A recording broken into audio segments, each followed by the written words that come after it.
What is up, everyone? What is up? How's it going? How's your day? How's your week starting off? It's Monday. So, of course, if you're a fan of Garfield, maybe you got a case of the Mondays. Get yourself some lasagna.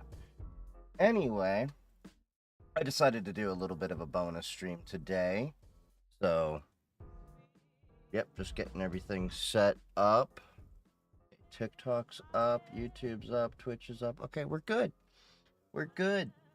So, yeah, there's been a few little developments in news over the past few days, as we've probably been seeing. So, the one unfortunate thing is it looks like they have actually found the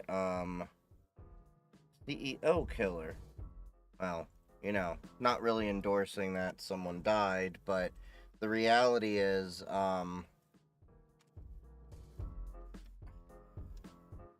I think we all were rooting for that dude because we can kind of understand no one really liking healthcare CEOs or specifically health insurance CEOs.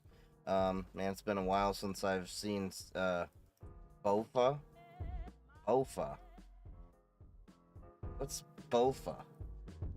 Like Bank of America? Not sure what that one is. But yeah, how are you doing, Vampire? Yep, YouTube. What do you get when you boil a funny bone? Oh god. What? What do you get? Both of these nuts. How's it going, Hooker Hunter? How's it going, Mr. Nemo? Jordy, how's it going? TikTok, for some reason, is not showing me the chat on their own window, but it is showing up at least over here. Have you heard of the Boot Kitty exploit logo fail of vulnerable? Yeah, I've heard of the little Boot Kitty thing. It's a bootloader for, Linux. It was only a matter of time before these things kind of happened. Wrong streamer, but the joke is both of these. Oh. Yep. Okay. They got Luigi. Yeah. So, pour one out to our homie, Luigi.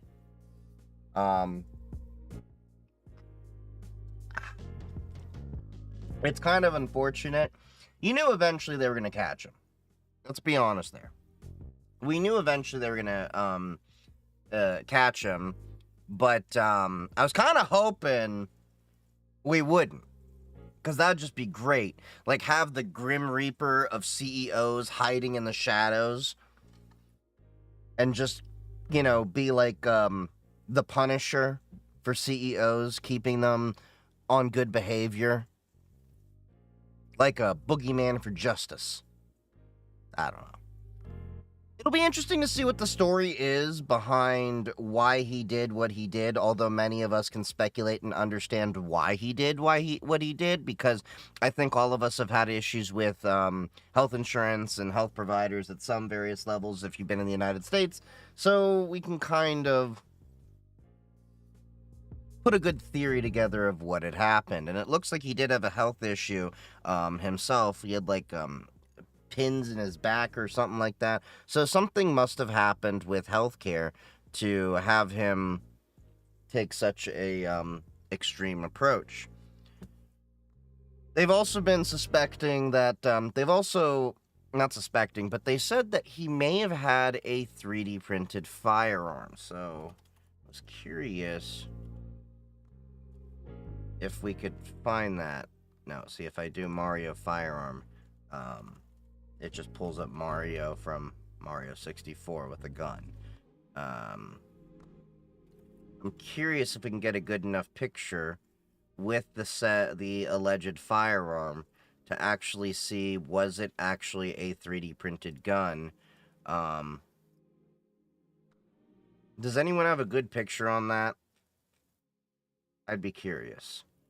Because I've not something I've talked about much on content, because TikTok's a bit pissy about it, but I've done some experiments with 3D printed firearms and stuff like that, so I know the telltale signs of what is a 3D printed firearm. Yeah, that's what I've been hearing going around, is it was a ghost gun that was 3D printed. although that, to my knowledge, hasn't really been fully confirmed. But yeah. Oh, great. YouTube is finally, Stream Elements is finally having the chatbot work and dropping in things in there. Yeah, this video is going to become more popular. What video? What's today's topic? Wherever my ADHD leads us. Right now, the only things I've really had pinned for discussion, besides getting us into Path of Exile 2 in a little bit, is the Hawk Tuah crypto scam, the fact that they've caught the CEO assassin, and the looming TikTok ban. Those are the things that I've picked out so far, but we can go wherever we want. Luigi has a gun. Luigi's got a gun. So run away from the pain.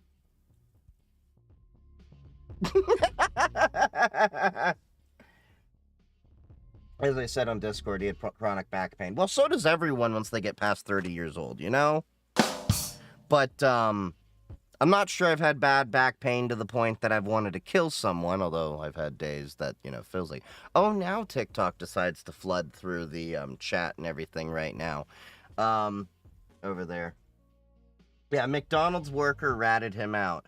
I can't believe that, you know, a McDonald's worker in what was Altoona, Pennsylvania, where were you guys talking about 3D printing?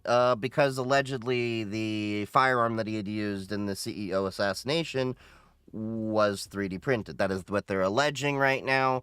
I haven't really seen any of the alleged firearm to actually get a better idea. They've said it's a ghost gun, so I haven't really seen the specifics there, because they say it may have been made on a 3D printer capable of firing a 9mm round. So the question is, was it just a lower receiver that was then made into a firearm, which you can find designs out there for it? Or was it, you know, at home from parts without a serial number? So there's many ways that you can make a firearm without a serial number. Legally. Mind you. Legally, you can do this in many states. Because the only part that has to be serialized, if I recall properly, with the intent to manufacture to sell, is the lower receiver. That's my understanding on things. I'm not too familiar. I'm not an armorer. I don't really make things to sell. I just tinker. Cybersecurity is a proof of concept that was made by a cybersecurity student. Yeah, we talked about that a few streams ago. Honestly, I don't think catching is going to help. This made him amazingly famous. And not only that, okay, now he has to go to court. If he pleads out as guilty, okay, said and done. But if he gets his day in court with a jury trial, good luck finding 12 peers that will not hate health insurance companies to convict him.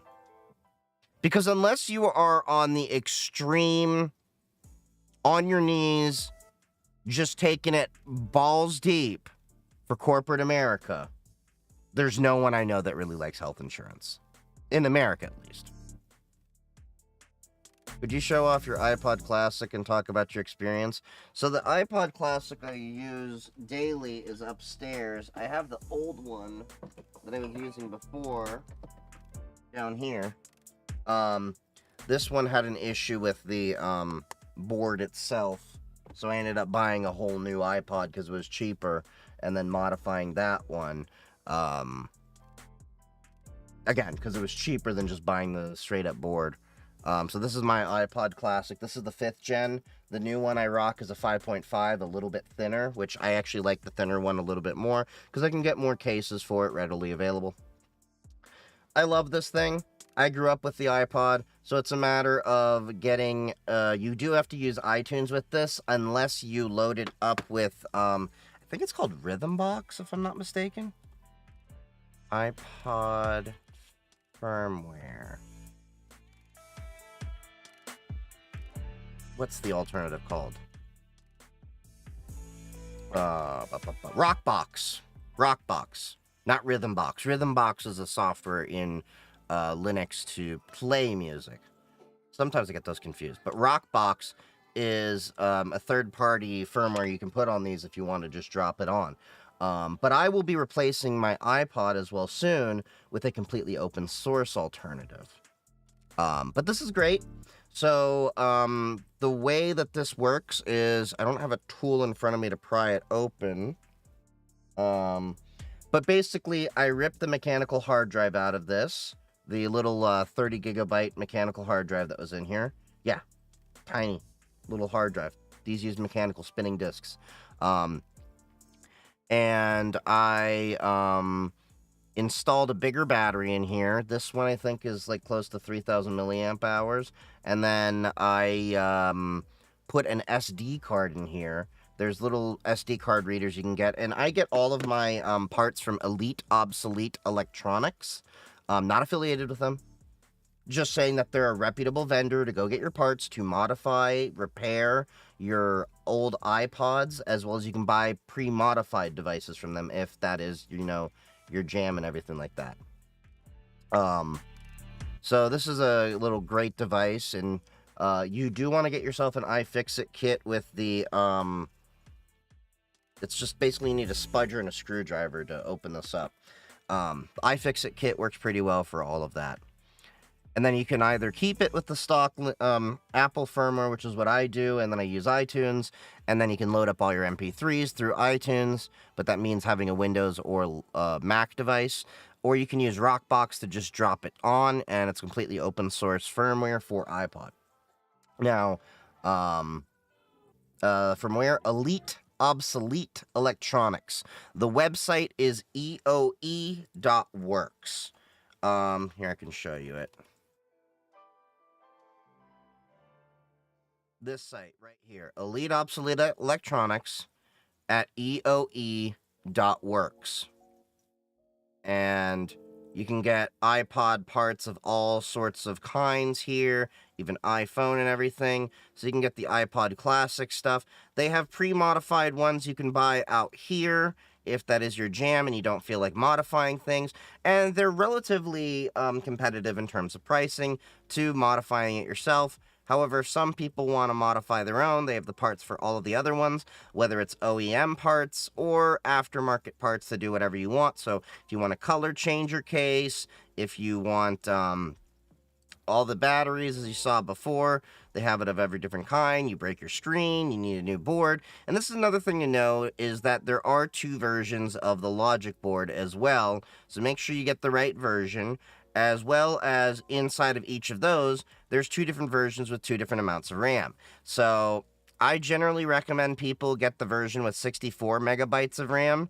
It costs about double, but it will allow you to hold more songs, because even though you can physically hold a lot more songs on an SD card, 32 megabytes of RAM only allows an index table of about 20,000 tracks, whereas a 64 will allow for about 50K. So, yeah. This is a way to do it, although I will show you what I'm eventually going to be switching into. One second, let me make my post on Blue Sky that I'm live, because my Mastodon's automated for all this stuff. The one thing I'm looking at getting, and it's probably not going to be here till about March or so, so expect a Twitch and a YouTube on it, because by then, TikTok might be gone. This is the device I'm eventually looking to replace my iPod with. It's called a Tangara.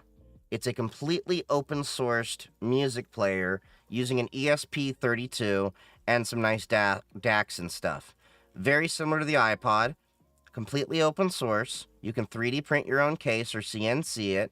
USB-C charging, so I can get away from the 30-pin. SD card accessibility, and it's also got Bluetooth built in, whereas the iPod doesn't. So it's a lot more accessible to work with, as you can see.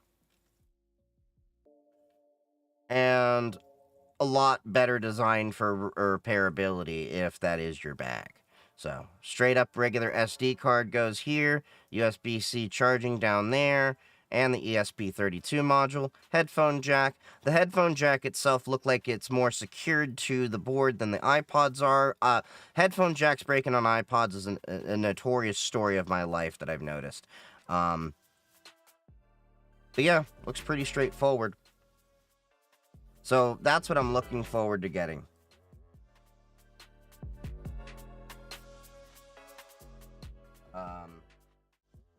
Hey, do you know much about Curve 25519? Are you talking about, what is it, ECDS 25519 that's replacing the, RSA stuff? ECDSA, I think it is. No, ED 25519.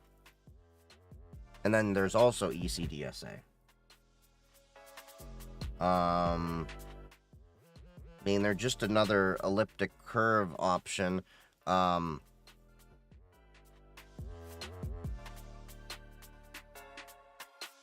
basically, it'll work pretty fine. Key difference between ED 25519 and ECDSA is that the latter is dependent on the quality of a random noise generator every time it's used. Aha! That's the main difference. So ED 25519 is considered a more secure option. ECDSA is only broken when something else goes wrong, and usually that has to do with the random noise generator inside the actual device. At least from what I'm understanding, from what I just read. And random number generator, no, not random noise generator, random number generator. Why did I say random noise? Random number. And there's a lot of devices that have random number generators built into them. Like the YubiKey has a random number generator built into it, if I recall correctly. You can use the random number generator inside of Intel. Linux itself has a random number generator that's based off of the, was it dev null or something like that? I forget how I call it. I've done it a few times. I'm having a brain fart right now. May get in 2 weeks. Oh, you got your NAS ordered? Nice. What's my take on OSINT? It's a thing. Open source intelligence gathering is definitely important in terms of cybersecurity. Don't know what more you wanted from that. He had the silencer on him. He could have buried the stuff and made things real tough. So that's the one thing that, like, blows my mind with the whole CEO assassin thing. Why didn't he just dispose of the gun immediately? Like, take it to a landfill, dump it. Take it to somewhere you could smelt it. Have a smelter ready to smelt it down. Toss it in an ocean. You know, like, there are so many different options he could have had. I'm just curious why he kept the firearm on him.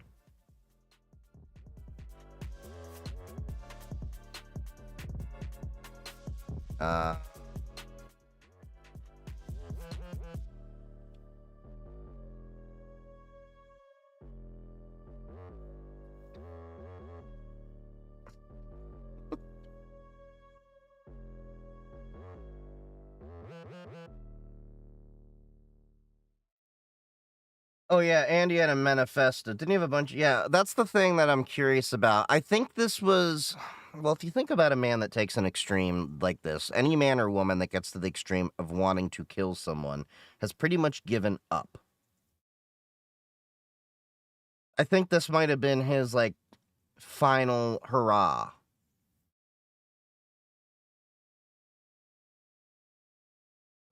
What home labs would you recommend other than Plex?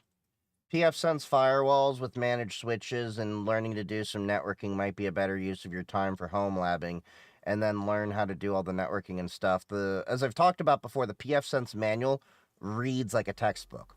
I'll eventually get into talking about my home lab networking suggestions that I have in an upcoming YouTube video. I've just been trying to work on some energy. I still got to edit my Web Summit video. And then I also got to make a video talking about my upcoming plans with the TikTok ban coming. I want to get that out before New Year's. Because I do want to at least advertise to my community that I am planning to shift more to YouTube and Twitch. I've been doing that for a while. If you've been reading my Blue Sky, my Discord, and my Mastodon, you'll see that I've talked quite a bit about I've planned for a while to move to YouTube and Twitch more, in preparation for TikTok ban coming. And honestly, for a while, I haven't been really happy with the way TikTok has been going with all of that. Not in specifically to the legal thing, just in general with the algorithm and all that stuff. Let's see, what's in chat going about? You want to know the 2 CEO that are on the do not touch list made by the people? Who are the 2 CEOs? Curious, who are on the do not touch list? I have an iPod hard drive and a laptop. Need to replace it. Link it. Oh. Yeah, the iPod hard drives are really interesting because they had a PATA cable, but it's such a small PATA cable, I haven't seen it anywhere else.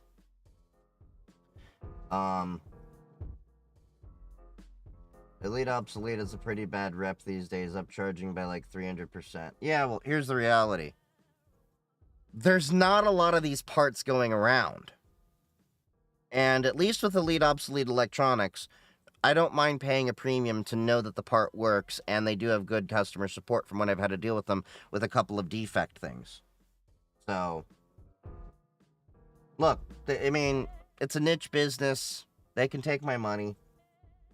It's not like I'm buying these parts in bulk so that I can do a repair shop or anything. Let's see. We got I eat Snickers upside down for the texture. What the hell? See, that just right there, that's emotional, damn it.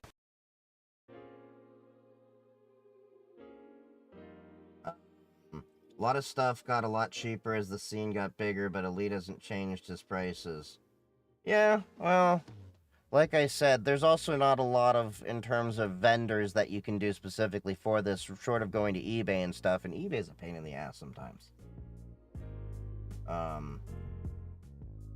was tagging Alien. What, did somebody ask what operating system I use? But yeah, it's Pop! OS Linux is what I mainly use as my daily driver when I'm streaming.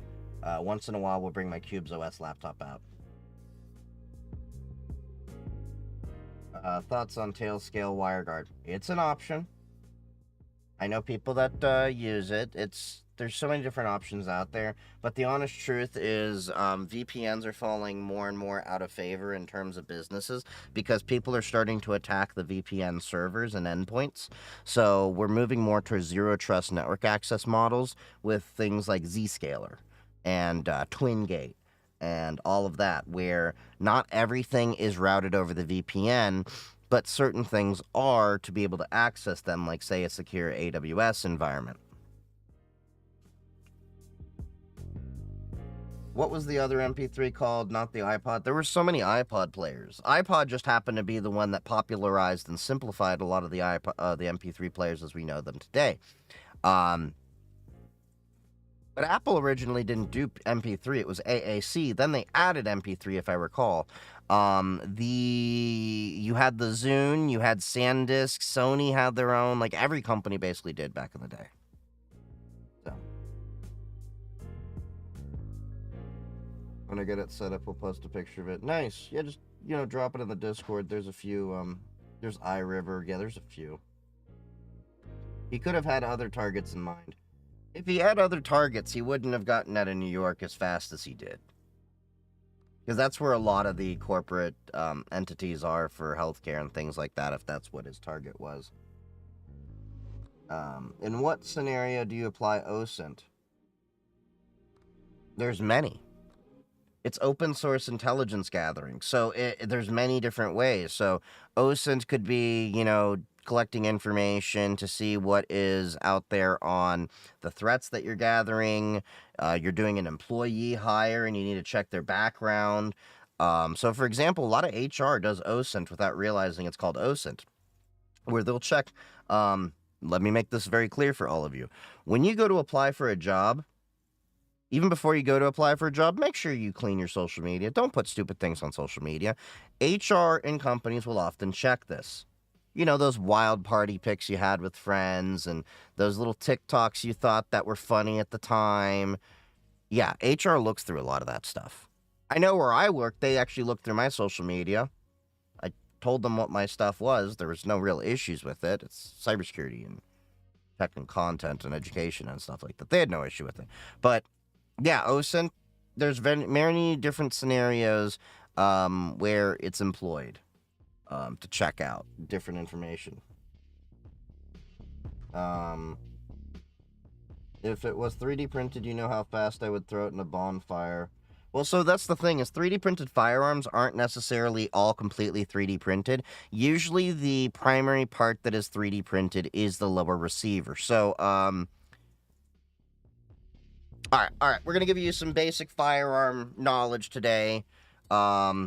Disclaimer for anyone watching this part of the video, this is all for educational purposes, and this is all legal knowledge in the jurisdiction that I am actually residing in, so none of this is a violation here. This is basic educational content. Nothing here is going to be shared that you couldn't really find anywhere else from basic Google searches or stuff as that.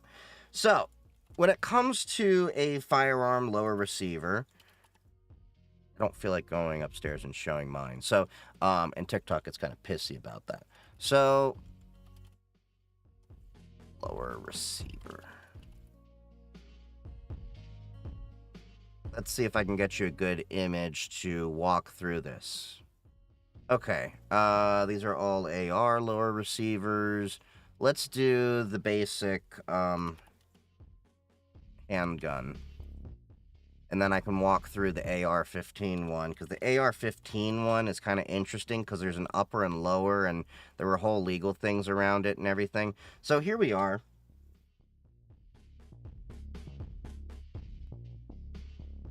All right. So just did a handgun lower receiver lookup. So this is what we call a lower receiver right here. This is just a polymer 80% lower receiver, which is for a Glock 19 apparently. So what that means by 80% is it's 80% completed. It is officially legally classified in the United States as a paperweight. And then all you have to do is get a drill and a jig and mill out the rest of the 20%. And that effectively, per U.S. law, is considered the firearm, this lower receiver. And then you can buy the rest of the gun, the springs, everything else, the action, the trigger, all of that separately without needing a background check. That's how a ghost gun happens to come about. So you can get lowers in polymer, in aluminum, in, I've seen them in steel. And like I said, they're legally classified as paperweights in the U.S. So this is how he could have gotten his hands on one. That's why I'm like curious to know, get some pictures of it, because you can tell very easily. Trying to see if I can get a good picture with a good look, but you can tell really easily if it's injected molded or if it's 3D printed. So, that's where I'm really curious as to how they jumped into the conclusion that it's 3D printed, because 3D printing is very easily identified through the layer lines. So, oh, that was quick. Thank you. Oh, thank you. Put that pizza down for a sec, and I'll just show you this. So, like, if you look at this right here. Now, I've done some very nice fine-tuning on my 3D prints and stuff. But you can kind of see what I'm talking about with the layer lines here. If you look, there's very, very fine lines, like you run your nail over it, you can feel a little bit of a texture, and that is a dead giveaway that something is 3D printed, unless you do something called annealing. Annealing is a way to fuse the part a little bit better, but a lot of people don't do annealing with 3D prints because it's very hard to do it properly. And when you're talking about something that requires tolerances like a firearm, save money down there, one could eat. Getting money in the daytime, even count it when I sleep. Wake up to getting bread, bitch, I do this for the streets. ADHD. Thank you for that sub, Stabby the Abbey. Thank you. So, yeah, you can see with a lot of different 3D prints, the layer lines that make it a dead giveaway. Whereas if you look at something that's injected molded, let's see if I can find something around here to give an example. Ah, yes. Xbox controller. You notice how it's completely smooth? That's injection molded. So there is literally a mold, and there's hot plastic seeped into this mold, and that's cooled off, and then you get a formed part. 3D printing's a little bit different because you have a filament, well, at least with FDM 3D printing, not resin 3D printing. Resin 3D printing can be very accurate, but I doubt a lot of people are going to be doing firearm manufacture with resin. You can do it, potentially, but a lot of people don't do it because costs, things like that to it. But, yeah, so that's where I'm really curious to see how they jump to the conclusion that it was 3D printed. But like I said, you can easily get the parts anywhere else. Now, with an AR-15, it's interesting because you have an upper and a lower receiver. So the receiver split into two components. So, yeah, you can get them in 80s and all of that too. So that's why I'm really curious about the CEO Assassins, the alleged one they have, and seeing if he actually did 3D print the firearm. Of course, more details will be forthcoming as time goes on. Only because they go after... Still waiting for PeerTube to see the Doom mods. Arizona Ice-T CEO and Costco CEO. Oh, so they're on the safe list from If the World Burns? I can see that. See, that's what happens when you don't raise the prices on iced tea and hot dogs. Okay? You don't touch people's hot dogs. You don't touch people's iced tea.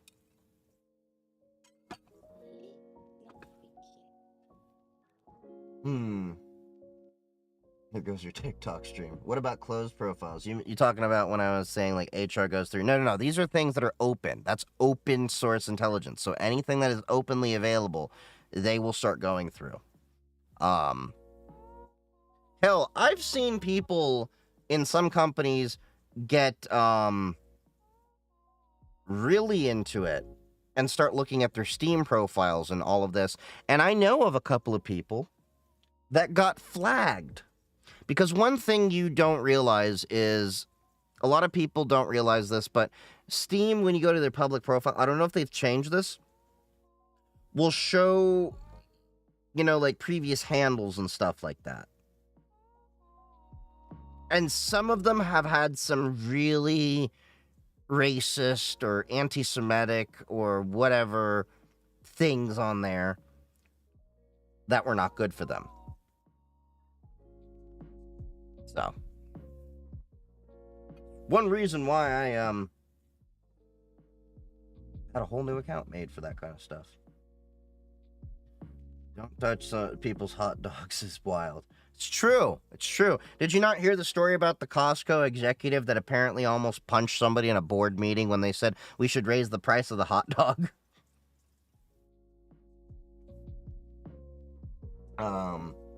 You should 2D print air? Wait, what? I don't know. I use 3D printing for 3D for prototyping. Yeah, it's really great for that. Don't let the pizza get cold.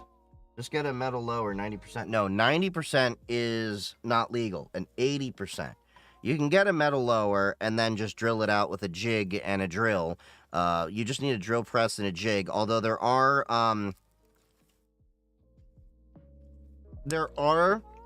CNC devices designed just to help you print ghost guns, like the Ghost Gunner CNC, which I've had my eye on for like several years, but I just can't justify dropping a few $1,000s just to make a couple. It would be one of those, like, if I had fuck it money situations.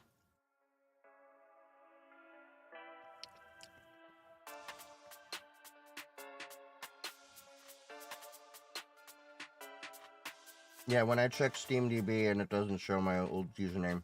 Okay, they may have changed that. Because I remember years ago, we used to be able to check that stuff. Plus, people are a little bit too open on their Facebook. So,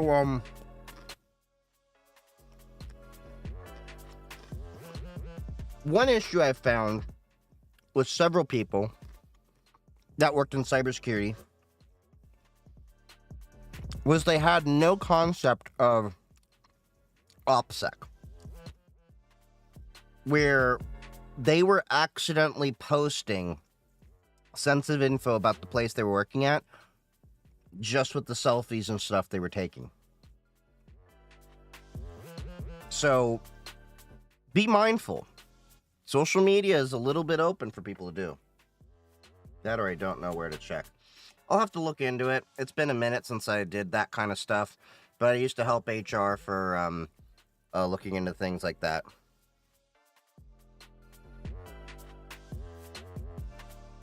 Okay. But, and then also, what's metadata? Metadata is data about data.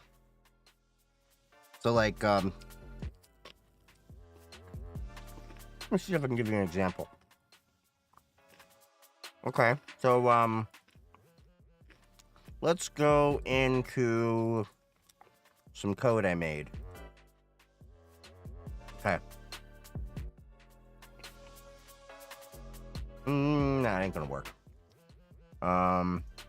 Let's get a picture.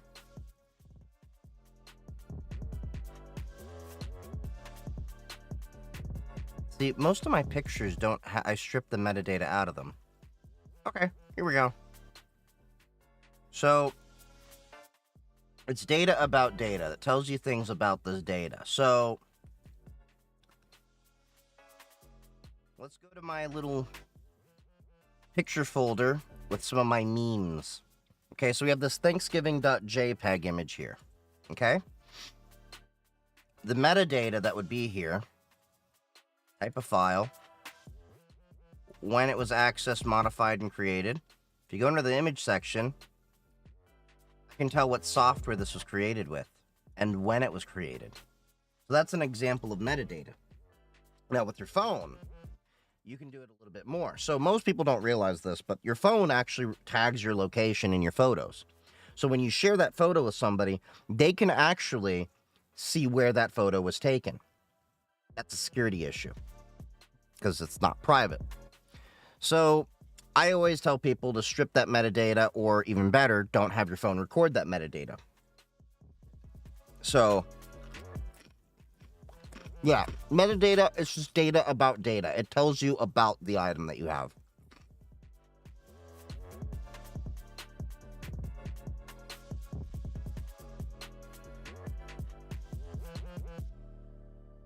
I usually turn location off. I think Discord strips it. I think Discord now strips it. It used to not strip information. There were a few content creators that got doxxed because they posted images with metadata. This was several years ago, if I recall. So, yeah. There's a lot of tools that strip metadata out of things before it gets uploaded.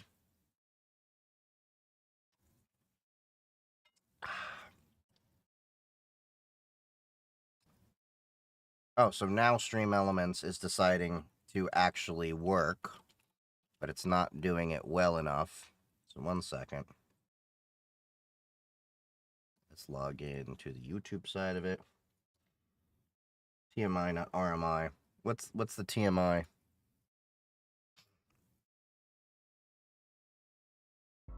Exif Cleaner. Yeah, Exif Cleaner's good too. Does it apply to screenshots too? Yes.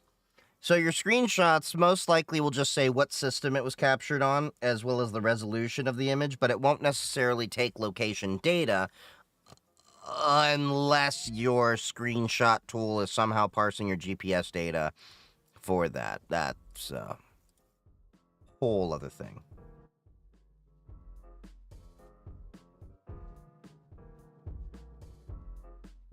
Or just taking photo. It can go either way.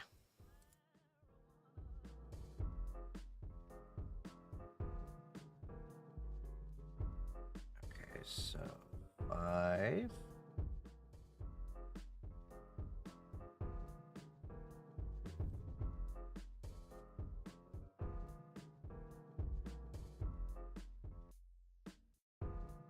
Go. Still playing with some of the things I need to do for YouTube and all that for the stream side of things. I got some plans that I'm doing to improve my stream and everything in the coming future. Been rewording some things too. Reminds me of flavor data a little. Flavor data? What's that? Flavor text is the actual name I'm talking about. What the hell is that? See, like right now my brain is going flavor. Flavor text is a piece of writing that provides context and helps players experience the world of a game without affecting the gameplay. Interesting. Never heard that before. What's up, Crispy? How's it going, buddy? But yeah, we have the looming TikTok ban as well, and I think that's weighing on a lot of people's minds. Ready for answering some questions? Been answering some questions. So TikTok has the looming ban. So their court case got shot down by 3 judges right now. So that does bring into reality the situation that TikTok may actually get banned in the US on January 19th. Now, they do plan to bring it to the Supreme Court, but who knows if they'll even take up the case. So there is the very real possibility I and many other people may lose our entire TikTok communities and such. But thankfully, that's why I built the Discord. That's why I built the Matrix. Why I've been doing YouTube and Twitch. And I've also been expanding into Blue Sky and Mastodon. So I at least have my community everywhere possible to continue it going. The thing that sucks is I have 372,000 followers. Just rebuilding all of that. Admittedly, TikTok's algorithm has been suppressing a lot of my content from being seen from a lot of my own community. So, to the point that my YouTube, I'm getting YouTube videos that are starting to creep up on having more views than my TikToks. If you have a weapon as a story attached that to it, that is flavor text. Okay. Interesting. What's your Mastodon? It's Chief Geek 3D. If you go to the links in my bio, I have links to all of my socials. So I'm Chief Geek 3D at social.chiefgeek3d.com. On Blue Sky, I'm chiefgeek3d.com.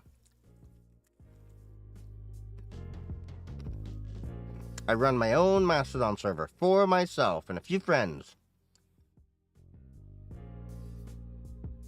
Went to the range today. Nice. What'd you shoot? What are your thoughts on Mint? In tea, it's amazing. Oh, wait, are you talking about Linux Mint? I'm just being a cheeky bastard. I mean, it's okay, but I still like Pop! OS. I think it has better polish.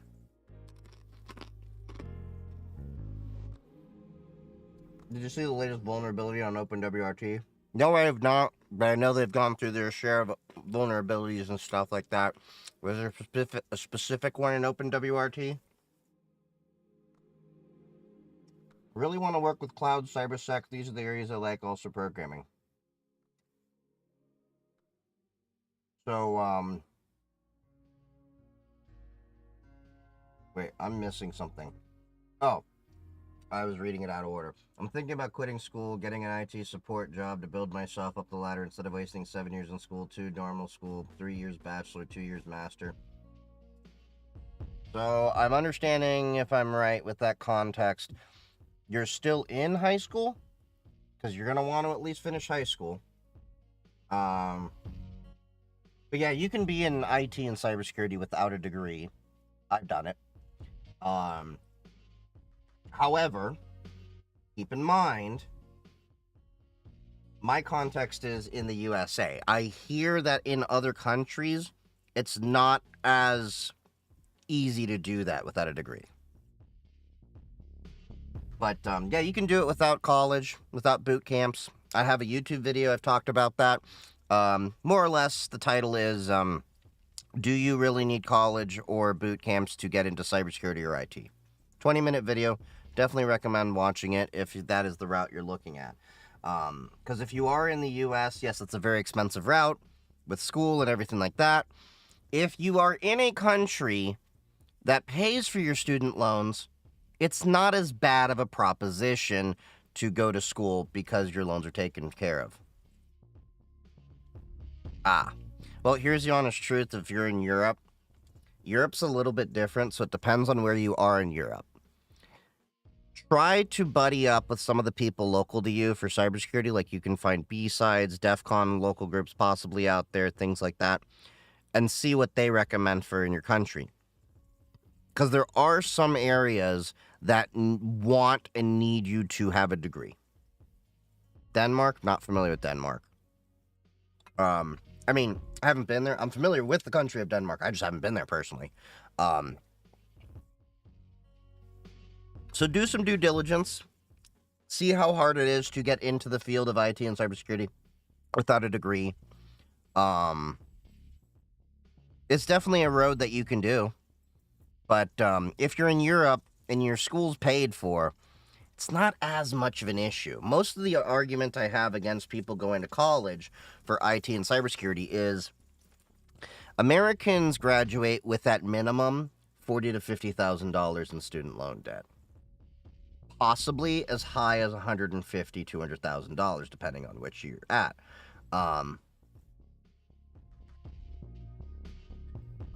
So that's the only argument that I usually give to most people. But again, it's your life. You do what you want. I've had a successful career without college for cybersecurity. I did go to college, just not for cybersecurity, and I didn't even finish. Well, I did finish that, but it was ITT and their scam school, and that's a whole other discussion for another time. But yeah, I don't even put my college on my resume.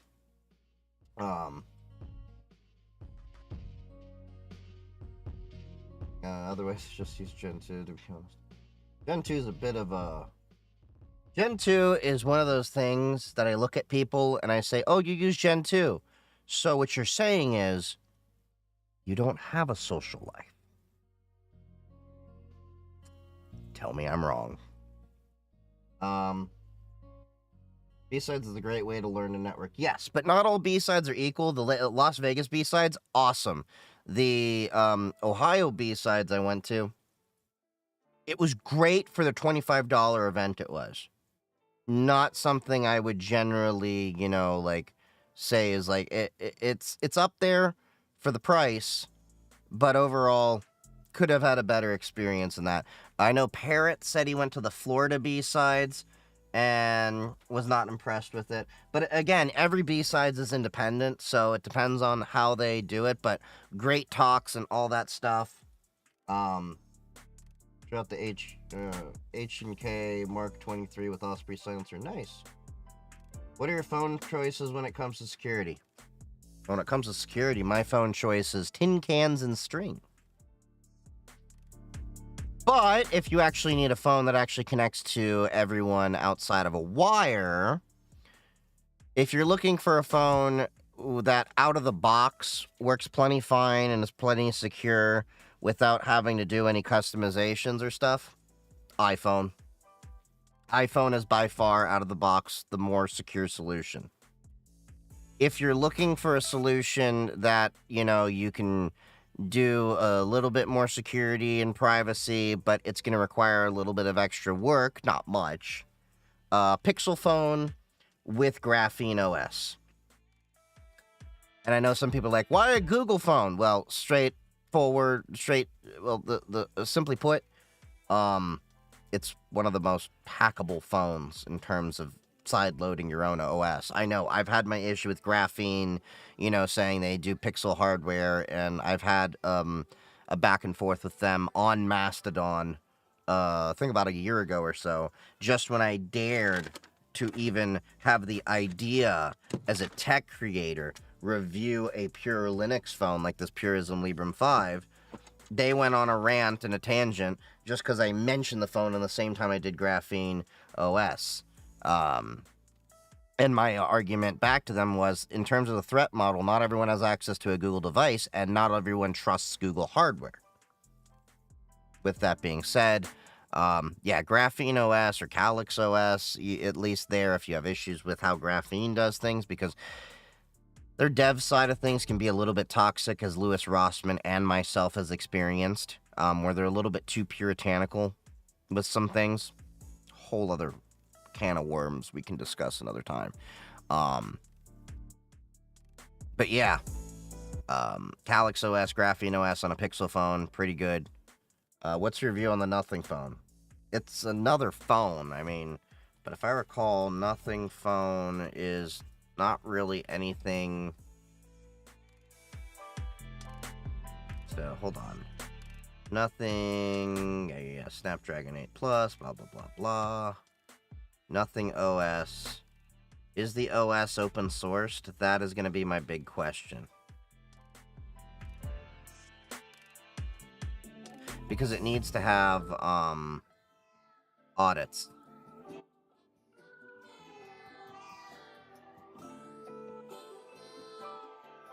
Nothing open source software. So they do have some things in the GitHub, but it doesn't look like they're doing much with it, if I'm not mistaken. Yeah, they haven't really done any activity in these GitHubs they have. It's not open source. So that would be my issue. Because at least Graphene is open source. Lockdown mode on iOS is great. Graphene is also good. Yeah. But I will say, in terms of corporate use for a phone, iPhone's better. Because you need to have the device secured, managed, all of that stuff. It's weird because, in terms of iPhones, great device for a corporate, you know, device. But then you get to the laptops, and MDM on it is horrible.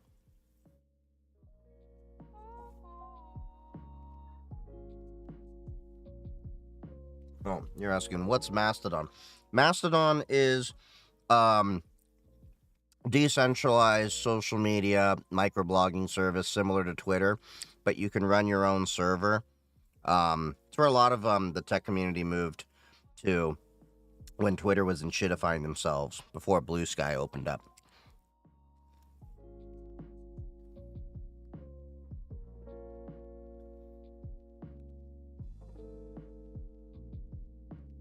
Are older iPhones jailbreakable?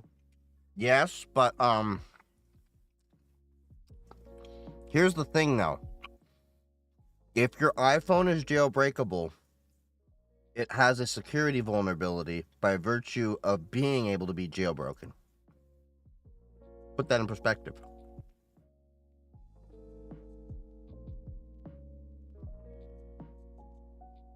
Is Graphene only available on Pixel? Yeah, to my knowledge, it's only available on the Pixel.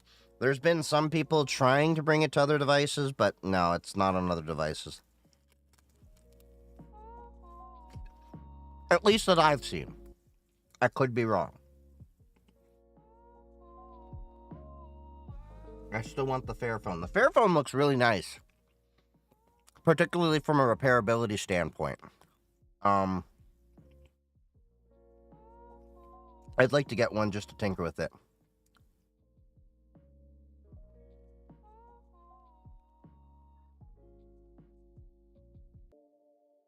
Um, Nothing phone loses a lot of points for having a removable battery. Kind of agree with that.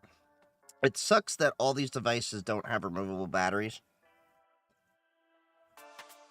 Because when it comes to repairing them, it's a pain in the ass.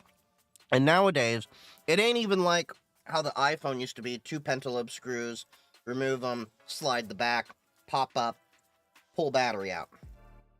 Now, to remove the battery, you need a heat table to remove the LCD screen or back, and then have to carefully pry that off. It's a whole, like, surgery just to replace the battery in a device now. Talking about the red magic phone? No, we're just talking about phones in general. The owner is Carl, co-founder of OnePlus. Why do so many Cybersec people use MacBook? Because it's so secure? No. The honest truth is, I actually know very few people that use Macs in cybersecurity. I'm not even joking. The reason why most people use Mac in cybersecurity is, well, they just like the pretty Mac look and everything like that. Now, some will say, well, because you can dev it a lot easier on a Mac and everything. But after talking to a few programmers, when I convinced them to say, hey, try doing all your stuff in full Linux, or at least get Windows with Windows Subsystem for Linux, they start saying, yeah, Mac was causing me way more headaches to do development and everything like that. I think in my entire cyber department, there's 3 or 4 people that use Mac. Most people use Mac because they just like Mac. They're not really more secure. I know some people are going to fight me on that, but the reality is it's a computer. And there's been a lot of vulnerabilities in Mac, just like there has been in Windows, and there has been in Linux too. And Mac's a pain in the ass to manage. Just being honest. I got the hiccups for some reason. I would suggest securing a phone. Well, my suggestion is you take your phone, you toss it in an ocean, and you talk to people. Short of that, iPhone, Graphene OS, using encrypted chats with Signal or Matrix communications. Yes, WhatsApp technically is an option, but it's run by Meta, and there's so much metadata they can capture off of you, but yeah. Where do I read the other comments? I have an aggregated chat screen doing YouTube and TikTok and Twitch.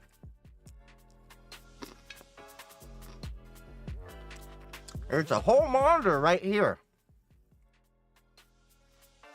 And I can tell where they come from.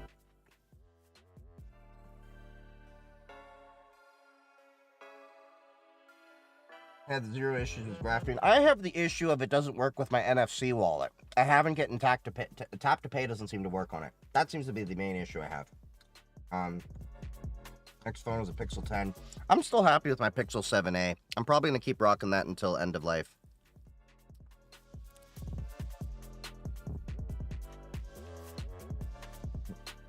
What do you work with, if you don't mind sharing?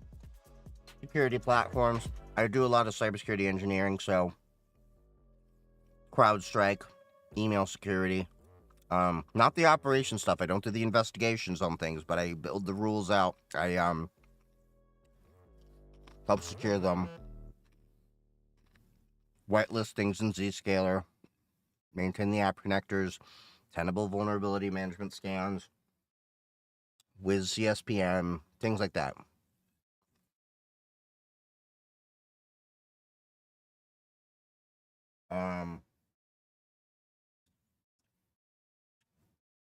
You check your phone with NVT to check out their GitHub if you're interested. Oh, you're talking to someone else.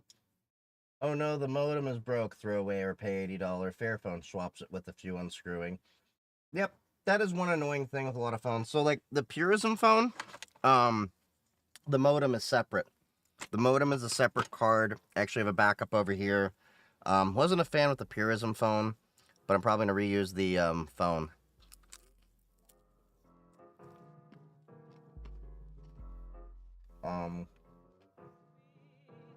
I love all the crypto scam script that I get added to on WhatsApp. Yeah, I gotten added to a few of them as well. But I like to fuck with the people doing the scams. I think the funniest one was someone tried to do the whole romance scam with me and sent me some naughty pictures. Yeah, I ain't doing shit. Look, don't get me wrong. I like boobs as much as the next guy. But I'm not going to become a boob just because I see boobs. I enjoyed the pictures, though. They were trying to do the whole thing like, yeah, you know, I'm interested in you and all that. And you could tell, like, they're trying to do the whole romance scam and then, you know, do that whole chat. And then eventually, bam!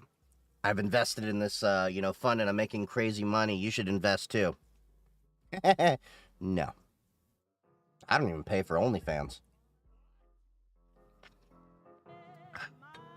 Never have, never will.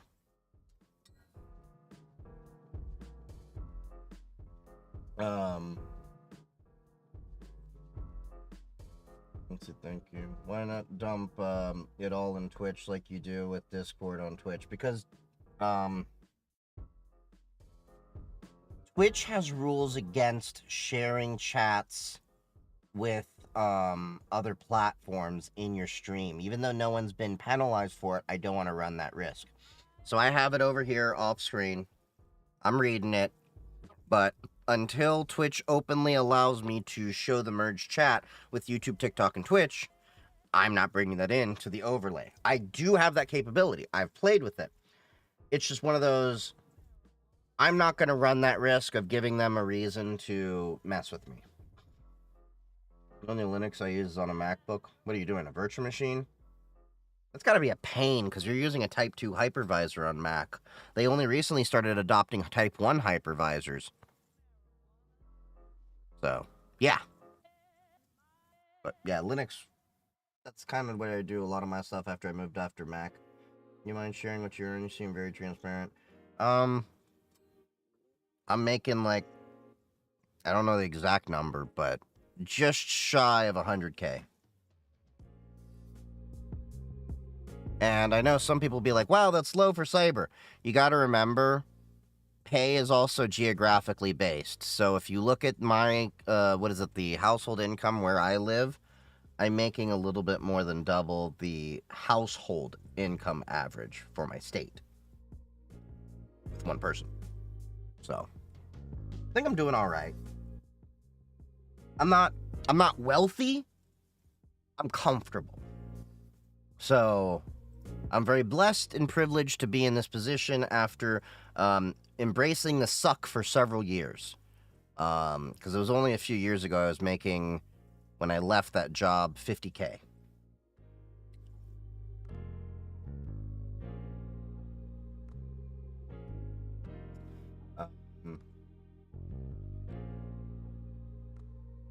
I'm gonna ask about that. Wait, what? Oh, yeah. I've been following you for years, TikTok and Twitch, but never really heard your background fully. Yeah, I talk about it, but, you know, like, it's in different streams and different things, and... But yeah. When do they drop support for Windows 10? I think that's October 2025, so we still got a few months. I still haven't updated my stream PC over here. The PC that runs OBS and all of that stuff that I keep on Windows because I still need a couple of apps. This still has to be updated to Windows 11, but I got to do a few other things before I get to that point.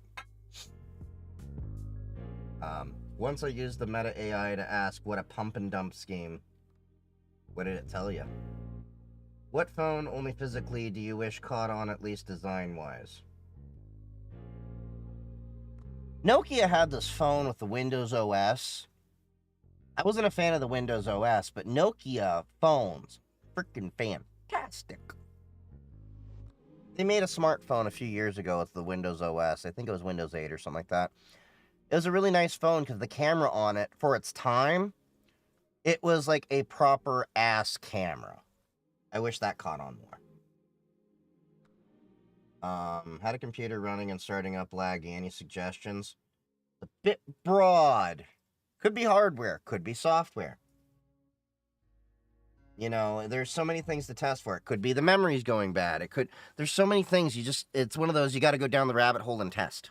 It could be Windows is corrupted if you're using Windows. It could be the drive itself is going bad. It could be the memory controller. It could be the memory itself. There's so many different things to look at that. So it's a little bit broad when it's just laggy. I'm poor. I rock an iPhone 6S. Hey, if you can't afford it, you can't afford it. I mean, there's nothing wrong with that. What's Pegasus? Oh, Pegasus? Yeah, that's legit spyware and all that. It's a nation state actor mostly used spyware. So the average person doesn't need to worry about it. But if you're probably targeted by a state government, you might be. It's an old MacBook Pro used boot camp. Okay. Check task manager, CPU, RAM usage, and auto start programs. Yep, that's some of the ways you can check. There you go. If you had to start over once again, where would you begin from? If I had to start over, to be honest, I would have taken high school seriously. So the honest truth is, I basically almost did not pass out of high school. I think I graduated with something like a 1.6 or 1.7 GPA. Not stupid by any means. I just didn't feel challenged in high school. So, if I could start over, I would have taken high school more seriously, because it would have led me to some opportunities to get into better colleges and stuff like that. Even if I wouldn't necessarily have probably taken college, I wouldn't have done it the route I did.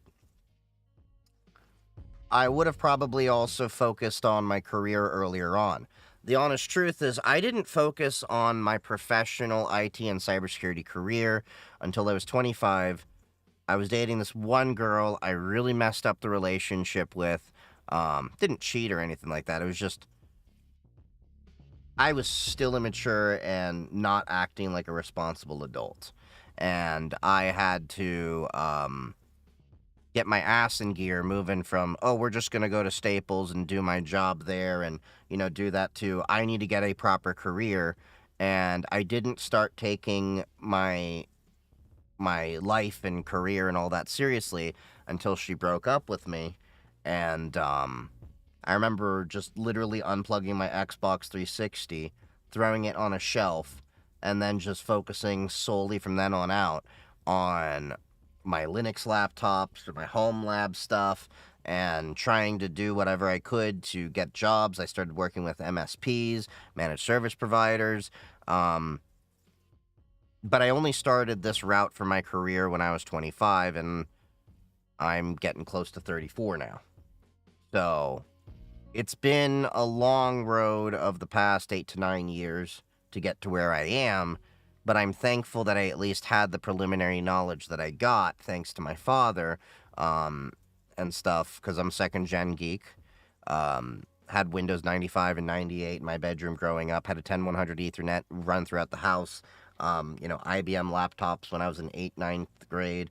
I had an IBM X20 laptop with a PCM CIA card, with an Ethernet cable dangling out of it, and then eventually when we got wireless installed, we had wireless B, and then eventually G, and so overall, if I could redo it over, take high school seriously, which would have led me probably to some more opportunities earlier on, and then focus more professionally on my career than I did when I started in 25. But shoulda, coulda, woulda. I don't have a DeLorean that goes 88 miles an hour, so I can't change that.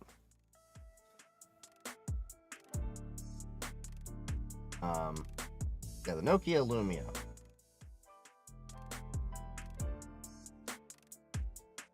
Yeah, the Pegasus is made by, I think it's, the NSO group in Israel, so I think you're right there,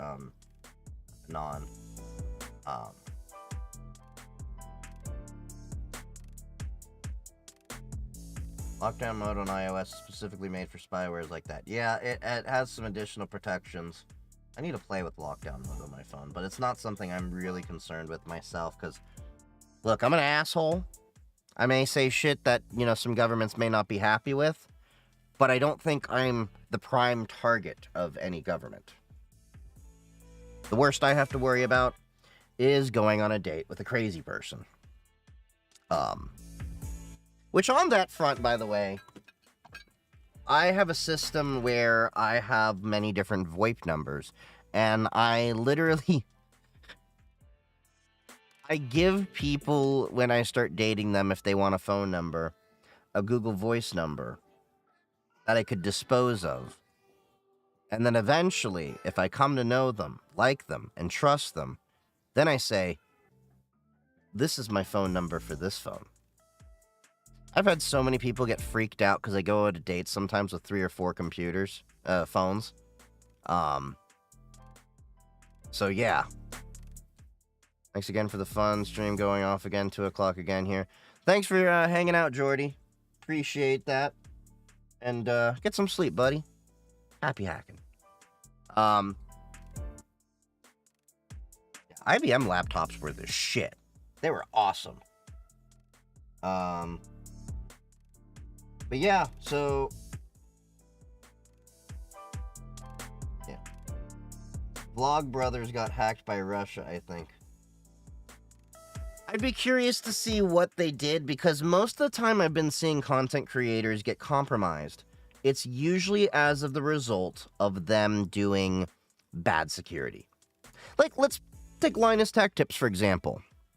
If you've been around here long enough, you know he's a frequent punching bag when it comes to security antics and stuff like that. How many times has he been compromised? He had his YouTube compromised. He had his Twitter compromised. And a lot of that has to do with the fact that he still doesn't take his business seriously and roll in enterprise practices to managing his social media. Like, I know for a fact, both Twitter and YouTube support YubiKeys. I know that because my accounts are secured with them. He has not used them. And if I remember in a video, there was something where he was still using SMS MFA for some things. That's a problem. And it doesn't look like he's using any social media management tools that allow, that I think they're Gmail. Well, they're not using Gmail. They are using Google Workspace, but they're not even zero trust. They don't have IAM, Identity and Access Management. They don't have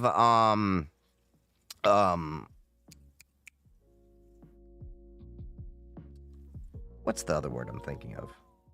Zero trust. There's a lot of things they don't do, and you can tell because if you watch their videos sometimes and they talk about the software that they're endorsing and sponsoring, and they say how they use it themselves, a lot of those tools are not meant for the enterprise they have. And I know that they're technically a small business, but they actually fall more into the realm of small to medium enterprise. They're an enterprise, not a small business. I consider like a small business like you have a restaurant or you have a small mom and pop shop, a small company, but they are a proper enterprise bringing in mucho dinero, okay? So, you got it saying in Texas, fool me once, shame on you, fool me twice, and we don't get fooled again. Tell us about enterprise authentication. So yeah, you want to ideally use an identity, what is it called? Identity provider. That's Okta, that is Duo, Jump Cloud, Microsoft Entra. I think Google has a product as well, but Google's is just, no. It really pissed me off when I had to deal with clients using that. Okta's pretty good, although the Okta sessions, they had an issue with it, but they've got that fixed since recently. But anyway, you want to get an identity provider, and you're going to want to use them to do your SSO, single sign-on. So the way that works is essentially you have it centrally managed. You have a team overlooking the identity and access management, And if you've ever been to an enterprise work where you log into one place and then you get that window with a bunch of tiles and you just click on that tile and it logs you into the application, that's SSO, single sign-on. You log in once, it's taken care of. Now with Okta, you can have an agent, same with other identity providers, by the way, that then has the device that it's installed on implicitly trusted. So that way, once you log into the laptop or desktop, you logged into all the other apps.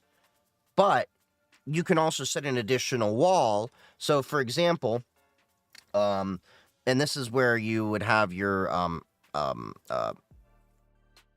app set up to have this. You can have it send a push, or you required to punch in an MFA code anytime you open certain sensitive apps. So, for example, at work, if I need to go and administrate CrowdStrike, I open up the SSO tiles, the web page there, so company.okta.com for what example, whatever. Then you get a bunch of tiles that you can actually open. I can click that, and then that logs me in. With CrowdStrike, though, I get an additional window that then says that I need to do additional verification inside of Okta using either the Okta push app or the TOTP, one-time passcode that it generates. And that's a way that you can verify continuously. And it not only makes things a lot more secure, you have more visibility in things going on, but it also reduces friction. Because without this system, you have to manage individual accounts for every app that you have plugged in. So imagine you have a company account, and it's like, okay, we need you to access your Office 365. All right, well, there's a username and password for that. We need you to access your YouTube and stuff. There's a username and password for that. We need you to access, all these different apps. There would be a different username and password for everything. Then you have a password manager to manage all of that.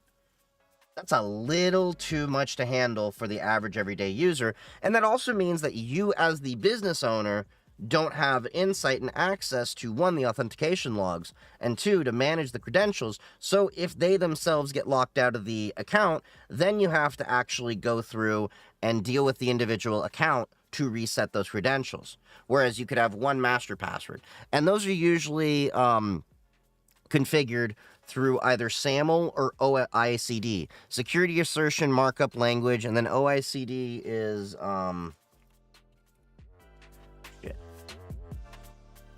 forget what that one stands for. OpenID Connect. Password Manager seems like a credential nightmare. Not really.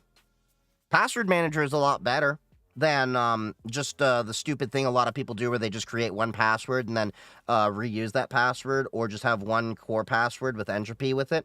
A password manager is still the most secure way, because they would have to have access to your password manager account or device that it's on in order to access it, which is less of a risk than people trying to go through your accounts.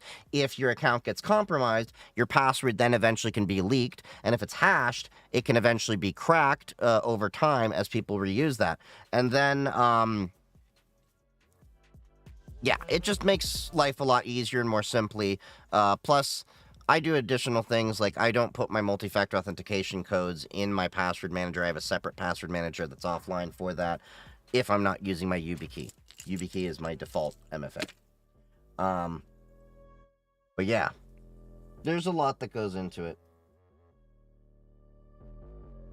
YubiKey is not secure. Break it, no worky. No. They are secure. Now, if you break the YubiKey, no one else can access it. That makes it even more secure.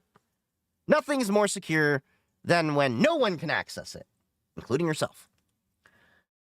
But that's also why you get multiple YubiKeys. I have multiple YubiKeys because I have them for backups and all that kind of stuff. I'm going to have some content also in the near future. Now I'm feeling the caffeine kick through. That I'm going to be doing some torture tests on YubiKeys to see where they physically do break and all that. So I'm going to bury some in my backyard. I'm going to drench them in water. I'm going to run them over my car. I just got to take them to a parking lot. But anyway, people don't understand how easy it is to make a unique password. It's not really the issue of unique. It's that it has enough entropy and length and everything. Put one in a safe. Yeah, I got several YubiKeys. Most of these are the ones designated for destruction. These will be in content soon. Bitwarden's a great password manager. I use it amongst 3 other ones. I use a total of 4 password managers. Because this is one thing I will advise everyone in, and this is a good advice, regardless of if you're in tech or not. Keep your work and personal life separate. I have a password manager for some family relatives that I take care of their business. I have another password manager for my personal stuff. I have another password manager for my business stuff. My own personal business stuff, like the content creation and other things I do, because I do things on the side and all that. And then I have another password manager for my multi-factor authentication codes to be stored offline with an additional encryption around them. And I also have another password manager at work for those passwords. I keep everything separate. And that makes my life a lot more organized and sane as well. We went from Duo and one login to Okta, and I like Okta much better. I like Okta a lot, too. I do like Jump Cloud better for small businesses because it's directory as a service, so it can do a lot more than what Okta can for the price. But as you start scaling your business more and more, Okta is definitely a better solution. They hit it out of the park with a lot of things. Whatever happened to Li-Fi? Not familiar with that one. What made you choose Pop! OS over any other distro? Well, I came from the world of Debian for most of my things, and Ubuntu pissed me off back with Ubuntu 12.04 with their Unity interface. It just didn't vibe with me. So I was on Subuntu and Lubuntu for a while, and I did play with Linux Mint a little bit, but it just didn't jive with me. Personal preference. And then I like the fact that with Pop! OS, coming from the world of Mac historically, I'm a scorned Apple user, not an Apple hater. I like how it has the Mac aesthetic, a lot more polish. NVIDIA drivers were built in out of the box, and I just feel like in terms of just getting on my machine and using it to do my work and gaming without having to, mess with it so much to fix things, I had the smoothest experience just installing it and getting right to work. Li-Fi if Wi-Fi, but with light. Well, I think you just answered your own question. Light.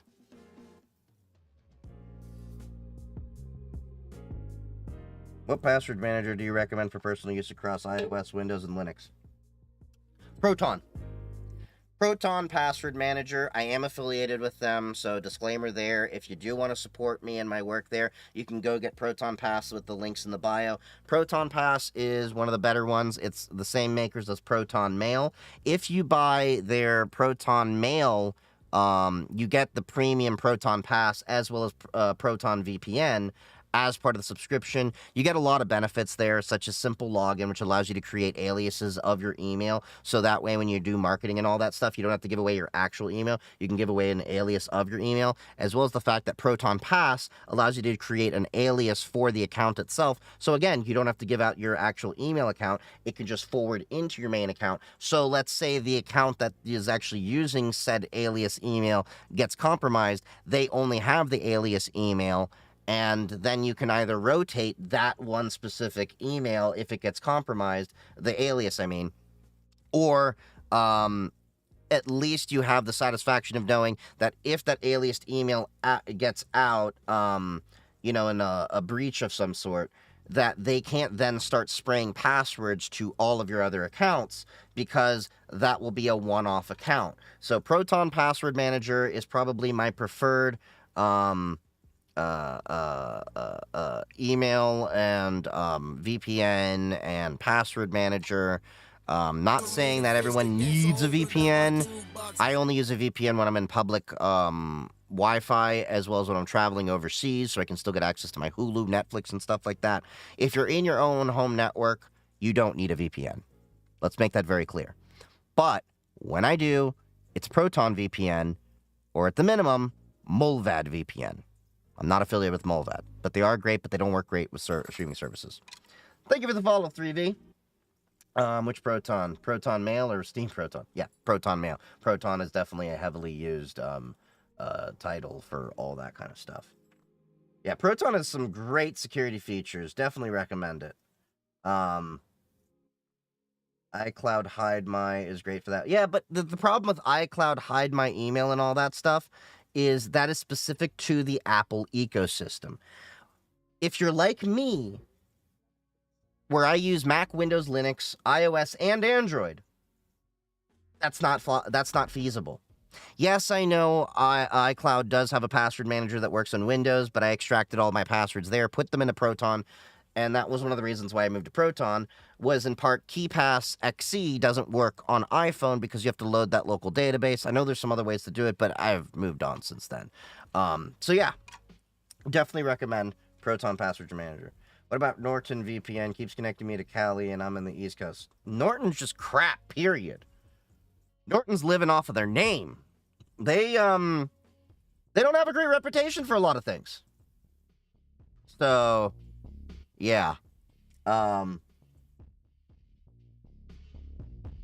here's iCloud Hide My for one-off apps like DoorDash, but my iPhone is my only Apple device. Yeah, so use Proton VPN. Not Proton VPN, Proton Pass. And if I remember... Hold on. So I'm checking the website to make sure this... Proton Pass, Proton Mail, Proton VPN all have free plans, but the premium gives you more features. I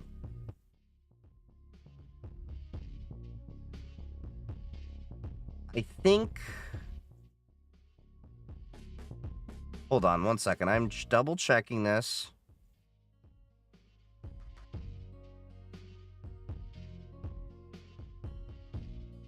So, here. I use Molvad VPN, but probably going to change to Proton. Yeah, I mean, Molvad VPN is great from a privacy aspect. I have no complaints with Molvad as an entity. My only complaint with them is that Hulu, Netflix, Peacock, all of those streaming services I use, they don't work with Molvad. But I use Molvad on my security laptop with Cubes OS. It works great for that. But when I'm needing regular everyday VPN for Netflix and stuff, when I'm traveling abroad, this is what I use. So this is what I'm talking about, is it has the ability to forward your email and create an alias here. Most other password managers I know don't do this. iOS is probably one of the only ones that do that, but you have to be in the Apple ecosystem. So the problem is, if you have all Apple devices, it's great. But if you don't, it kind of bites. Okay, so the free version of Proton... Okay, the free version lets you get 10 Hide My Email aliases, so that works great there to at least start. The Pass Plus, $2.99, lets you get the all the other features and everything. But the honest truth is you may as well just get Proton Mail, because Proton Mail... If you get the Proton Unlimited pack here for $10 a month, $12.99 if you do it monthly, you get 500 gigs of storage, similar to Google Drive. You get up to 15 extra email addresses, so you can attach multiple domains to get custom aliases and stuff like that. So 15 different extra email addresses in there, and different custom domains, so you can have it forwarded however you want. The unlimited Hide My Email aliases like I was talking about. You also get the VPN, the password manager, cloud storage for photos and documents. So for like $10, worth it. Totally worth it. That's what I use personally. And again, if you want to purchase this and help support this channel, you can check the links in bio and get a link there, because I do have an affiliate code with them. But I have been using Proton for many years as well. So, just drop that link in the YouTube and Twitch chat, but for the TikTok, you gotta go to the link in bio. Proton, a Swiss company. Yes, they are based in Switzerland, so you get the Switzerland's great privacy laws that protect you from EU and American intrusion. I pay for Proton's Mail Plus just to have my own domain. Yeah, I pay for the unlimited plan just to have my own domain as well, and all the other features too. It's great.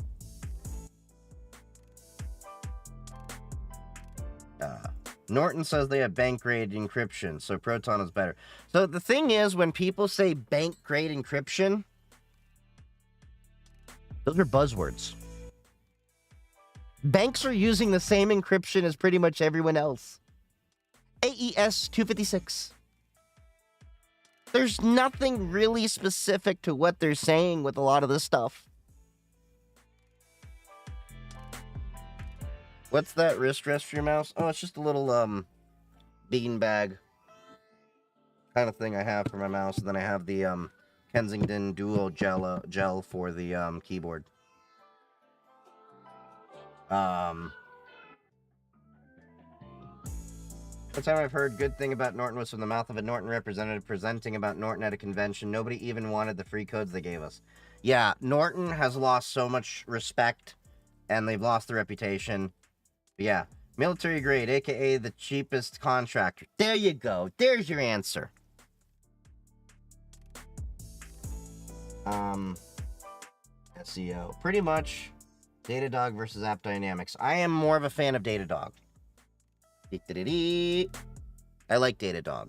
I'm actually thinking of rolling Datadog for my home lab to do that. I've been debating if I want to get another SBC to have Grafana and Prometheus to gather all the telemetry from my PF Sense box and everything, or if I want to look at some Datadog ways to feed all that data up, but then I'd have to pay for all that ingestion and everything. So I'm debating that. That may be a next year project thing. LOL. Military grade, aka from the cheapest contractor. Exactly. Alright. I gotta use the bathroom. I drank a lot before I started here. I pounded that energy drink before I started. That's why I'm all caffeine and hyped up and everything like that. So, give me a few minutes. I'm gonna go hit the head while nature is screaming at me. And then we're going to shift into playing Path of Exile 2. Don't worry, we can still talk tech and all of that stuff and everything. We're still doing that. We're just getting to the gaming on Linux side of things. And it's been a stressful day, and I need to kill some things. But not healthcare executives. Just dream of doing that. But we won't do that. Because, you know, killing is wrong. It's virtual. But I will be right back. Give me... minute and a half, 2 minutes. Where's the button? There we are. Be right back.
How can I monitor my car when it's at the shop? Like, monitor it how? Like, you want to see where it's actually physically located and everything like that? There's a few ways to skin this cat. The most basic one, put an AirTag in your car. But if you are not near the AirTag, people that actually, you know, start driving the car for a test drive or something like that can be notified if they have an iPhone that there's an AirTag moving with them. But it is legally your car. So let me make that very clear. If it's legally your car and your property, you can slap whatever tracking you want on it. That's the lowest expense solution there. You need, of course, get a nice holder that can hold up to the elements or anything, or you can just drop it in your trunk or something like that. But know that an Apple AirTag needs to be within, what is it, 30 or 50 feet or something like that of any Apple device that by default they allow relaying to actually show you where it's at. The other solution is you can get LoJack or the other types of GPS boxes to get installed in your car. So there's many ways you can do this, but essentially you're going to put a tracker on it for the most part, if that's what you're trying to do. Not much else around it. I know you are a pan, but you don't need to bang a can. Speaking of which, do you remember that Bang energy drink? I loved Bang until I realized how bad Bang was for me, because Bang is what it did to my heart. And that super creatine libel they got into or whatever. Put a LoRa tracker in it. Yeah, LoRa goes pretty well. I think they do pretty well inside of metal, if I'm not mistaken, too.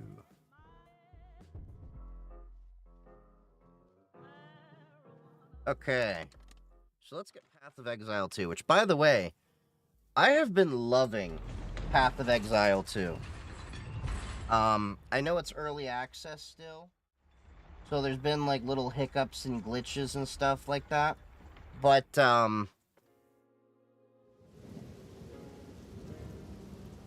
any tips for a seasoned malware researcher to get a first job in the U.S.? Got 9 years experience and got, like, 0 responses. When you say 9 years of experience, doing what?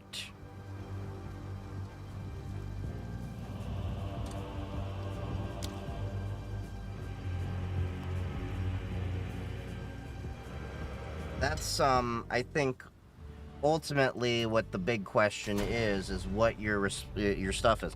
Plus, it may just be your resume looks like shit. I'm telling you because it happened to me.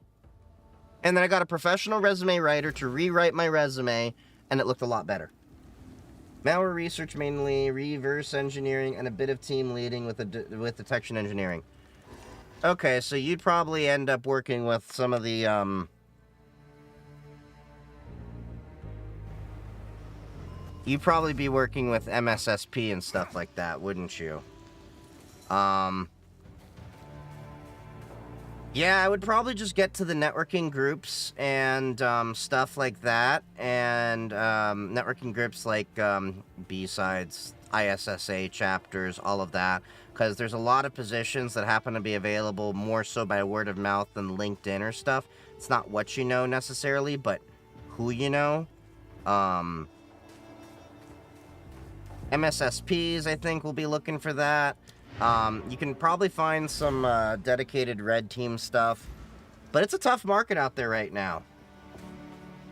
Just being honest with you. And it's a lot harder for people doing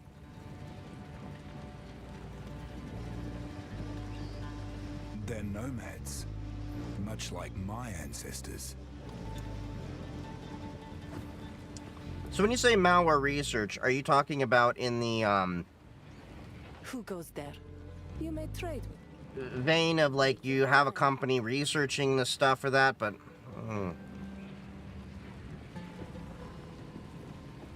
work, but the community would get pissed if you were bloating the network with assist trackers. Heltech Project wireless trackers. Oh, what's that? I can't really open up the link right now.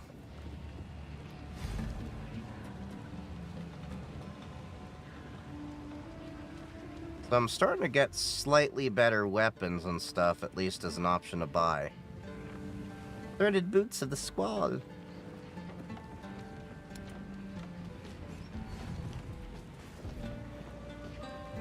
Two-handed mace. Spiked club of dazzling. Okay, so these clubs are getting a little bit more powerful, but I want to get some.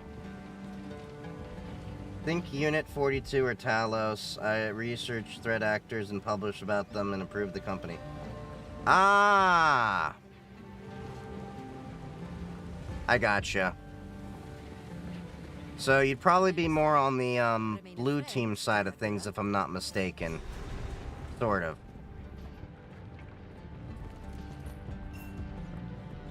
So, we Maraketa, the trail connects to... Move swiftly. Yeah, what I'd probably end up doing is, if I were in your boots, because this is what happened when I was not having any responses for anything. I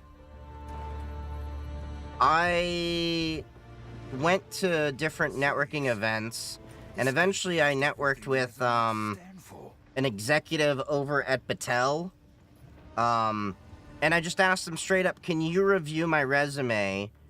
And not just to, like, say, like, tell me the, you know, if there's positions open that I can hire, but give me constructive feedback on how good or bad my resume is to better improve it. The Halani gates are closed.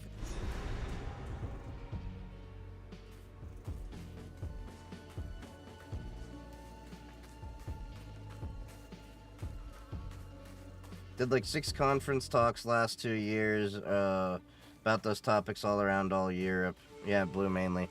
Yeah, blue is a little bit easier to get jobs for than red teaming. Foreigners off. Emperors, I am second. This Oriana would fight to the last. But the honest truth is, when you're looking at companies to do malware research and stuff like that, they, you're probably looking at a company that's a little bit more mature and, of course, larger.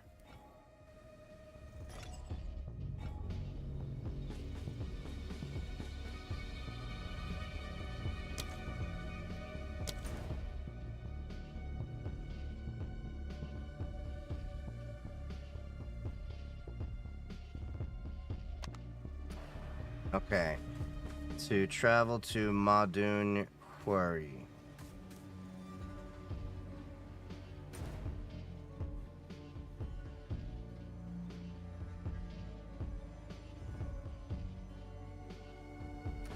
Oh, wait.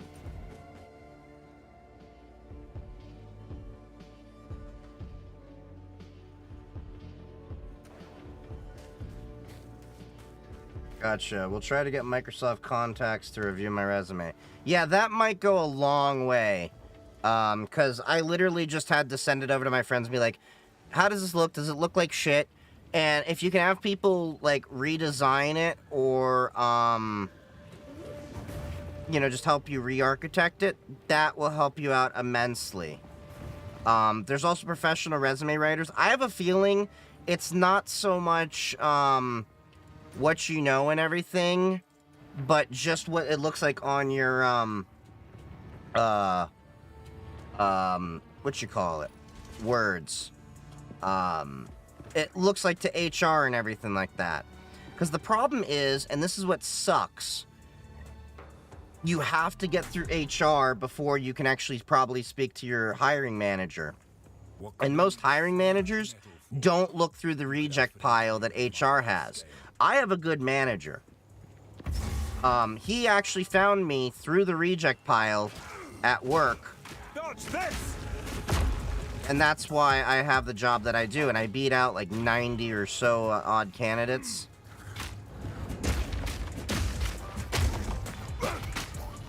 And welcome to Act 2, it's a crazy one. Hey, Act 1 was already crazy enough as it is, and I already fell in love with the game after Act 1, so I'm looking forward to it. Now, what I've heard interesting when it comes to Path of Exile is apparently Grinding Gear Games doesn't know how to finish a game. Like, it just, they always build onto it. So I'm curious how this game is going to be in the next few years if they, Alrighty, would you be a good reviewer? I can look at it, but I make shitty resumes myself. But I can at least give you initial look over. Feel free to send it to my email.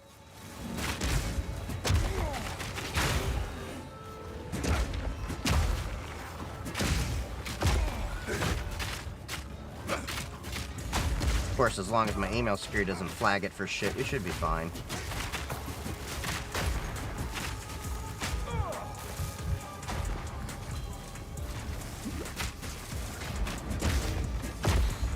I've been playing PoE 1 for a decade, and they definitely are like that.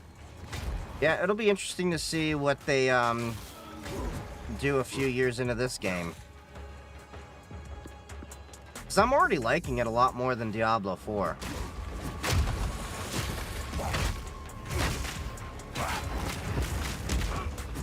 Out, my internet is lagging badly. Alright, see you later, Vampire. There's also multiple subreddits for resume critiques. Yep, there definitely are. I found a professional resume writer through LinkedIn that did a pretty good job for me. It was about $150 for them to have my resume reviewed. And that included a cover page and stuff, too.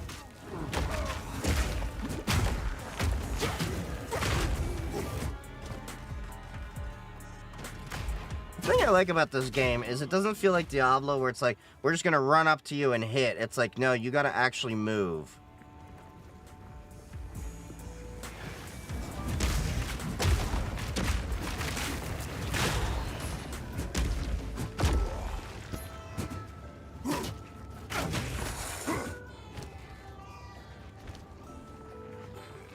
Hammer and anvil.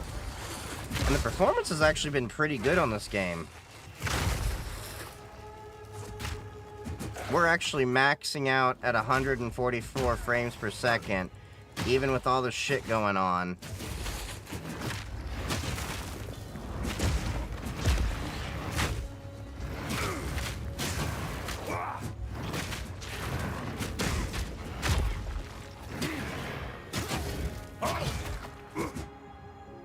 So now I'm just curious. Windowed full screen.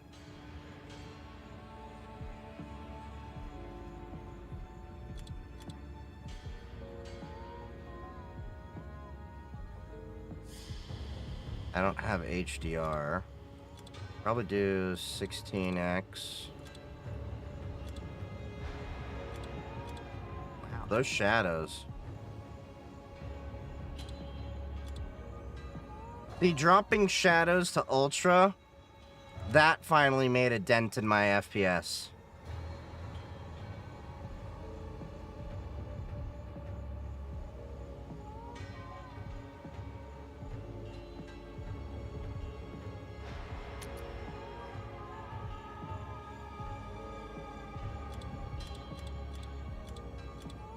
$16x.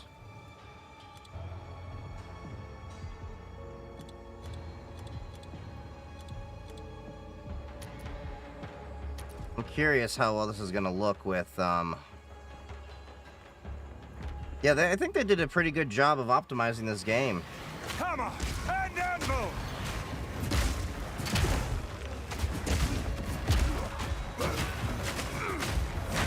Yeah, even with all that shit going on, I think I just dipped down to like the 60s at most.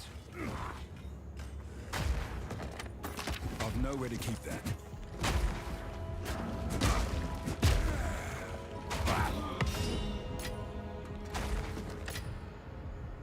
A blacksmith's whetstone.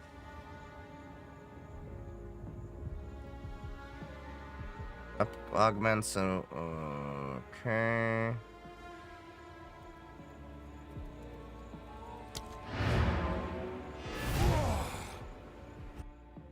All right, let's get back into selling some things in town. So with the caravan moving and all this shit going on, I'm dropping into like 60 FPS or so. Interesting.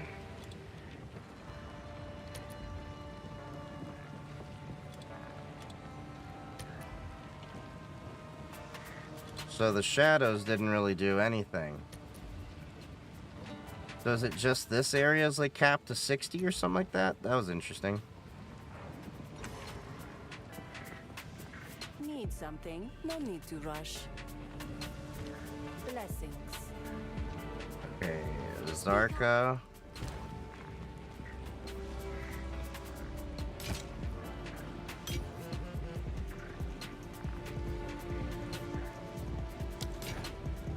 I will tell your tale. Okay, so we got the shard over there. We'll put that whetstone over there. Need something. No need to rush. All right. Warm nights. Speak out. Let's see. Any good courses or ways to learn Python? Honestly, what I did to teach myself is I gave myself some learning projects, and started building things, and I used ChatGPT to help me out with a little bit of it. Do not wander. There's things like Code Academy, Khan Academy, stuff like that, but I'm a proponent of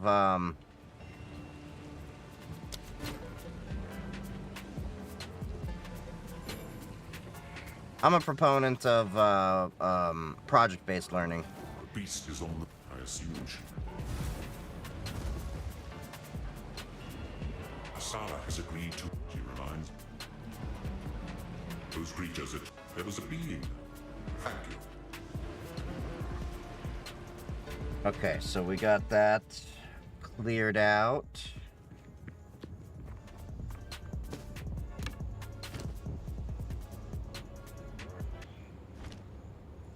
Turn off the background music I normally have. So it's interesting, when I'm on the caravan it drops to 60, then when I'm in the actual worlds where I can do fighting, the FPS increases.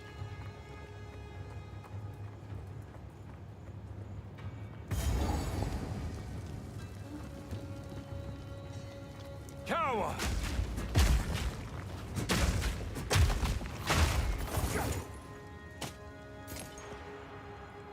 If there's a checkpoint there, that means something else is gonna happen.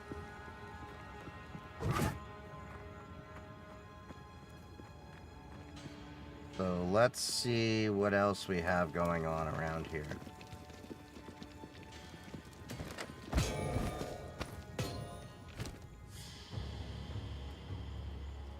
Oh.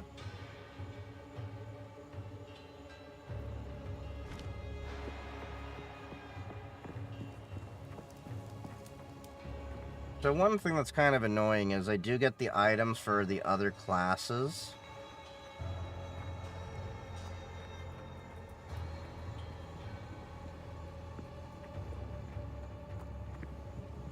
And I'm still trying to learn like the difference between like shield and shield points and what's the other one? Evasion. They definitely don't give you much in the way of a manual for this game. It's kind of like you do it and you kind of figure things out. There's been a few times where I've already had to be like, well, damn, that I could have never figured that out without like trying different things.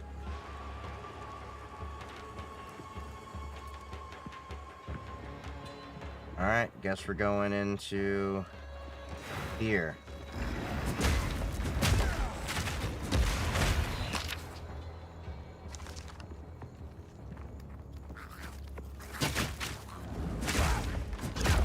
I also heard from people that they said that warrior is one of the toughest classes to deal with. I'm curious why that is. I've no more room. Already?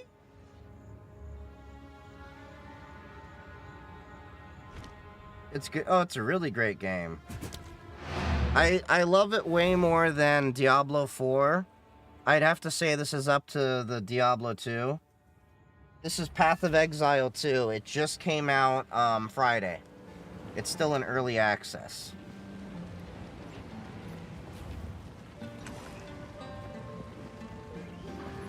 Young man.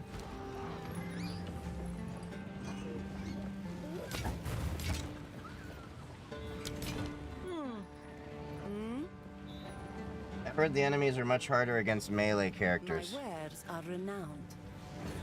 That's possible. All right. Take care.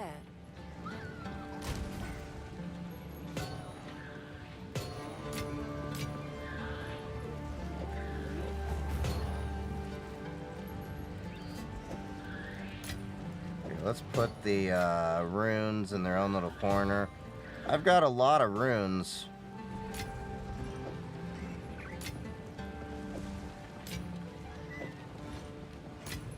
So we have a regal orb.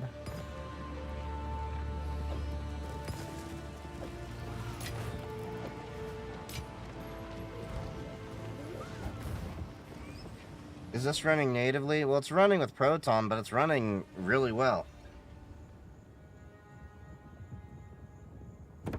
I haven't had any issues with performance.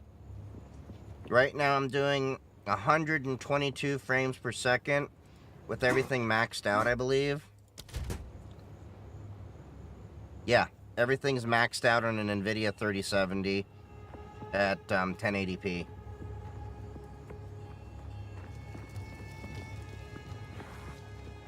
Hammer and anvil!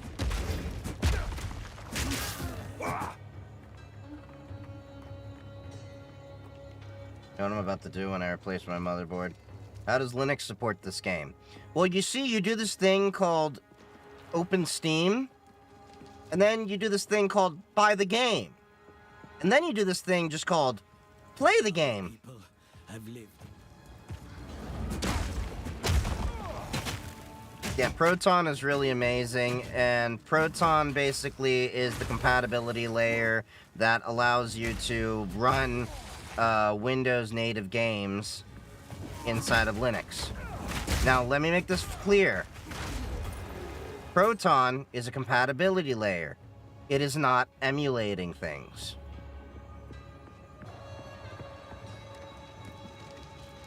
I wouldn't recommend using straight wine either. Wine stands for wine is not an emulator. But, with that being said,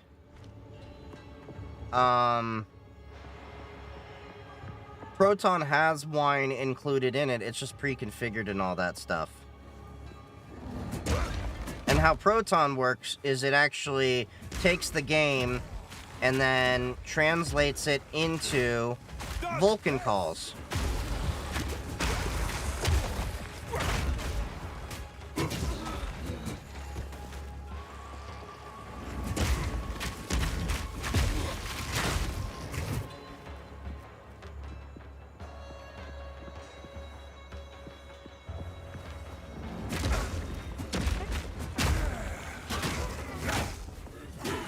The honest truth is, I've used Lutris, I've had some issues with it.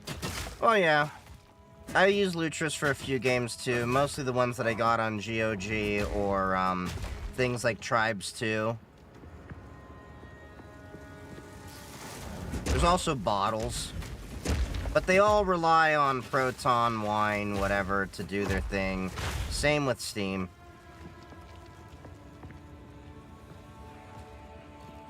Yeah, I'm on Twitch, YouTube, and TikTok right now, simultaneously. I have my OBS doing triple duty.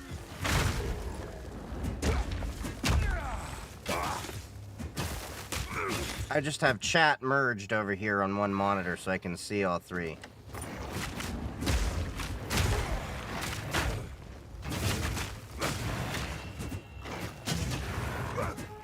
You also use Proton for normal applications like the Blizzard launcher if you want to. Yeah, I've used it for the Blizzard launcher back when I was playing Overwatch.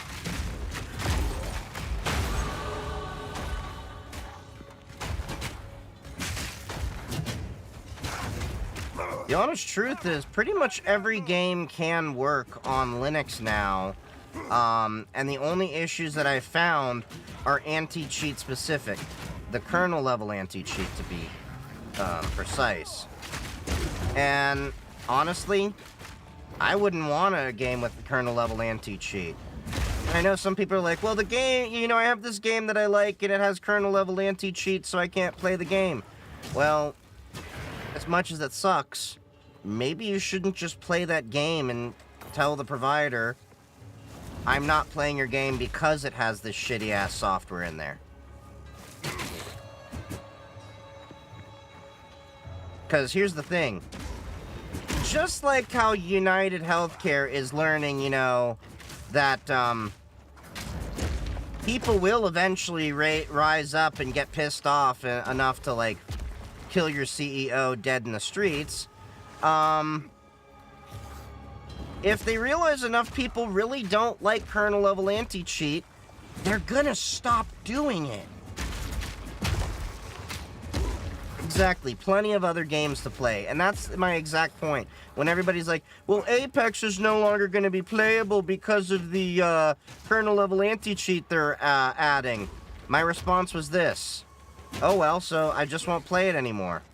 I've got hundreds of other titles in my Steam library I can go play.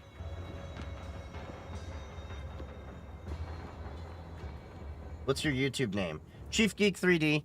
It's the same across all of them. If you're on TikTok, though, check the link in my bio, and all of my socials are in there. My Blue Sky, my Mastodon, my Discord, my Matrix, my YouTube, my Twitch. My PeerTube's in there. Well, I gotta redo the PeerTube and all that stuff, too.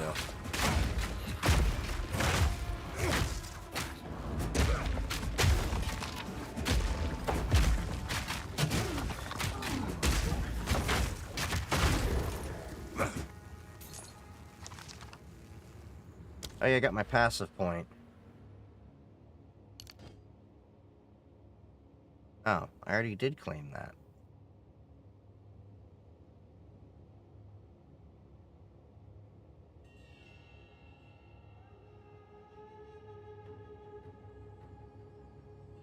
Smash!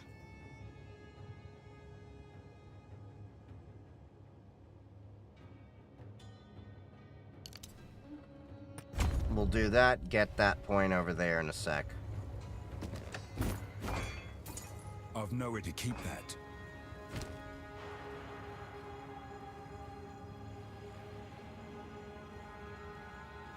A grand mana flask.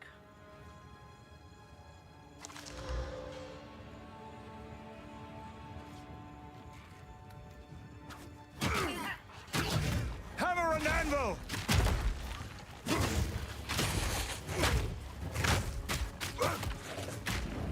I'll teleport back to town once I get these guys taken care of.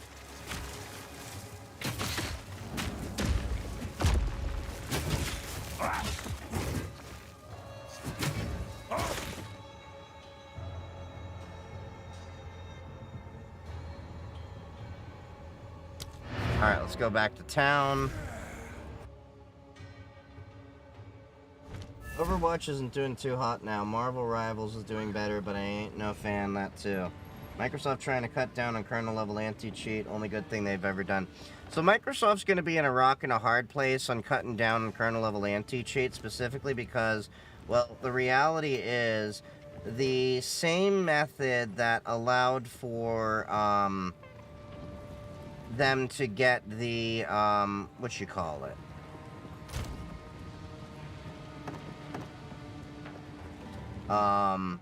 Fuck, words.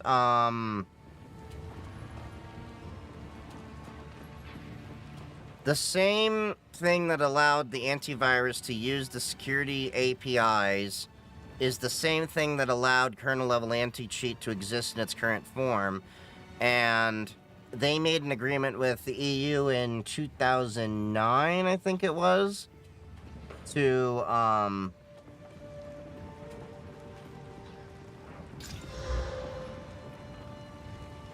basically have that. You hit those health and mana flasks macros as you're, as if you're playing Beethoven. Yeah, pretty much. Hello. Okay, so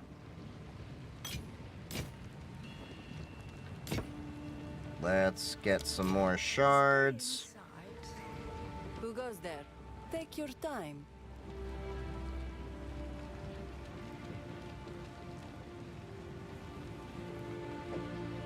Okay, I can take that Strike spiked like the club. scorpion.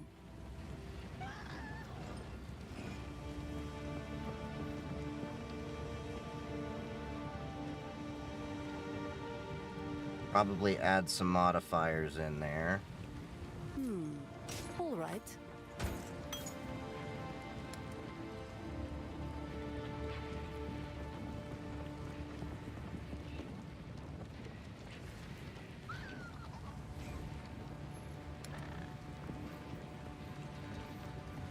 Interesting. Well, that doesn't have much of a boost. Sands guide you. Okay, so...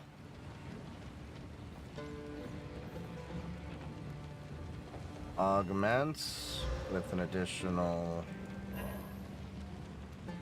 best bang for the buck Linux GPU. AMD makes the best bang for the buck GPUs for that kind of stuff.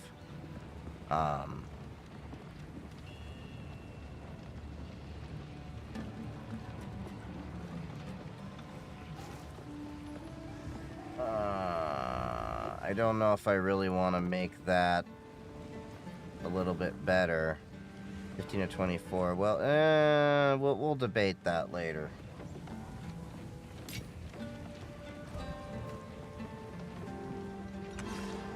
And we're gonna refill my flask. Oh yeah, I should check if there's a grand flask with Zarka. NVIDIA's getting better, but still sucks on Linux sometimes. NVIDIA's just fine, but you're talking about bang for the buck. Because I'm on an NVIDIA GPU right now. I haven't had any issues.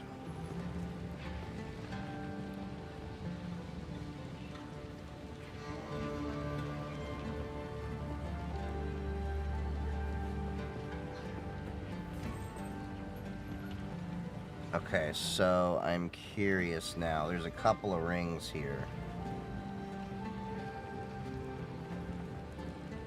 Okay, what's this ring do? I'm using Pop! OS Linux. Plus 45 to maximum life.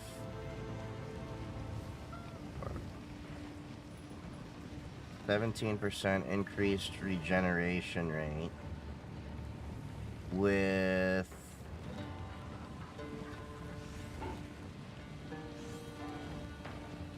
so I could drop a point. Because I don't have spell damage that I do.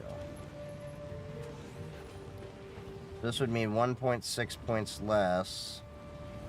If I buy both of these...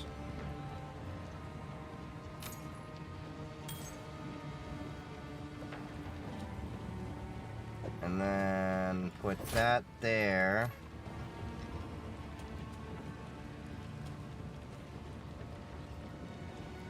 And what was I going to do?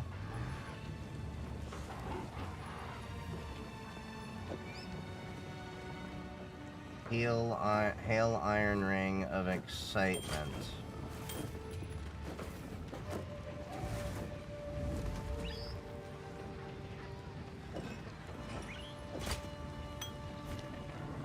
Okay, so if I go to my stash box, and then use that,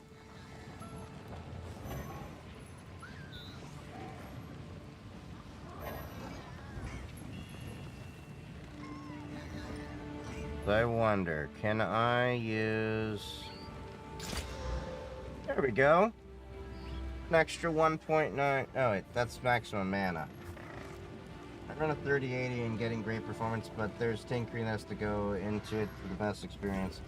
I haven't really needed to do any of that with my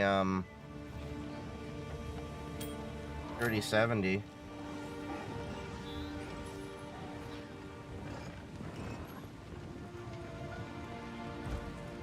Here for a story.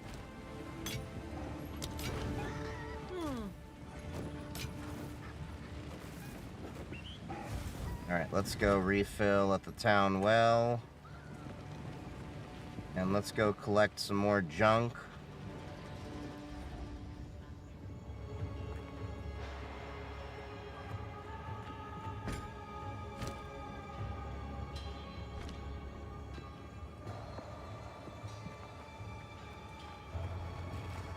Dodge this!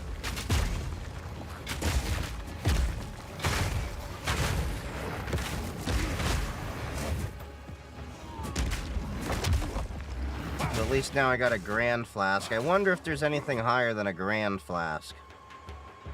Master Flask.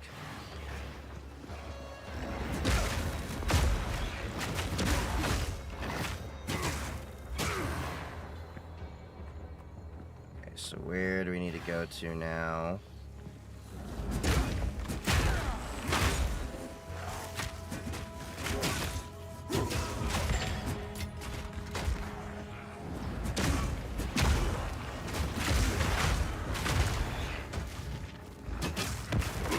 Always bleeds. I don't know what kind of perk that is. Say, yeah, they kind of always bleed.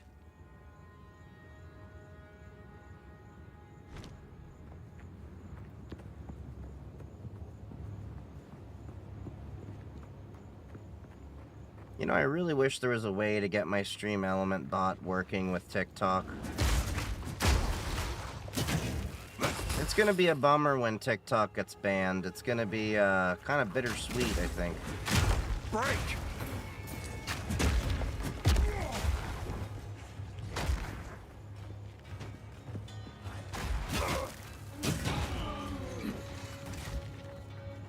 Yeah, I have to say that I think, who is it? Blizzard, I think, makes the Diablo game series. I think Blizzard really dropped the ball in the past few years with a lot of the games they've been making. To be honest, I think when it came to game design for Blizzard, I think World of Warcraft was kind of the beginning of the end. Yes, I know a lot of people love World of Warcraft, but they haven't made another Warcraft like game, like regular Warcraft, since then. And they just kind of got used to, like, people are just gonna buy our shit regardless.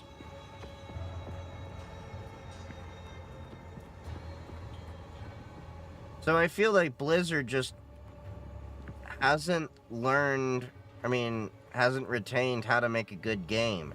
Because Diablo 3 was apparently meh, according to a lot of people.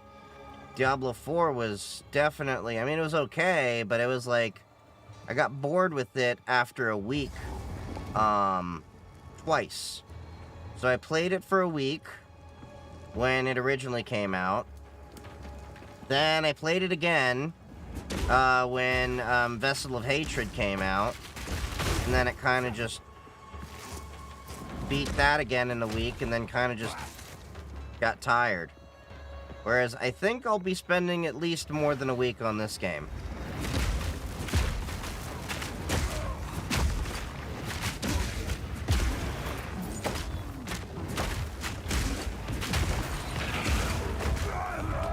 God damn it. Well, I died.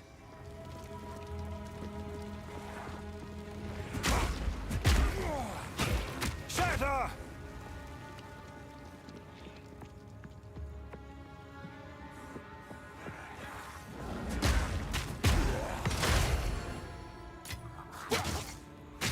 What is armor or scrap? Increase the quality of an armor. Okay. Do that.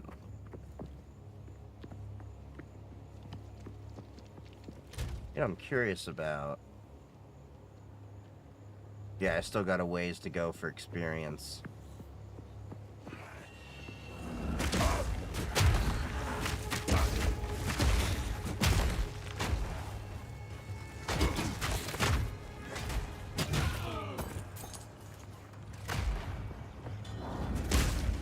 The one thing that I do have to complain about this game is that when they did release it, they didn't release it, I think, with enough weapons, because, like, for the melee guys, we still only have maces.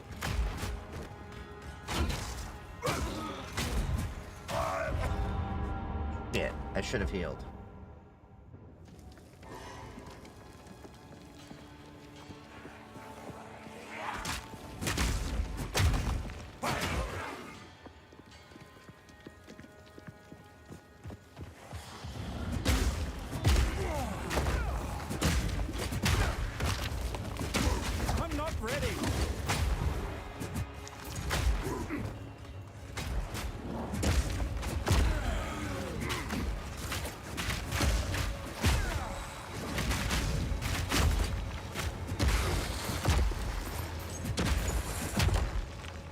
There we go.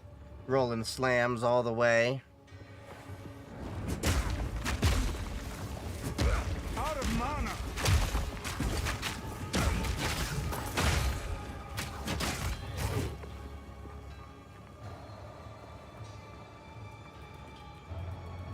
So yeah, I'm noticing mana does recover a little bit slower since I removed that ring. Dodge this. But it's fine.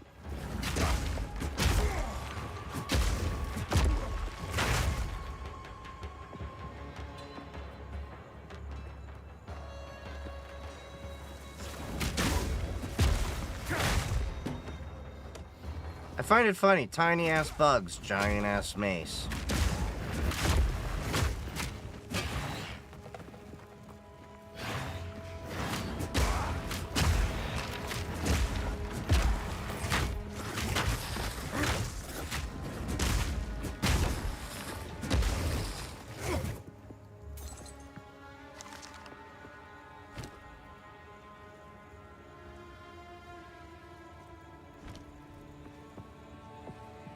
Okay, what's around this way? God damn it.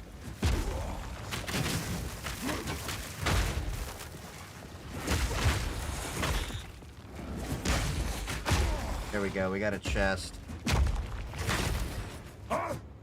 Still find it weird when these enemies die standing up on their feet.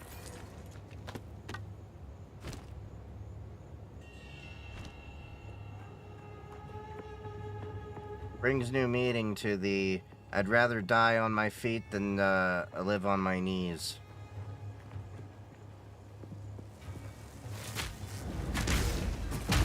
Shadow.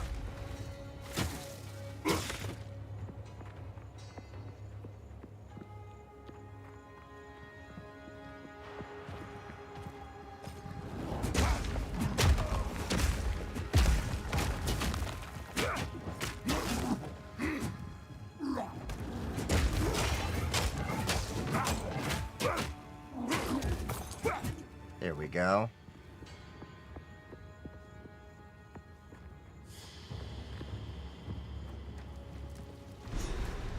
Enter Ma Dun Mine.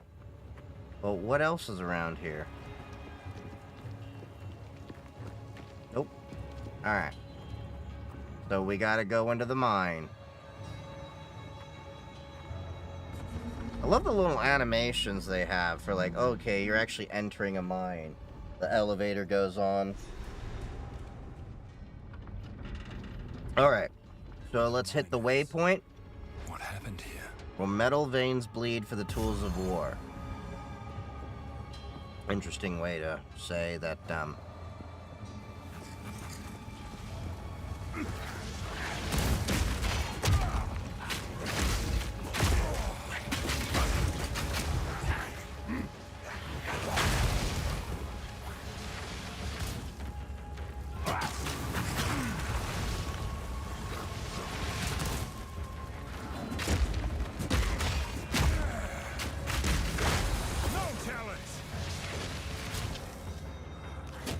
God damn, that little dude was kicking my ass. Had to be a little bit, strategic. Strategic retreat!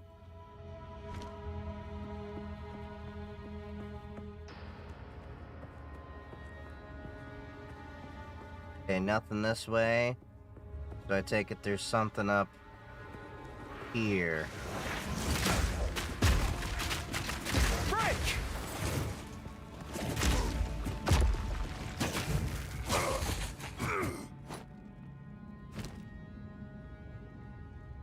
Let's go back to town, sell all this stuff.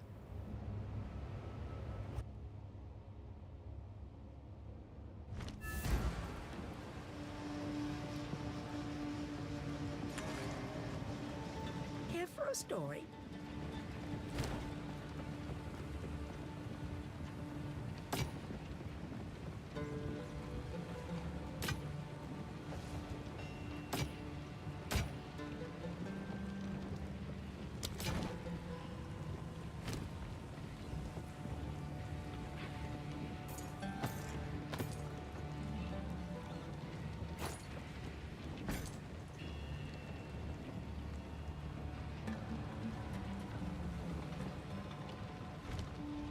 Okay, so now let's go to the stash.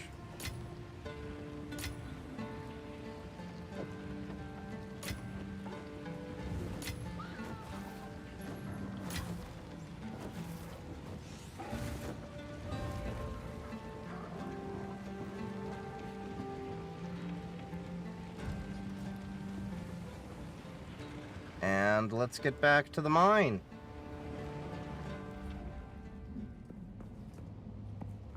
Alright. We got this path coming down here. Forgotten Stalker of Exile. Chaos resistant.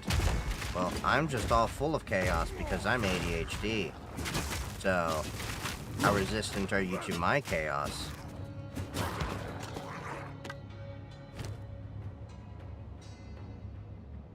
Raider plate. Interesting.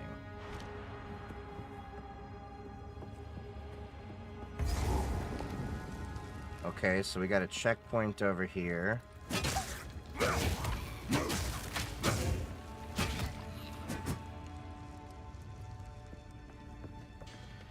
Okay, it looked like there was a bridge over there, but I guess it's not really in service anymore. Hey, Only Cans, how you doing, buddy? We just been chilling, talking tech, cybersecurity, and doing some gaming on Linux. We're doing Path of Exile 2 right now, which I've been loving. Definitely a lot more of a challenge than, Have you played Factorio? Oh yeah, I've definitely played Factorio. Long time ago. Am I thinking of Satisfactory? I might be thinking of Satisfactory. Is Factorio the 2D one? I can't remember. Shut up!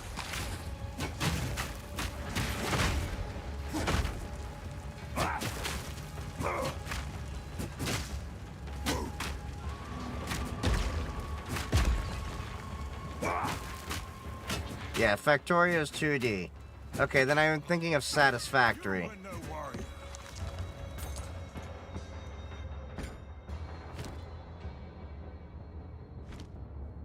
I don't think I've played Factorio, though, but I hear good things about it.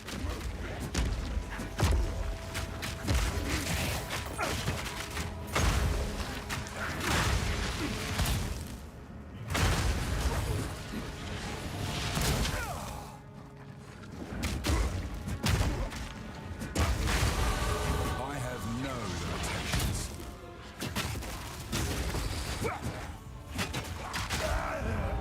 Ah, shit. I wasn't paying attention to my health.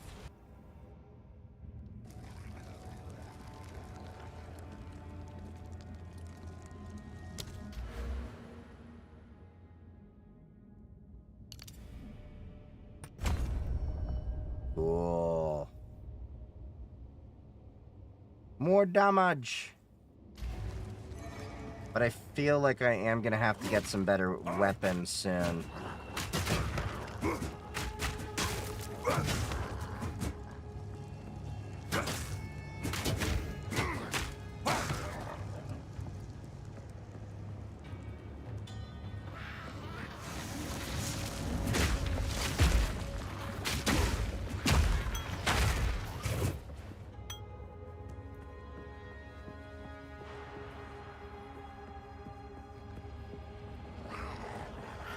I'm exhausted after a 12.5-hour Borderlands 3 session with the bud.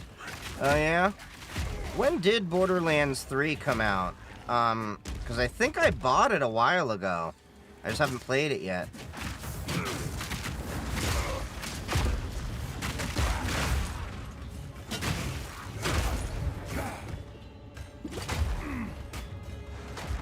$2019. Damn. Came out a while ago. I just haven't played it yet.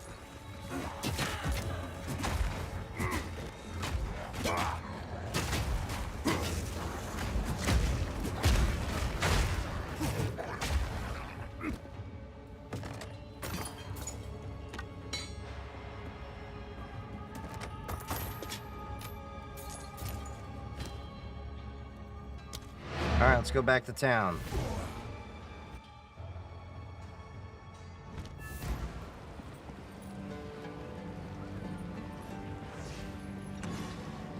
Yeah, we'll probably be playing this game for probably the next few weeks or so.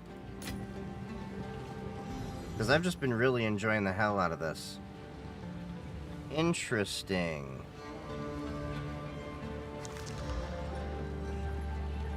Plus 30 to spirit, plus 2 to all attributes.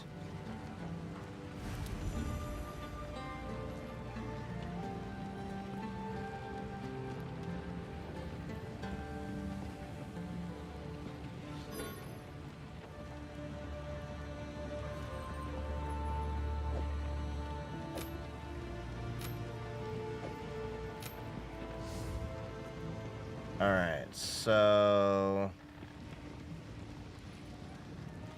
one-handed mace.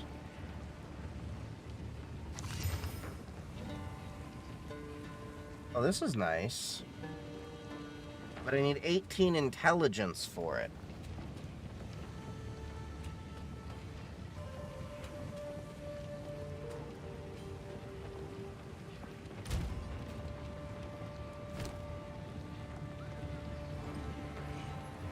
Stats will be ignored. Oh, that's a bummer. So that might explain something, because I took off the amulet that gave me more intelligence.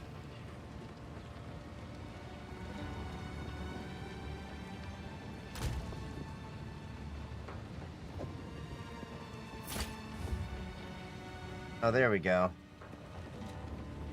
I was like, what the shit? Okay, cool.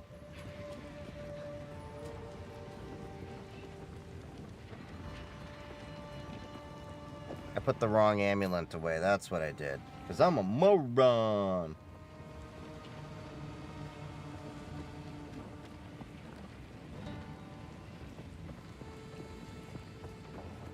Okay, so... let's compare these two. 9% increased armor and evasion. Plus 8 maximum mana to there. Man, it doesn't matter as much. But I get more maximum life with this guy. But the other helmet I currently have gives me more strength. They both give me fire resistance. I get more intelligence with the helmet. I'm gonna stash that for later.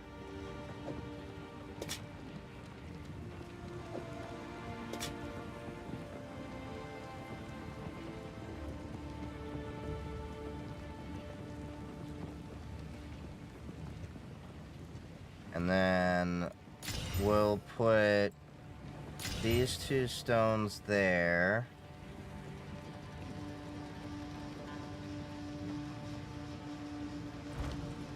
What? There's an estimated 12 hours left of the game. I'm going to be doing tomorrow as well as Borderlands. Oh, really?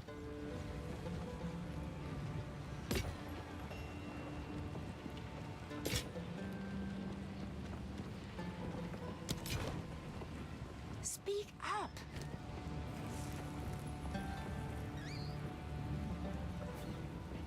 Investigator Stone Charm. Cannot be stunned. Use when you take the lightning damage. These are all... okay.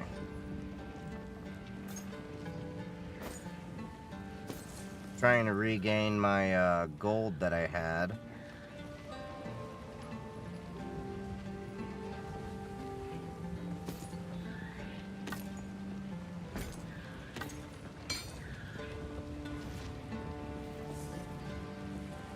Yeah, I have another topaz charm. So, As long as you like. do we have anything worthwhile?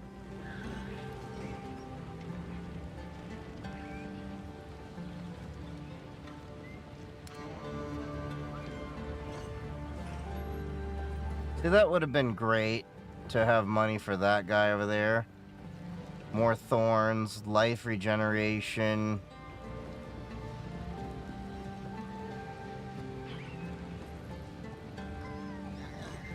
Oh well. Blessings. Shoulda, coulda, woulda.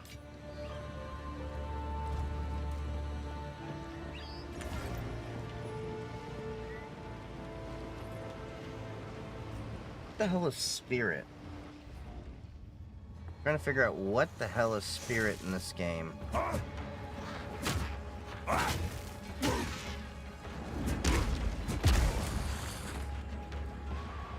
Shatter!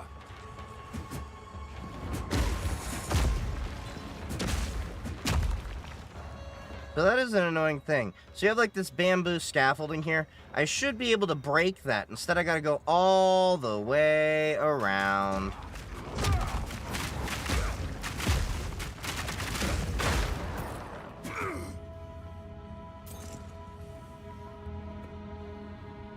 At least my health is recovering pretty fast.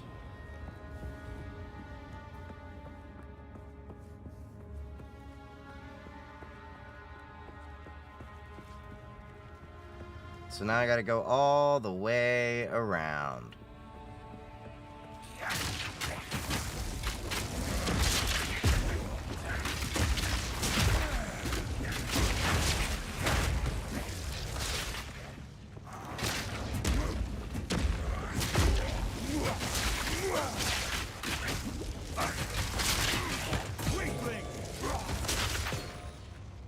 Okay, Desert Rune. And 7 to 11 fire damage. Okay, so I got a few of those.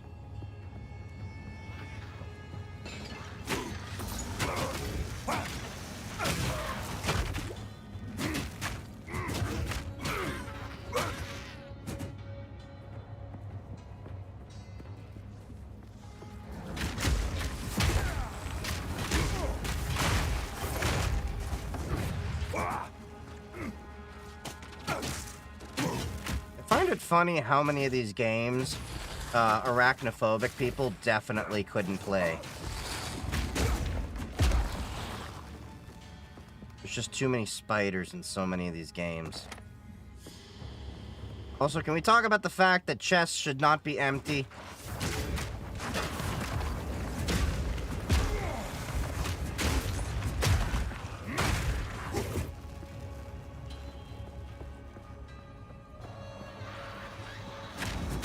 That's right. Step right up, step right up. Let me kill y'all one at a time.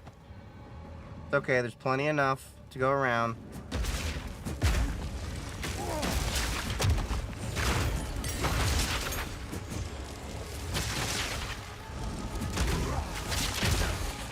I'm not ready.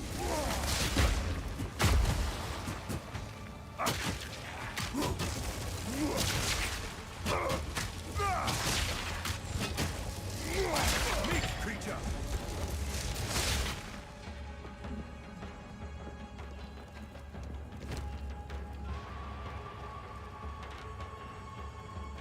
Ooh, an uncut gem.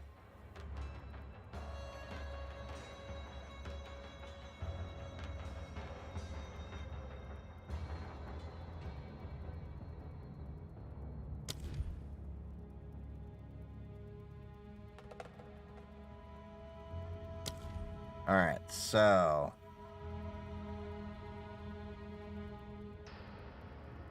Charge up your weapon while channeling. Releasing the moment you fully charge will release a wave of fire.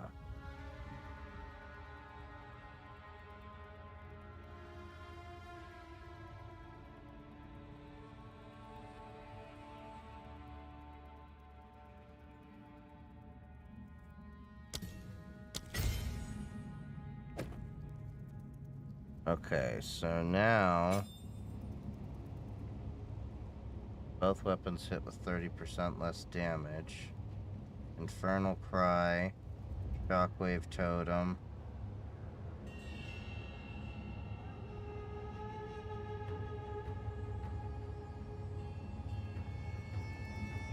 %8 increased War Cry speed. It prevents less than additional attack. Powered attacks. War Cry radius. Destabilizes enemies.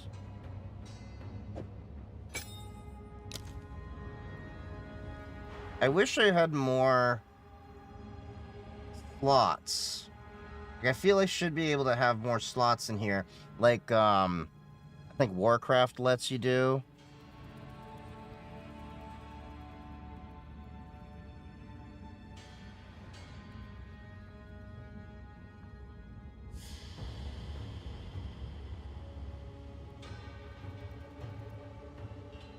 Okay, so Earthquake.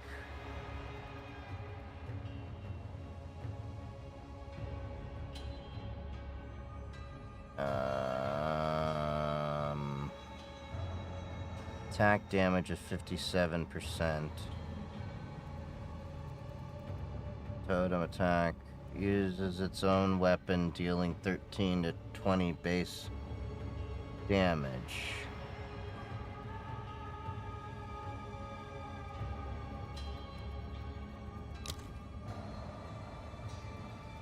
So we'll do that.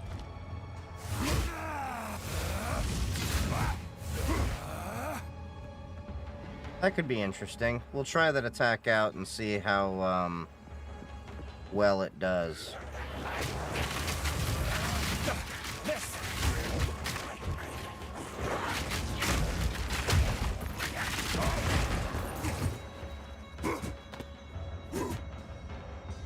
Doing tomorrow as well as board. Okay.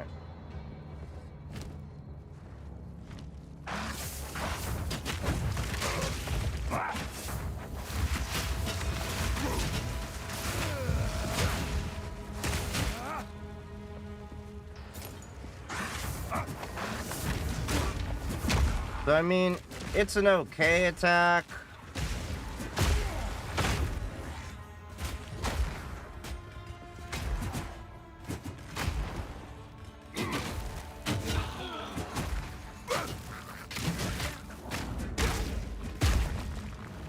I still think I'd rather use the Molten attack. That lets me throw molten balls at them.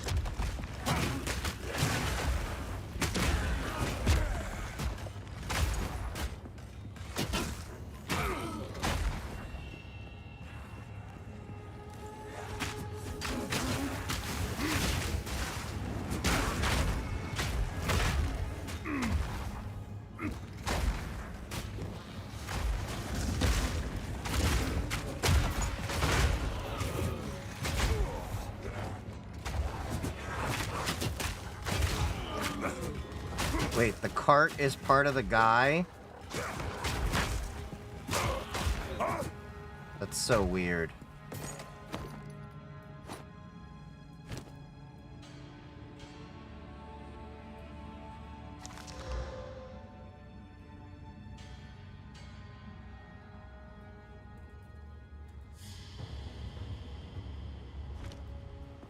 Okay, so where do we need to head to?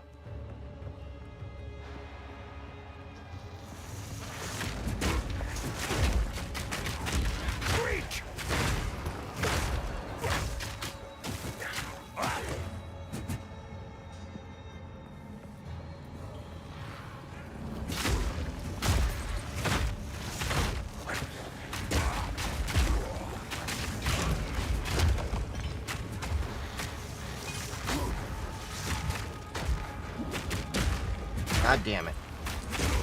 Getting a little too close for comfort over here.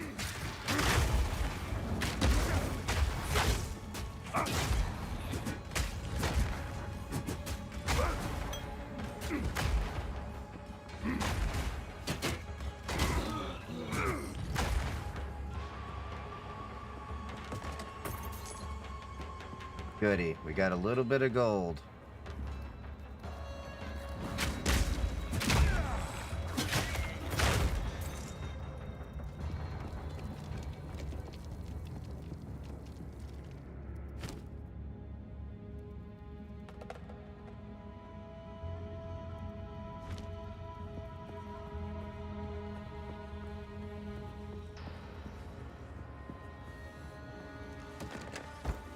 My satchel is full.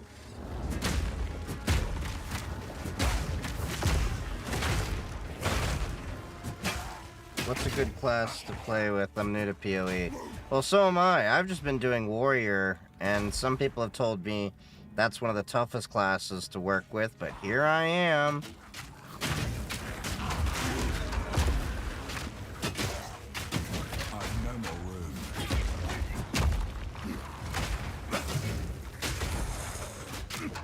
Yeah, I've only been playing this for a couple days, and so far, I've been loving it.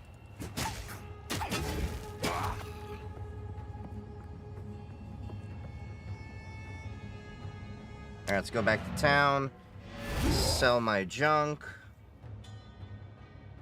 Yeah, I'm partial to melee type characters and being the barbarian and shit like that.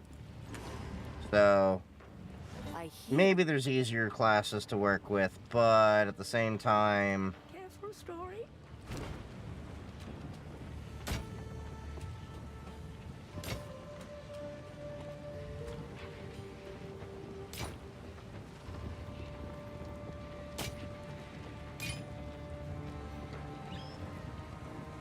okay. Let's get 5 shards over here.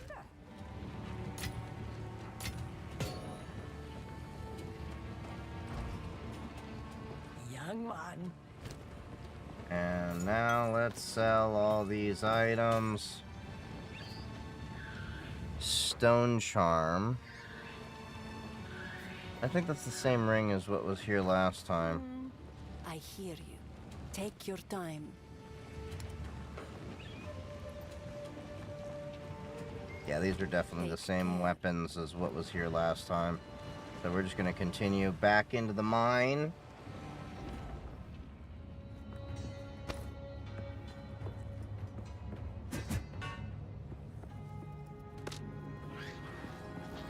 How many acts are in this game so far? Because I think I'm up to, what is it, Act 2?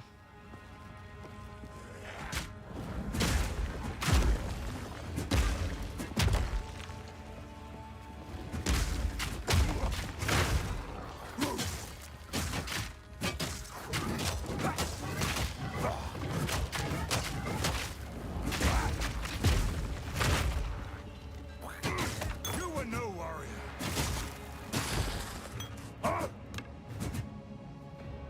Come on, boys.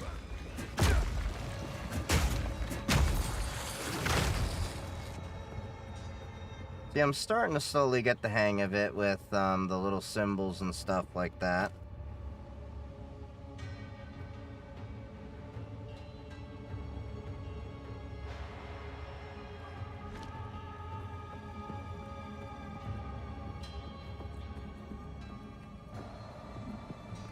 Okay, there's a checkpoint over here.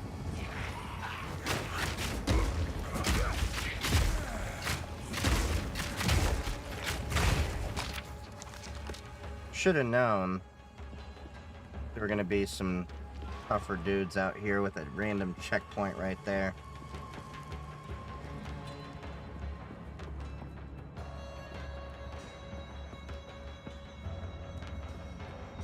Okay, so we gotta get over here, get to the southern part. Yep, I hear creepy crawlies.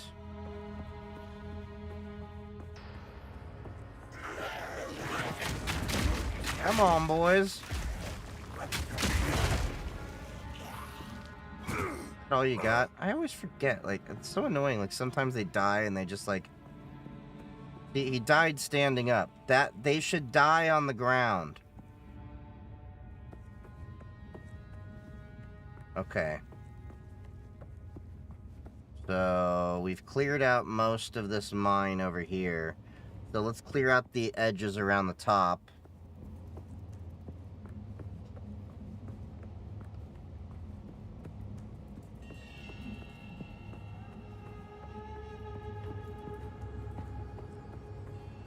Alright, that should be our next area over here.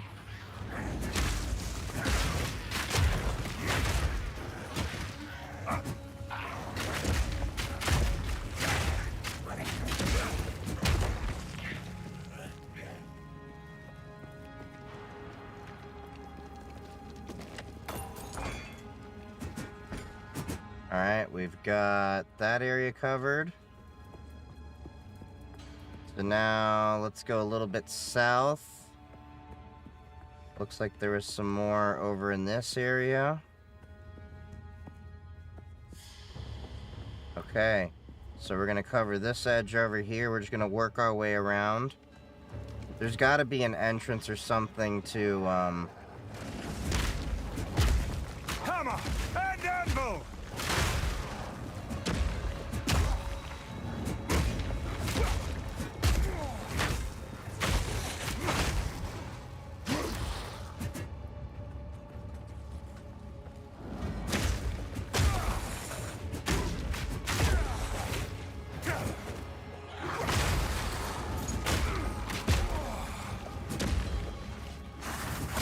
Come on, you bastards.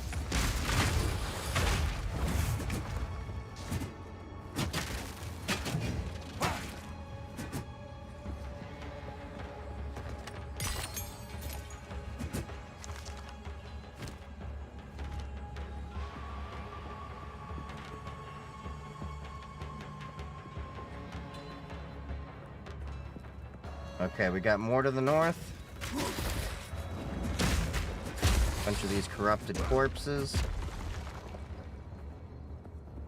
Let's take one more trip to town. Dump off these items. Make a little bit of gold.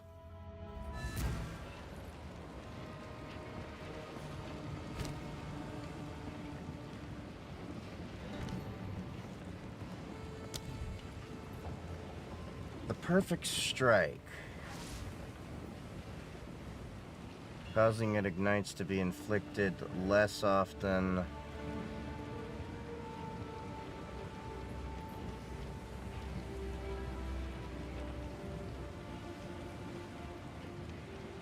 Doing it released with perfect timing, reducing the perfect timing window.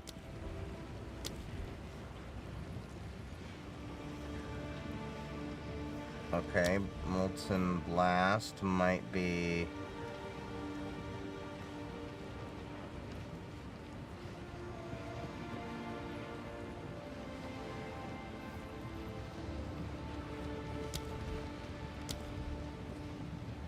Impact Shockwave.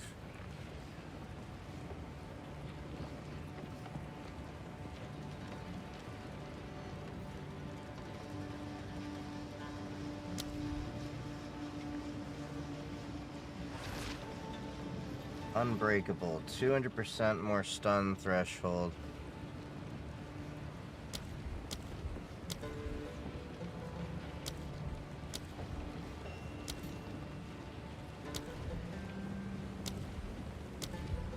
Okay, so let's see.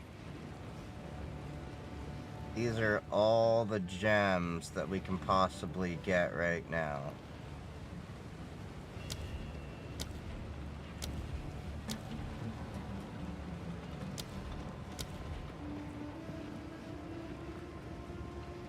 Forcing skill allows physical damage to pin enemies, but making it unable to stun.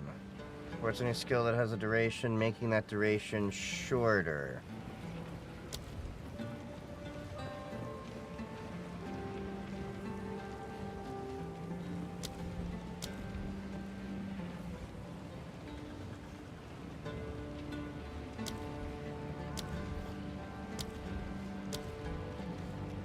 Infernal Cry. Perfect Strike. See, it's hard to pick which one we want.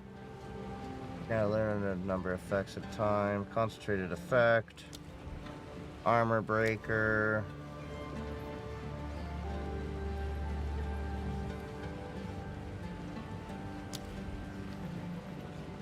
Supports any skill that hits enemies, causing it to deal more damage against enemies that are low life. 10. Jeez, what the hell do I want to use?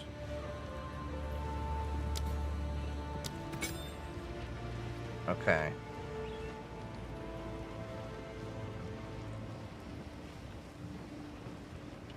Support slams you use yourself, providing a... Okay.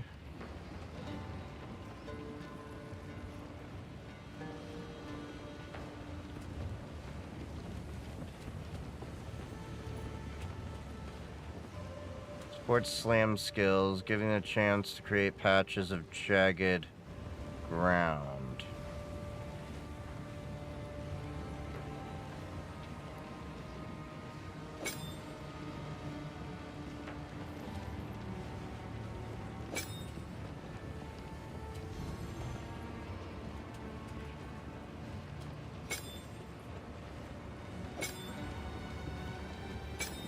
Okay. This is not the place for violence.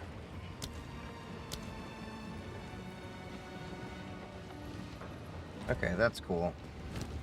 Got that. So now... Young one.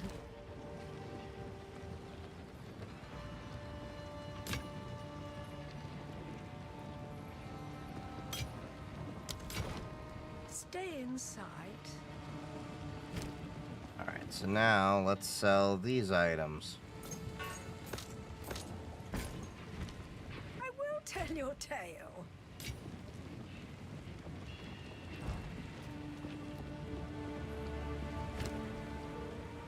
We've got almost 2,000 gold again after spending almost 5,000 on those couple items. So, that's nice. Okay, so we cleared out this area over here. Time to drop down and get to that area over there. So we gotta cross this bridge over here. And then I want to clear out these areas too.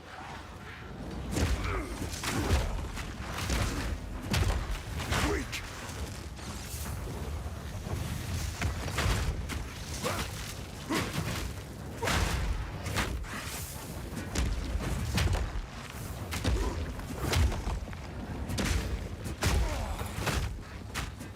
You are no warrior! There we go.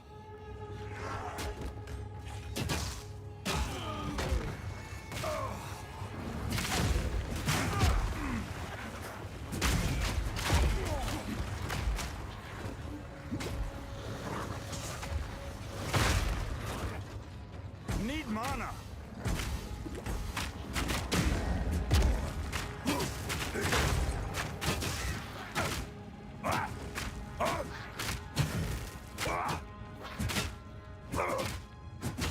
I'm not ready.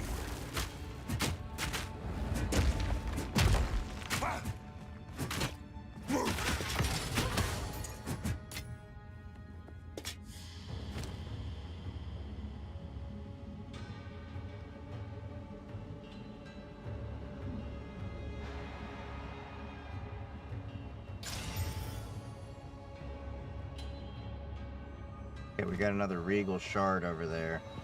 So we can do... Probably get another Regal Orb.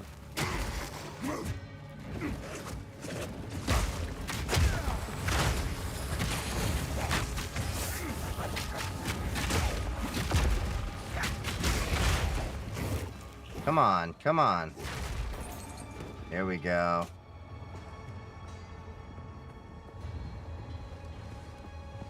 Okay, so that corner's there. Eh.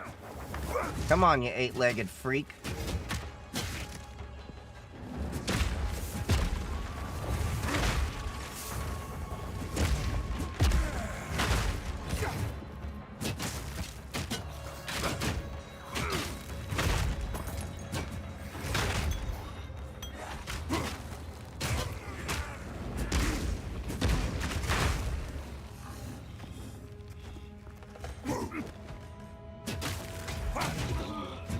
There we go.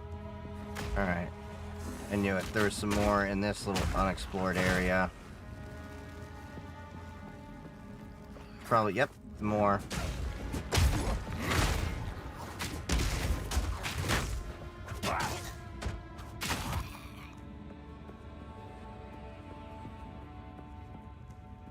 Okay, so now we go up here. That's like a bad map design there, where you get pinned in over in the corner.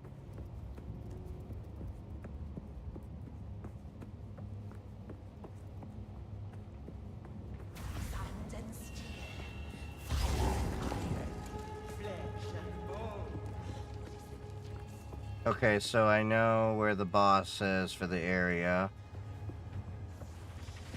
Hammer and anvil! Get to her in a second.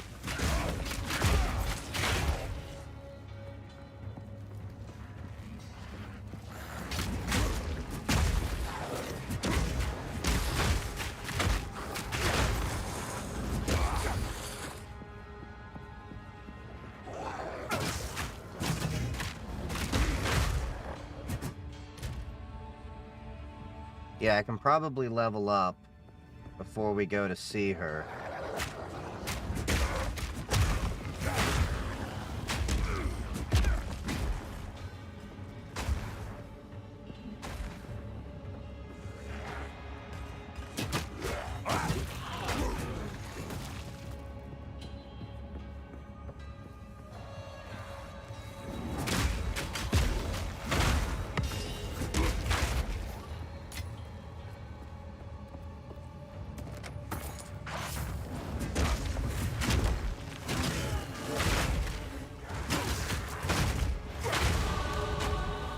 Yep, like I said, probably could level up, and we did.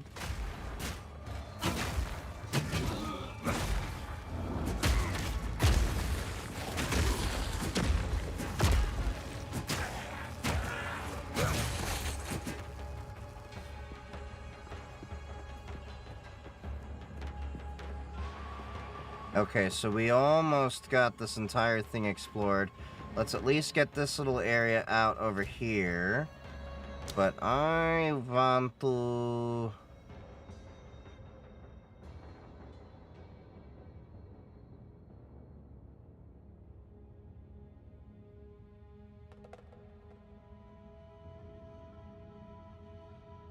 break 25% increased armor.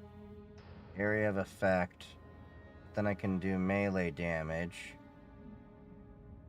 Get 18 or so. Unstoppable barrier. This tree is like so overwhelming.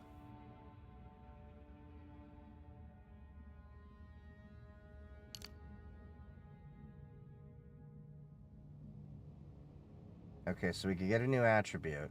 We could increase the attack area over here.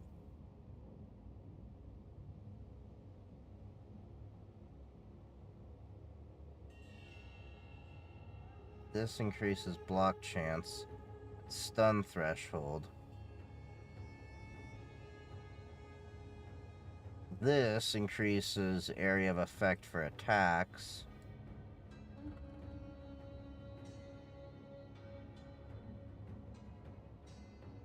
Allies in your presence have 3% increased attack speed. So this could speed up my attacks.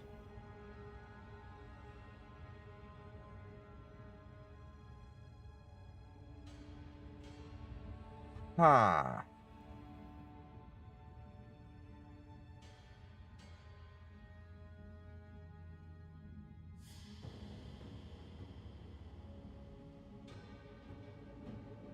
%8 increased attack speed with one-handed weapons. So, but this is a result of coming around here. So let's see.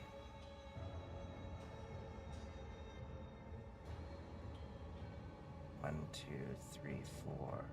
Do one and then two over here. I can get increased armor.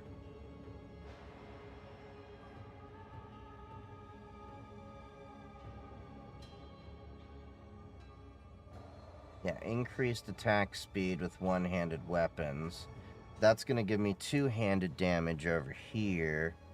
Bolstering yell. Totem placement. Rage on hit.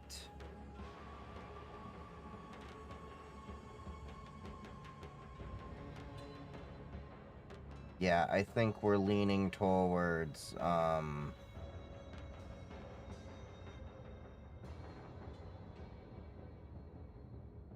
we could do another life regeneration, right? So we have attack speed over here, which is in 2 points. 1, 2. Okay, so then it comes a question of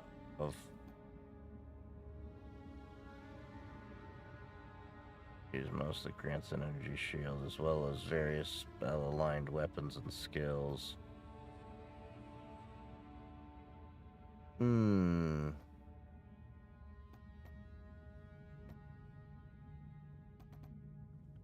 Each strength. So I would get 10 points of life.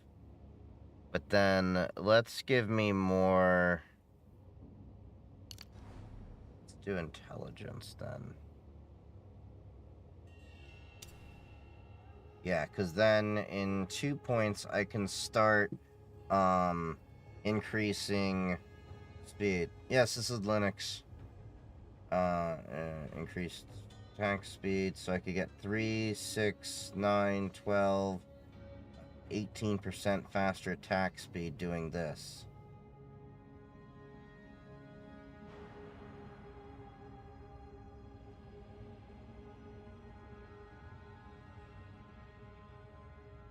Alright.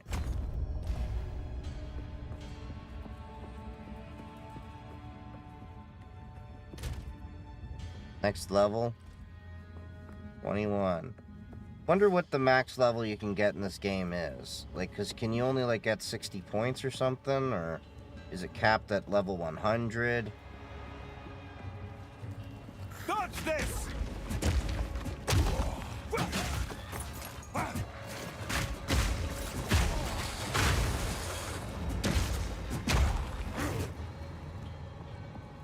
I've nowhere to keep that.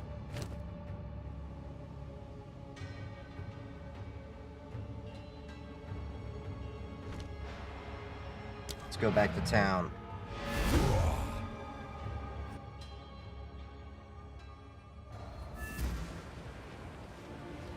Alright.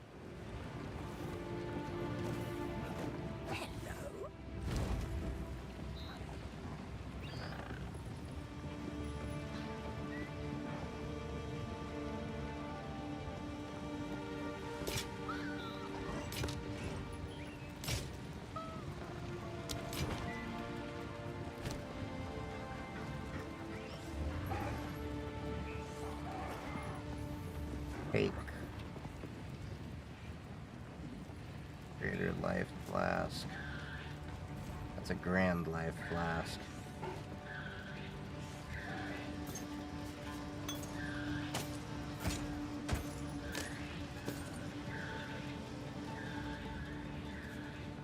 Do not wander. No need to rush.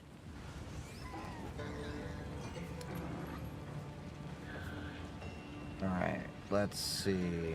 Goodbye.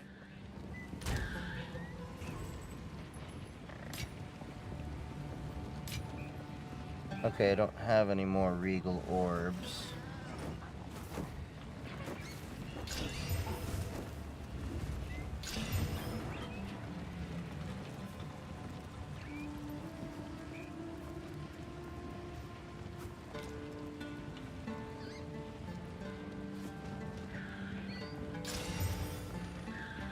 Okay, cool.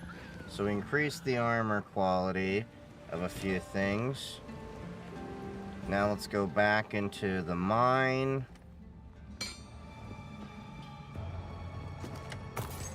Grab these items.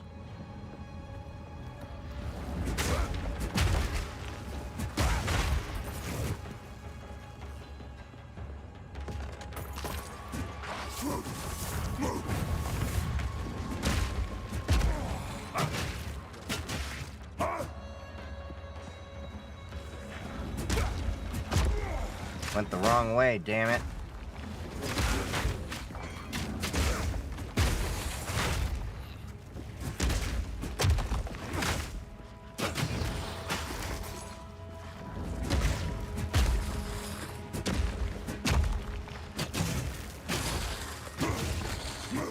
Sweet.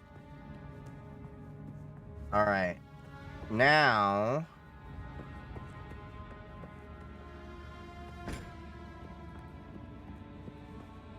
let's run all the way back.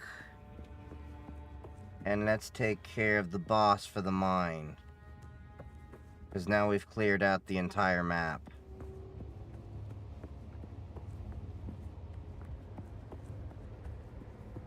I like to always explore all the nooks and crannies. It's just how I do things.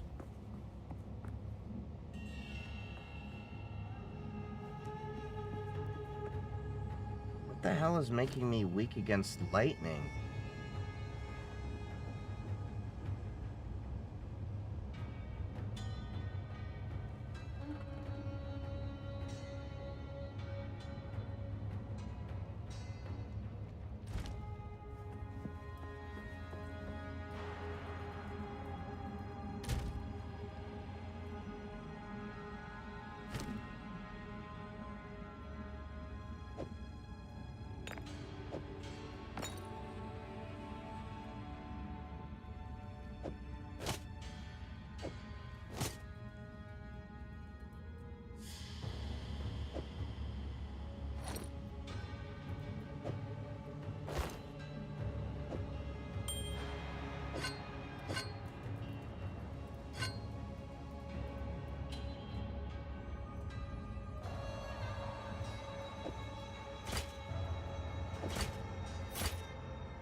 Why am I weak to lightning? That's weird. Alright. Am I gonna die? Probably. Help me! She's insane! Akarui? You'll burn, Slow down! burn, burn, burn! Boom! Slow down! Shut up!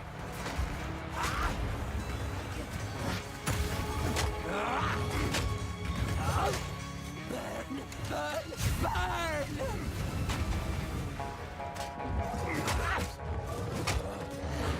Slow down! Explode! Burn, burn, burn!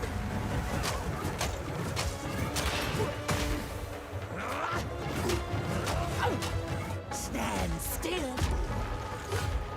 Burn, burn, burn! Hold this! Stand still! Flash! Stand by my earthquake. I am the sun!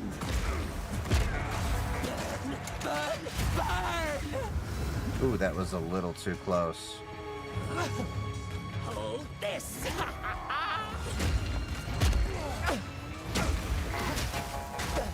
Burn, burn!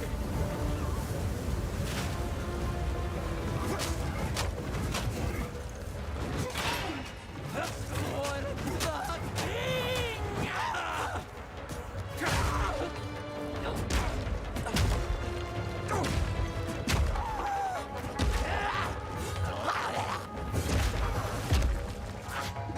Burn, oppressors! Stand still! Deep breath! Burn, oppressors! Deep breath! God damn it. Hold this! She's coming! For the king! Burn, burn, burn!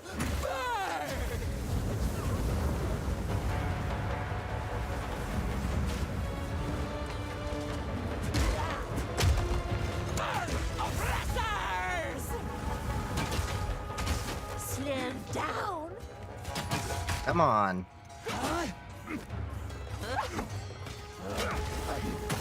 Flash! Burn, oppressors!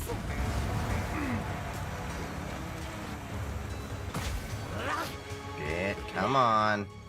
Watch out! For the Baradun! Stand still! Burn, oppressors! Flash!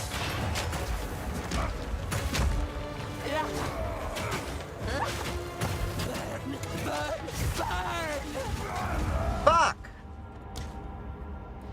Didn't dodge in time. Stand still!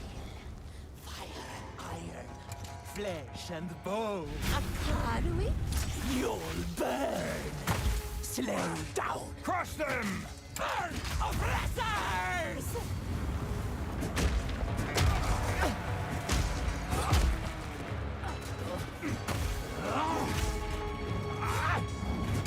Burn, oppressors!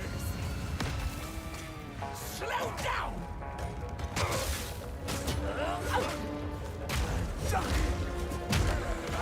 I am the sun! Burn, burn, burn!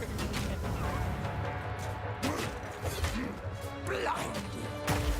Breathe it in! Burn, burn, burn! Burn, burn, burn! God damn. A little too close for comfort.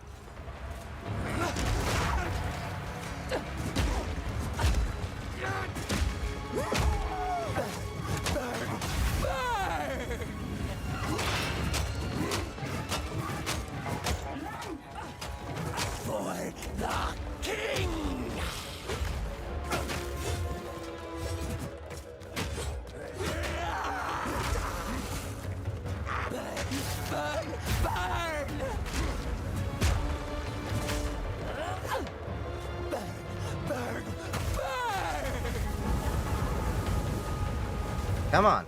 Come on. Deep breath.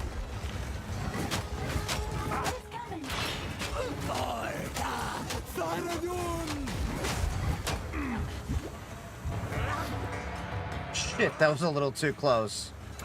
Oppressors!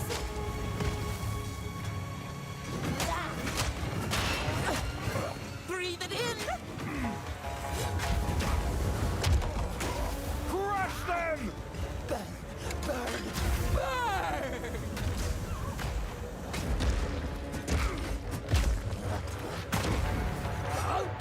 Breathe it in. Die! Die! Die! Shit. Deep breath. Burn, oppressors!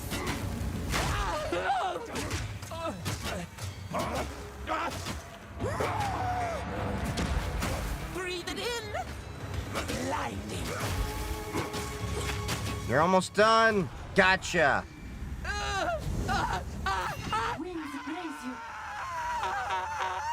Now give me my damn gifts.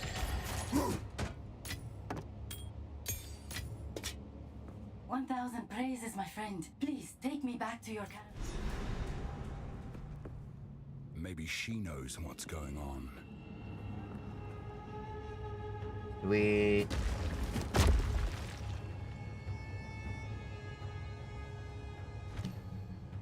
Ooh, a level 6 ring.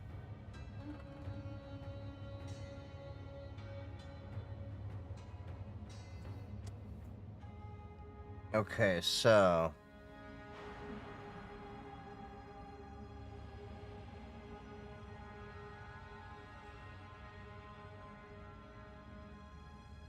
attack damage.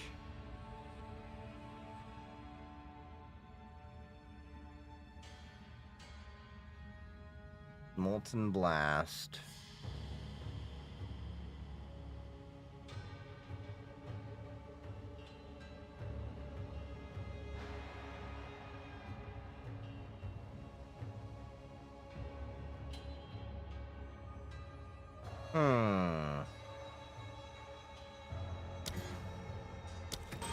Yeah, I'll use that.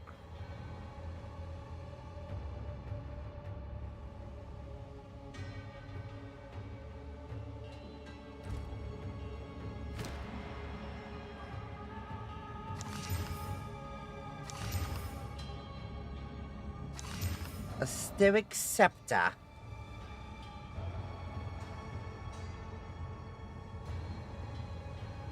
Okay, so... Oh wait, I can use more skills. Nice!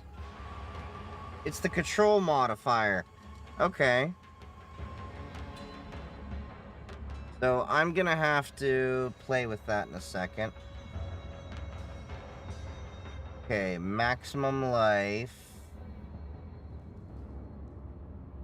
Gain 2 mana. Plus 10 increased light resistance. In light area.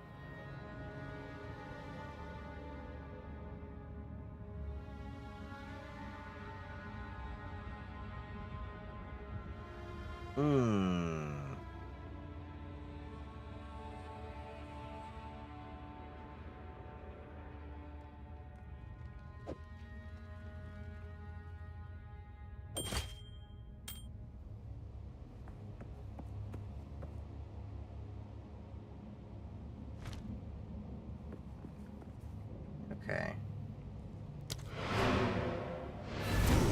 Let's go back to the caravan then, now that we've got the mine cleared out.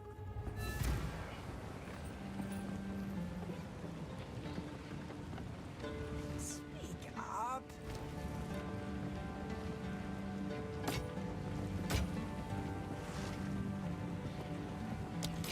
I will tell your tale.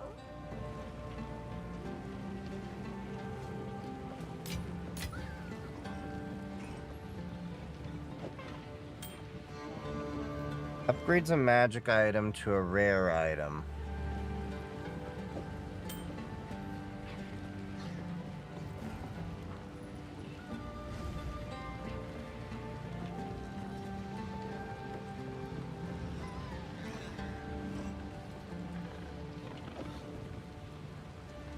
Okay, we can probably sell that now.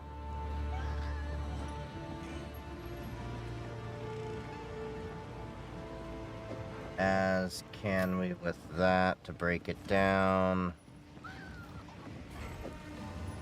And that to break it down as well.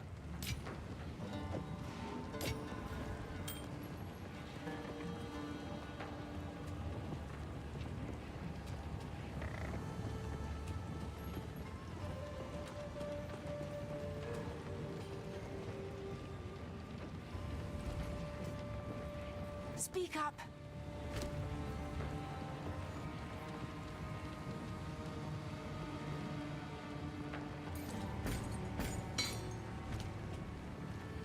Disenchant these items.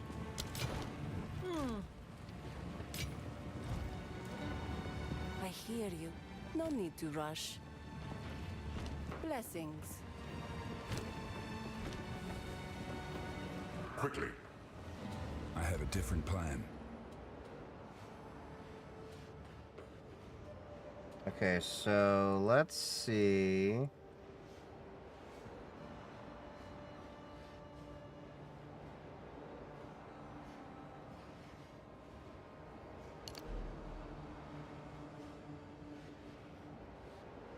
Okay, so we're gonna apply that refund.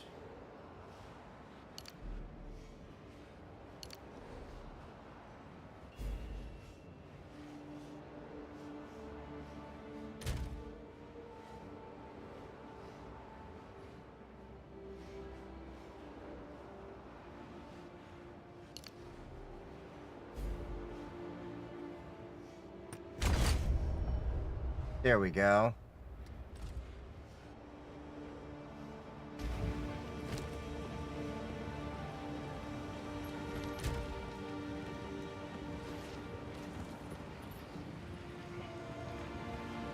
Armor, resistances.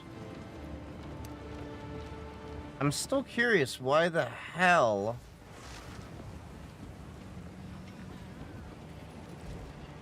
I have no lightning resistance. But oh well.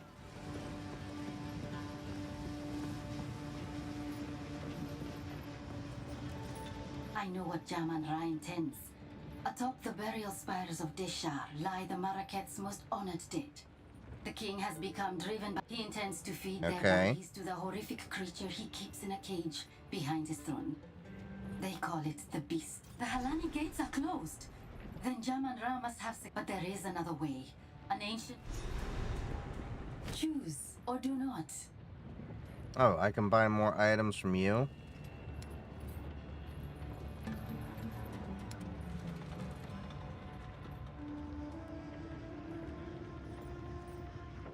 Oh, this is a gamble.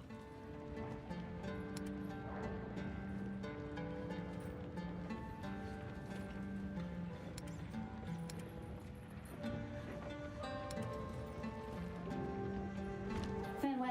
So, our city of the dead. Let us see if this... Alright, let's use the desert map to get to where we need then.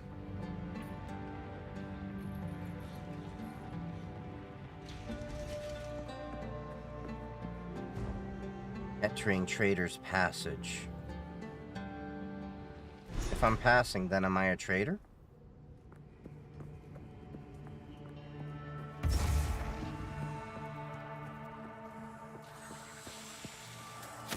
Giant-ass spiders and skeletons.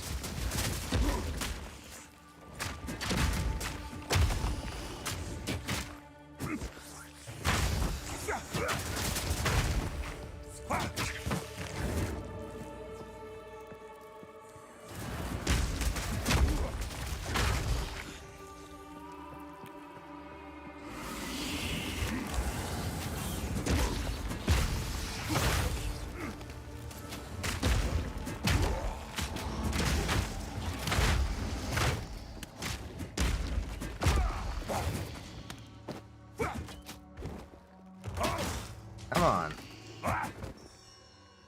There we go.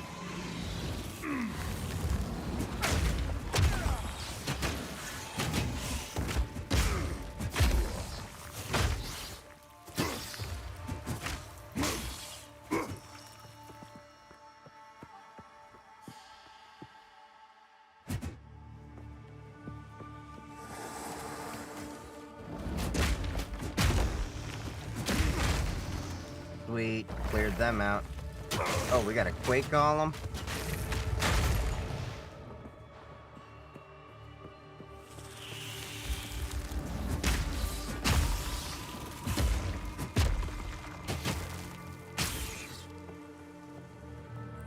Okay. More golems.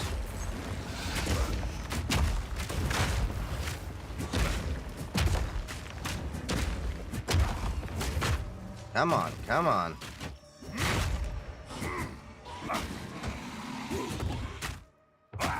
Thought I killed you. Guess you're like on your last hit point, but okay. More golems.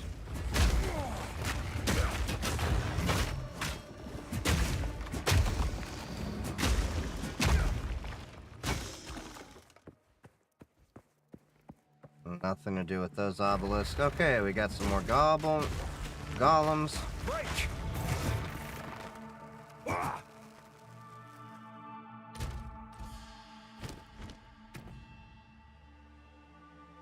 So, let me see.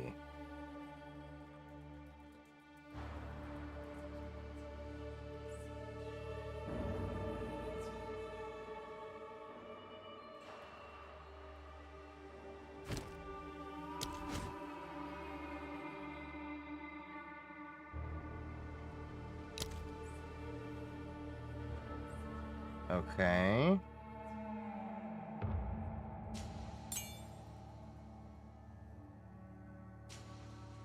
Nope, that's not what I meant to do.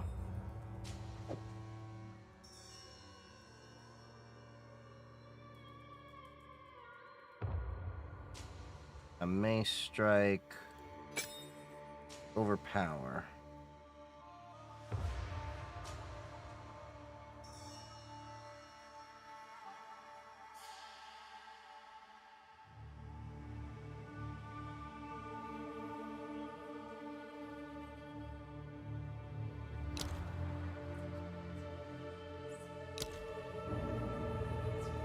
Okay, we'll pull the Infernal Cry there. Because I need...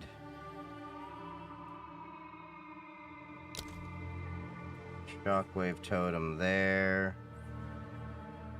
Okay.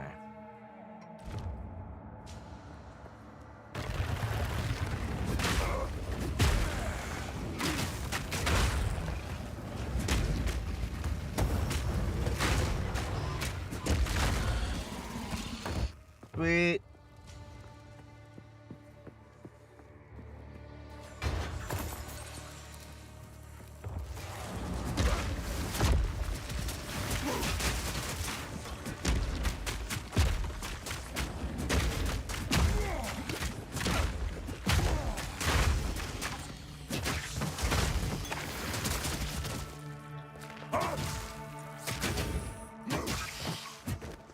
Damn Striders. Getting close to full.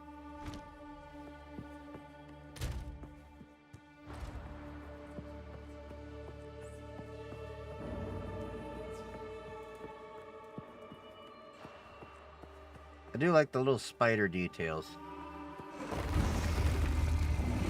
Dodge this!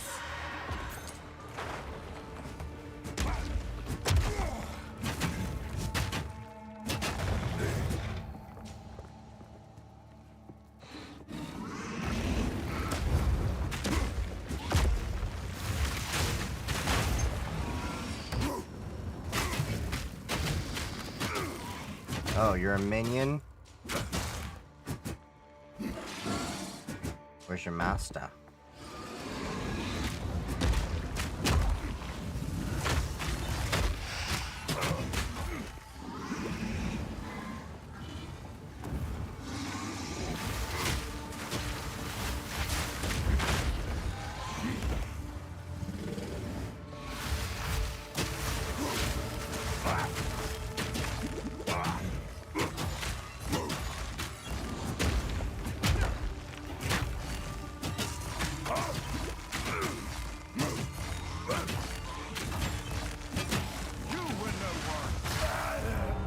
God damn it.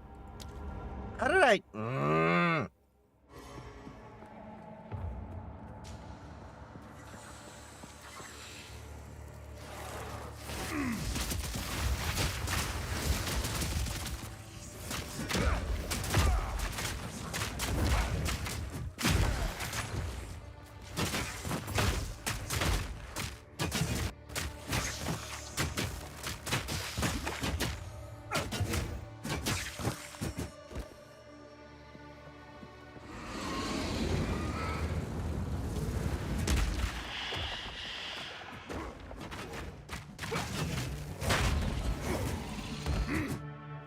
Sweet.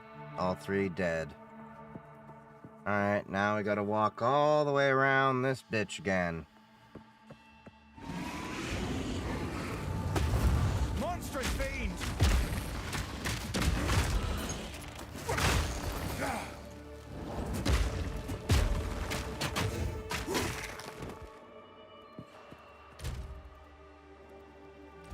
Still got plenty of ways to get experience.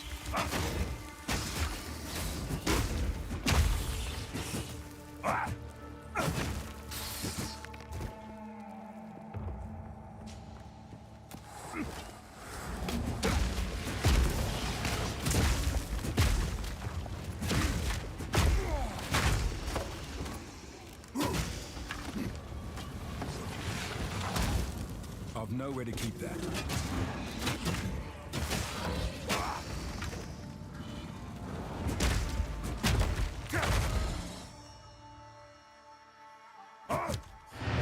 Let's go back to town.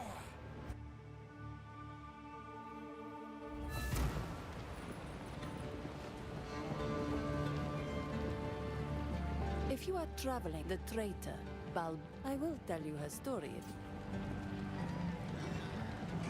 Long ago, when Keth was the she led a band. What was her reward? No, Jingak. My wares are renowned. Take care. Hello?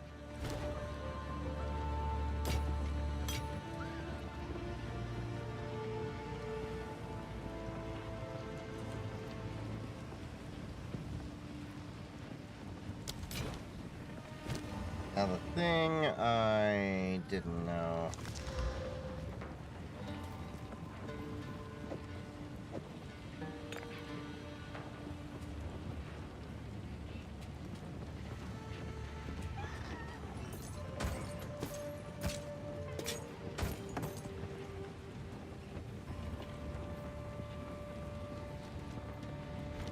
I will tell your tale. Okay, so we got that.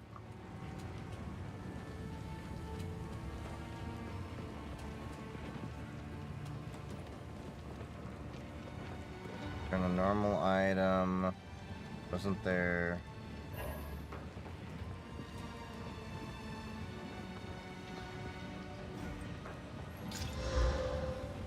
Cover 5 mana when used. Now I'm curious, so if I turn that, gain 21 guard during effect.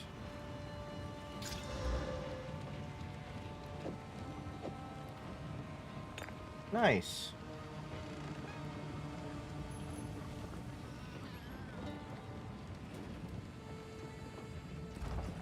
What?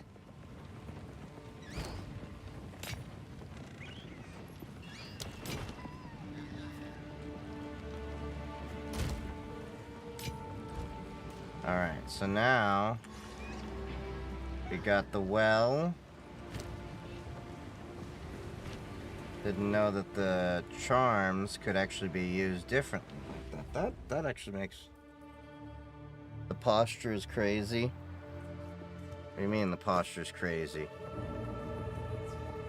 We got a Herman Miller chair. Posture's great in this chair. Hammer and anvil!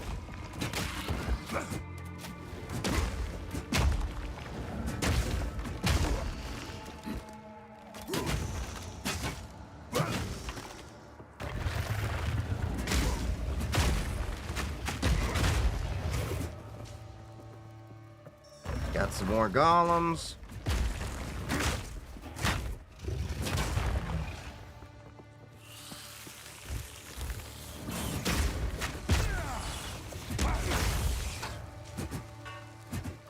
a Prophite Staff. How was that?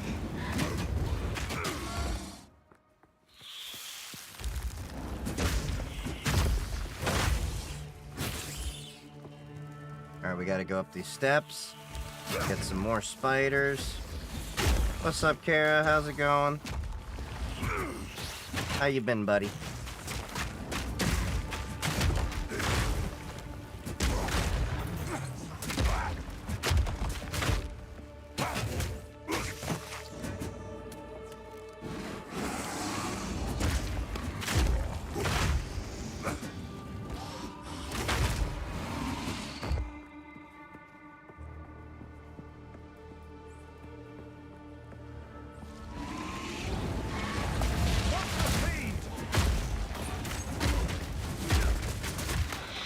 God damn it!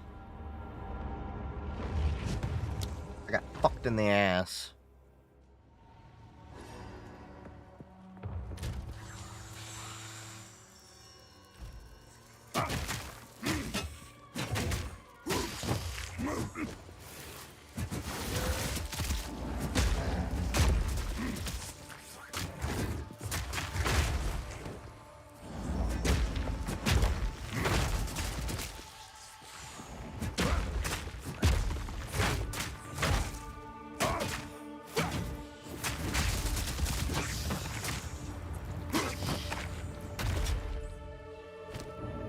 Visored helm.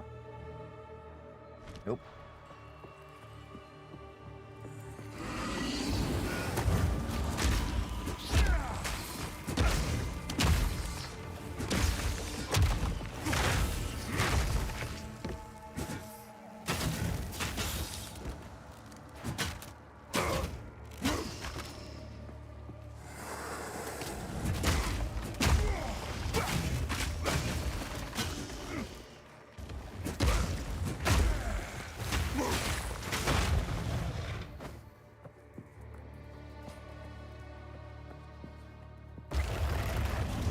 It's annoying, though, that every time I die, I have to redo all this shit.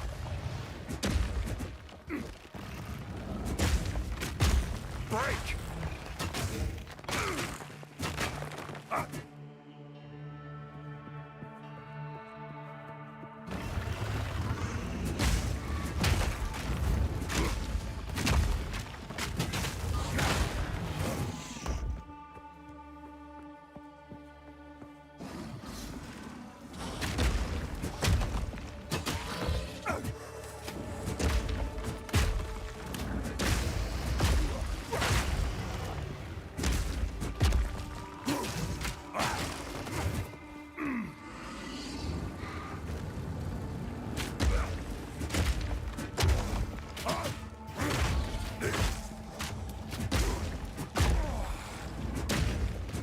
Come on.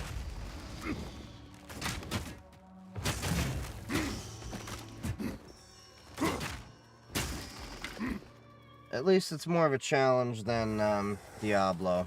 I will say that. Because I have definitely died more times than I did in Diablo.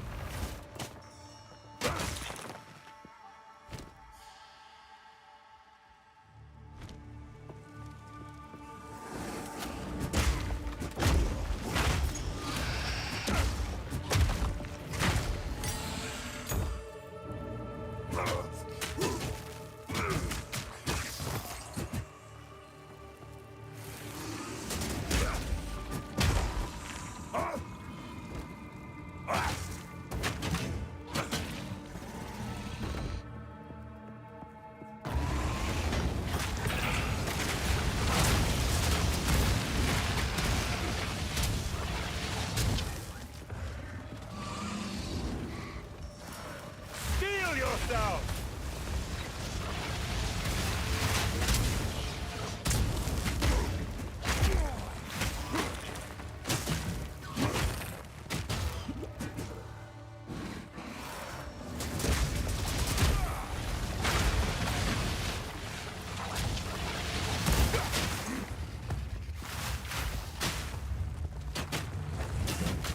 Heated Quake Wall Golem.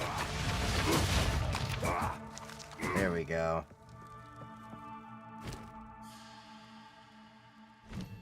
An uncut skill gem to get me to level 6.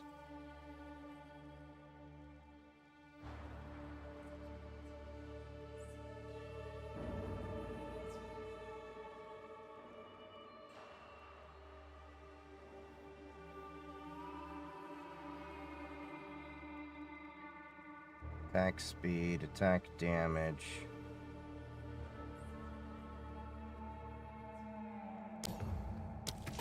Let's upgrade that.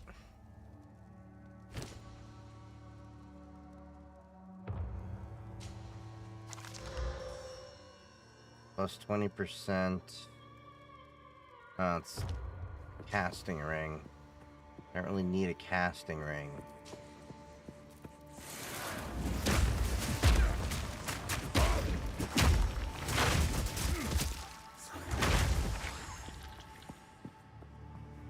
Okay, so we hit that dead end over there. Now we need to go to the other side. Shatter!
Okay, so what's the next thing we're gonna level up now that we've got this over here? We'll do the rolling slam, because I use that a lot. And we're gonna go back to town, sell the items that I have. Man, I remember in the original Diablo, you used to have to carry around so many scrolls with you. Careful story.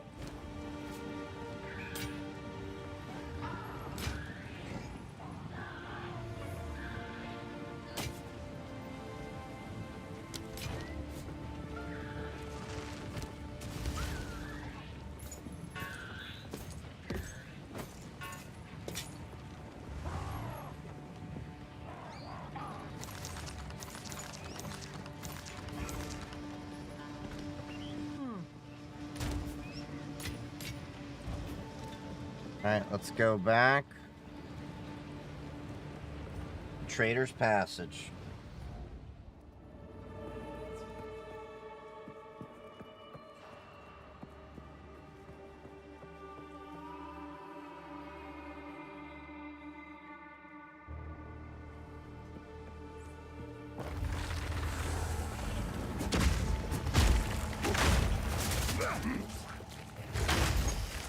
Come on, come on. We're doing good. Shut up!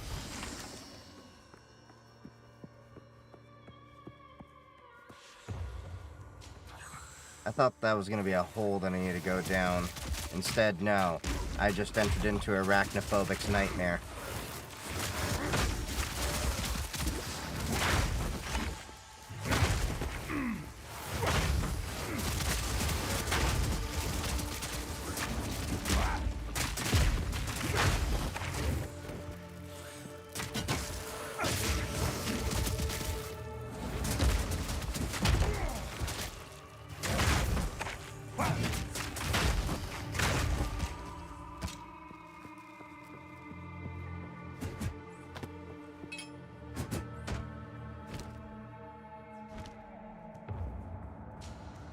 Alright.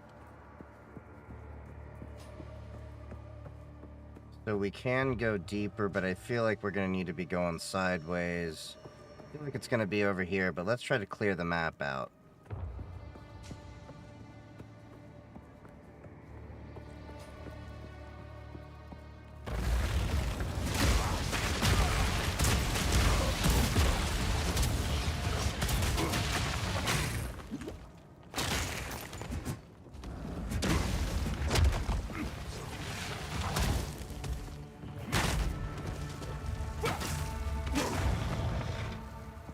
Here we go.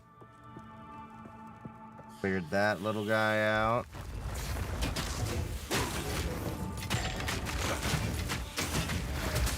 I've no more room. Dodge this!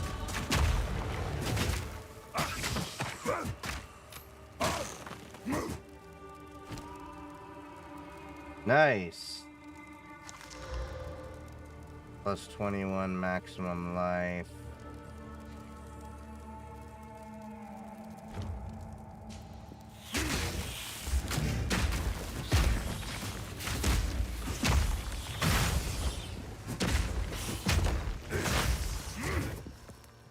My satchel is full.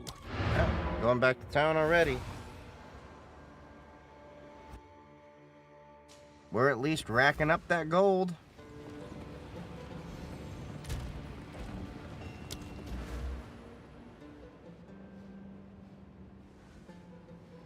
So we can get 3, 6, 9, 15, 18% faster attack speed over here. That's, I think, worth it.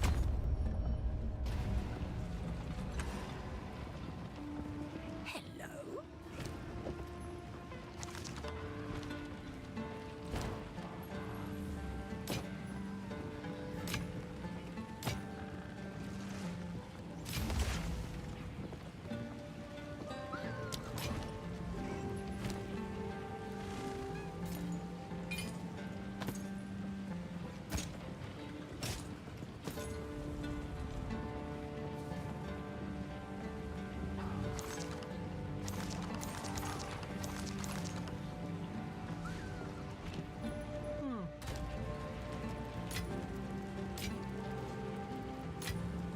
I keep gathering up all these orbs.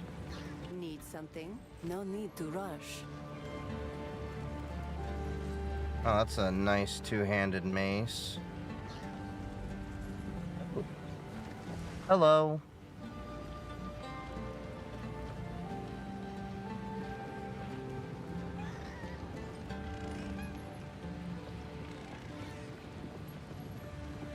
So these are 18 to 24. Damn, these minimum do the damage that I'm doing with this guy.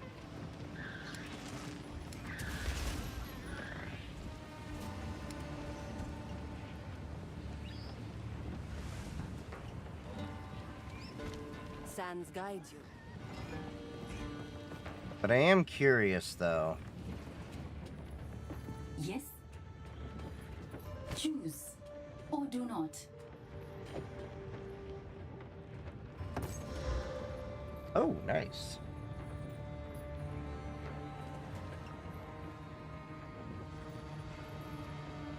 $26 to 42, but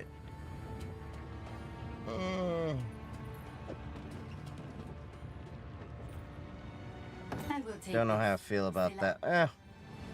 We'll deal with that later.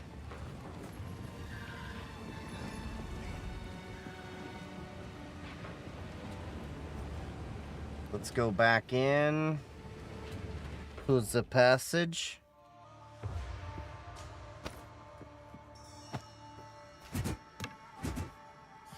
I want to at least clear out this area here, possibly, if I can.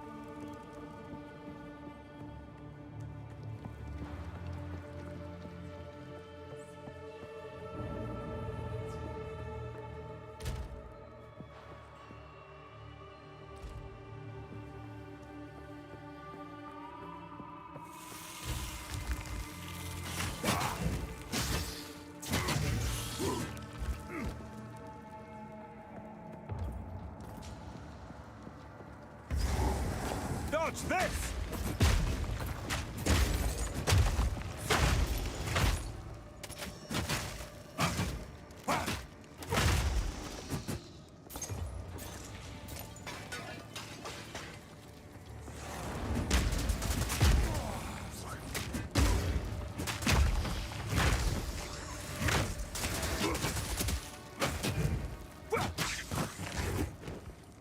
Okay, so we at least managed to get to the checkpoint.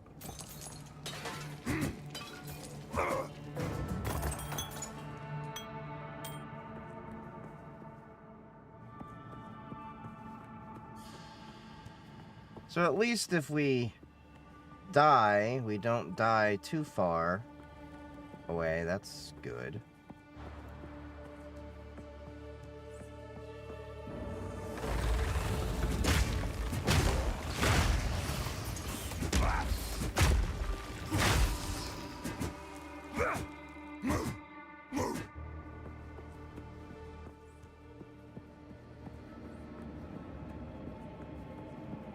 The Six Sisters. These statues are older than anything I've ever seen. Must be close to the boss then. Feel my wrath!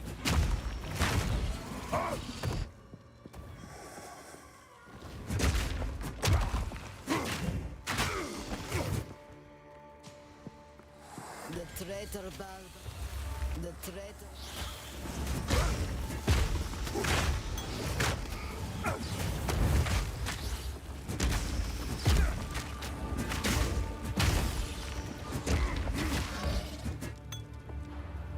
The traitor Balbala has been sentenced to 1,000 years of suffering as a djinn, bound in this place of her dishonor.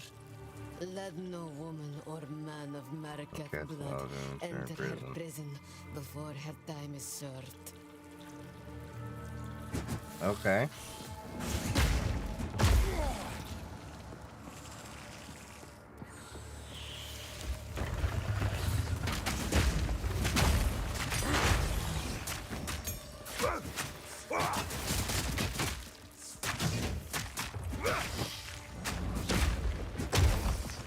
Come on. You got 2 uncut skill gems? Nice.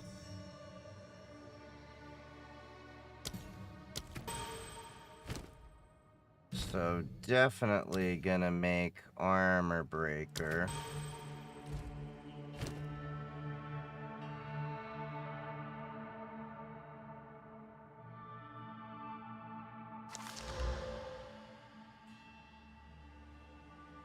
%45 recovery rate.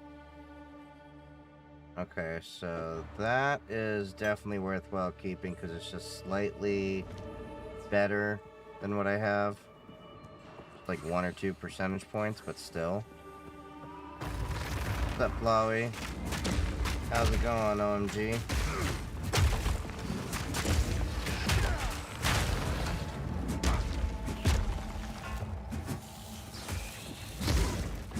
Oh, come on! How many Grand Life Flasks do I need to pick up?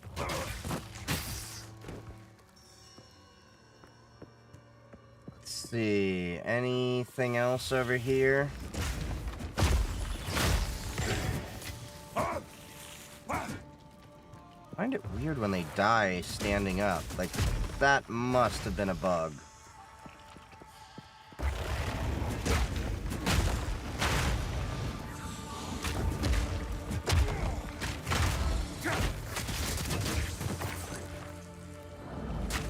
Hammer and anvil!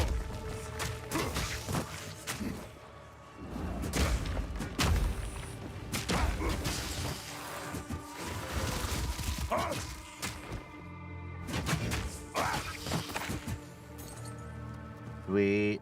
Alright, we got some more golems over here.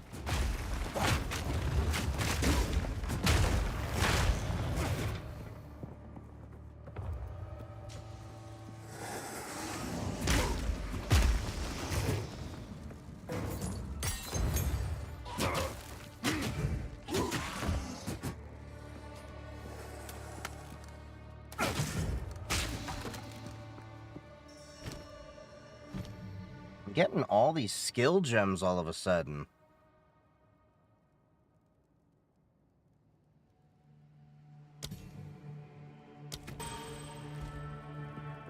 Okay, so we'll get the Infernal War Cry. We only have 2 more to get to level 6. We gotta work on the level 7 skills. The Halani Gates.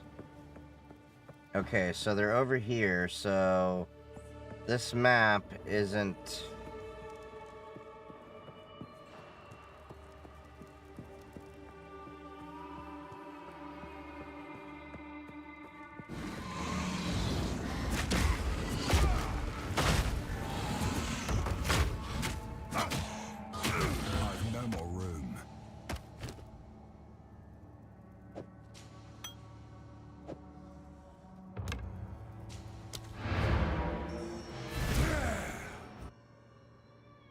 Unique bosses can grant permanent buffs for defeating them. Oh yeah, I should go back to the first act ones.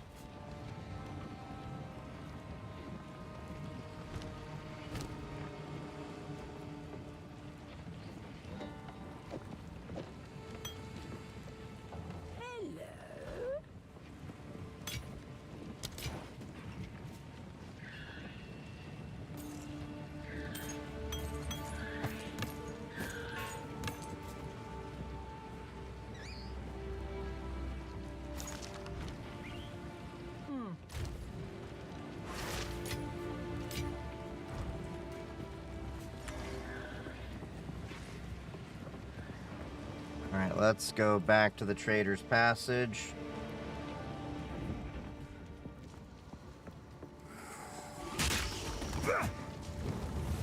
Feel my wrath.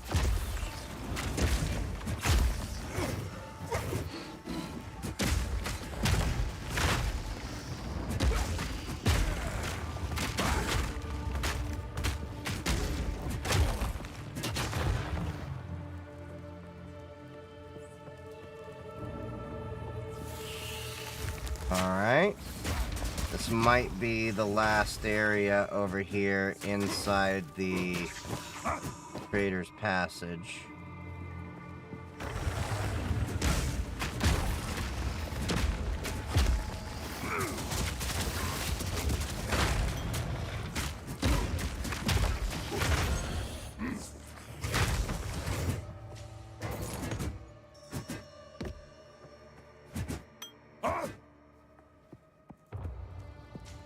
Oh no, there's one more area up there. Didn't clear that out.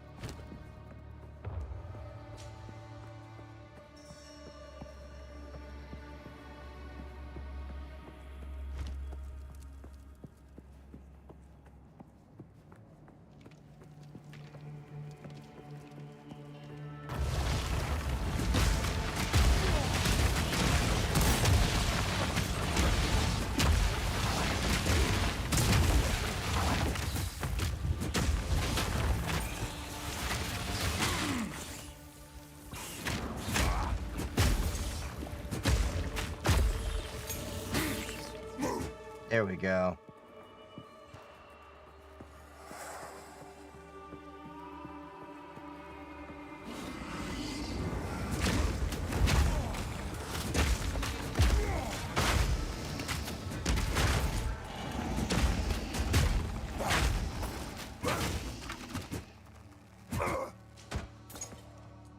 Cool.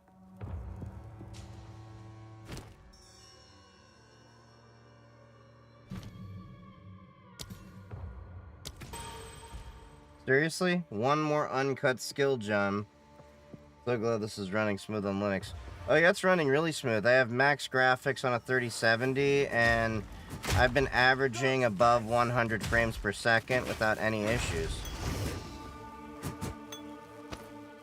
They did a really good job making this game, even if it's early access and still not fully built out.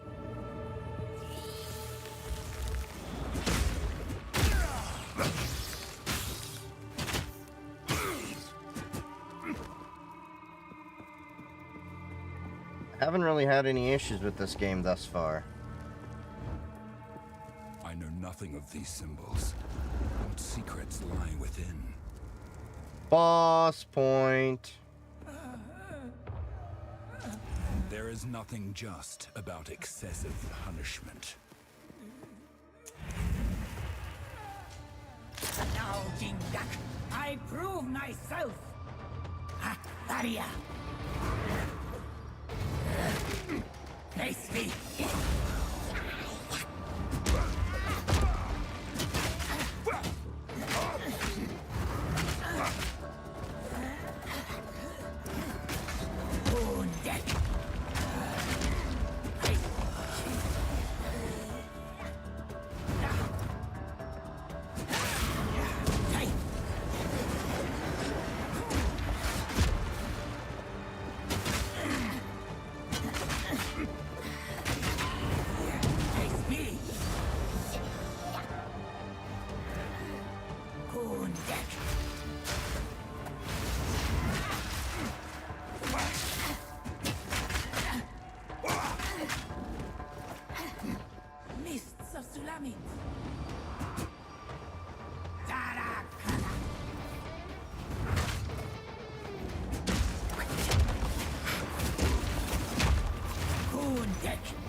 Oh, this is Path of Exile too.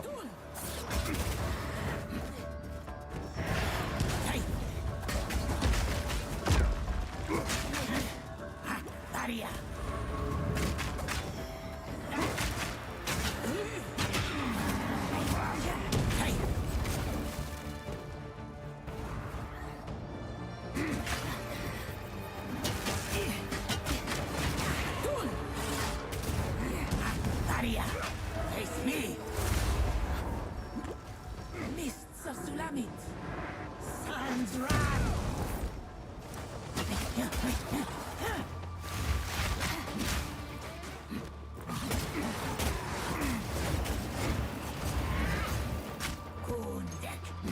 I'm gaming on Pop OS Linux.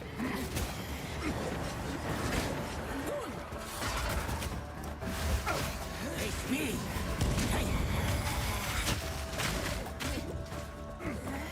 I'm getting my ass beat.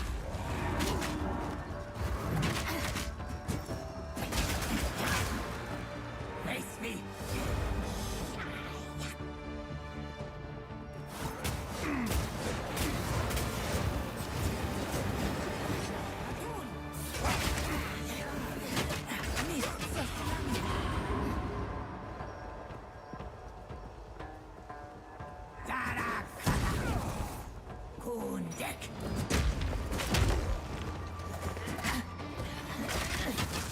Destruction!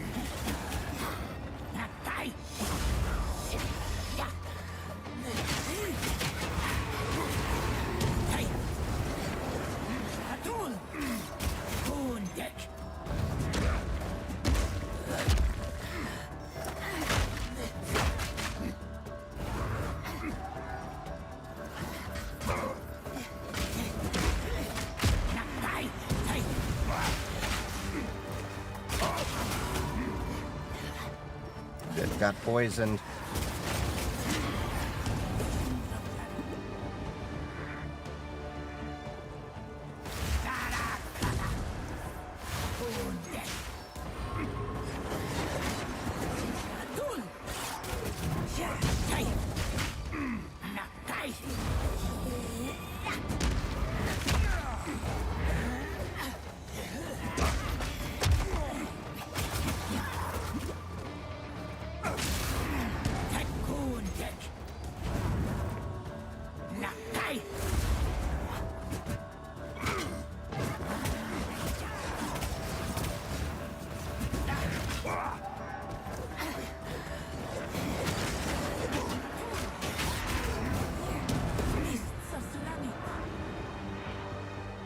Come on, you damn balbala. Sun's wrath! Kundek! Face me!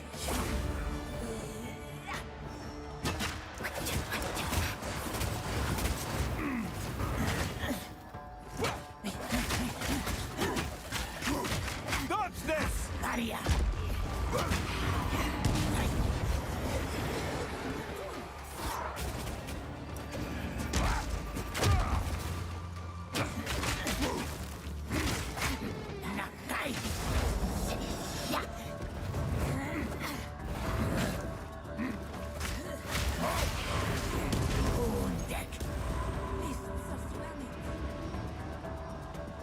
Sun's wrath!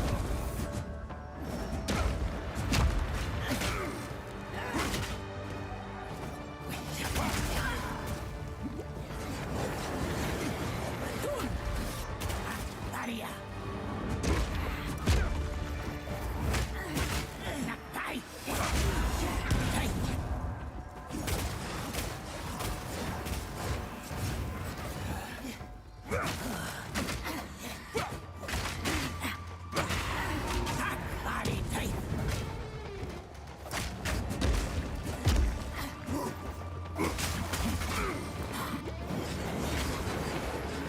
Come on.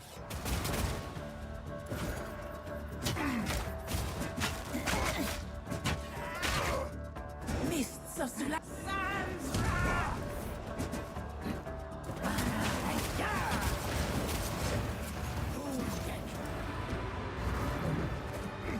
Face me!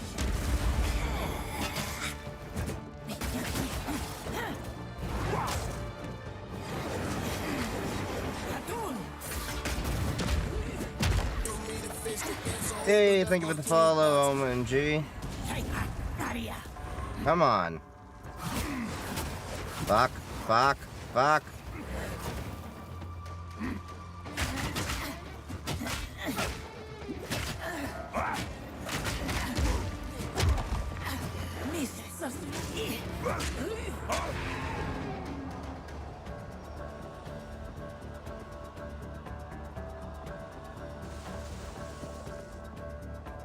Sans rat. Coon deck. How the hell? I will keep waiting. I know nothing of these symbols. What secrets lie within?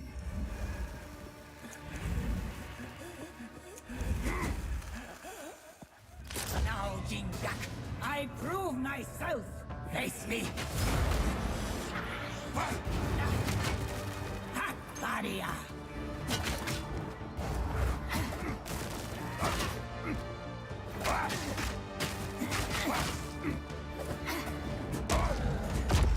Nakai. Atun. Baria.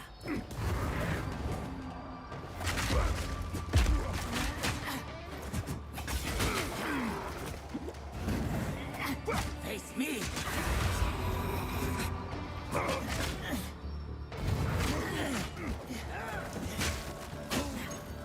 Dodge this!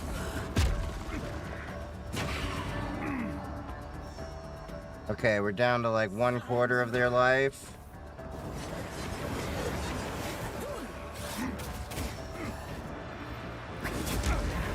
Hey. Baria. Hey. Face me.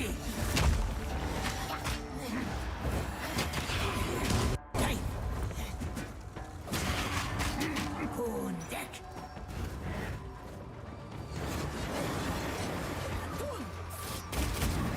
Hey.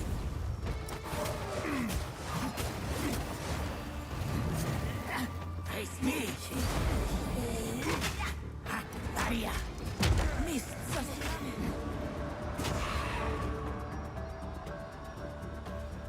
Okay, we're down to 2/3. Face me.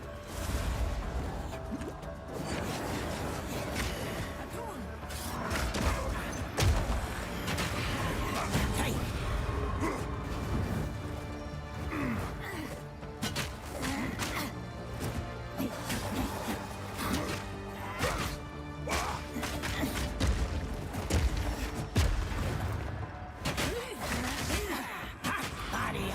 Hey.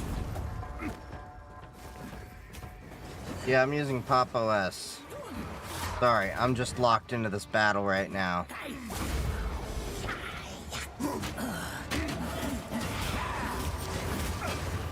Coon deck. Mists of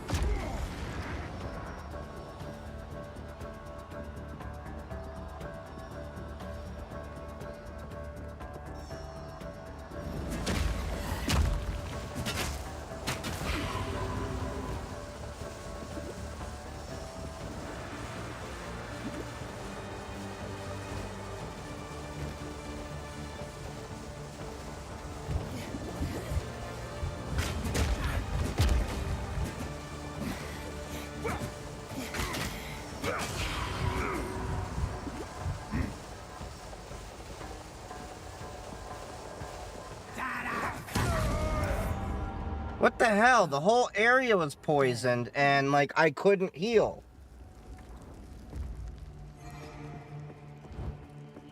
I know nothing of these symbols. What secrets lie within? That was cheap as shit. The entire area was poisoned, ran out of potion. myself. Face me.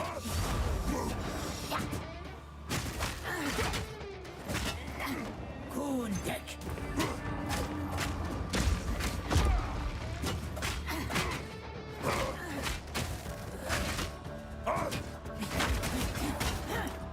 Mists of tsunami.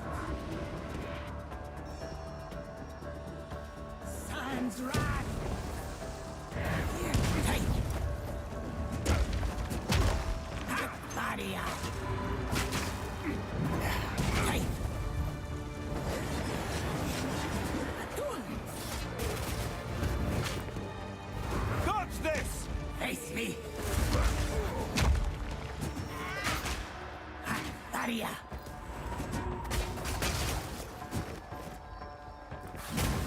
Hey. Face me.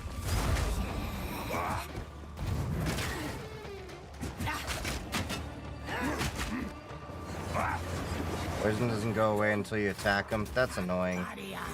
Mists of tsunami.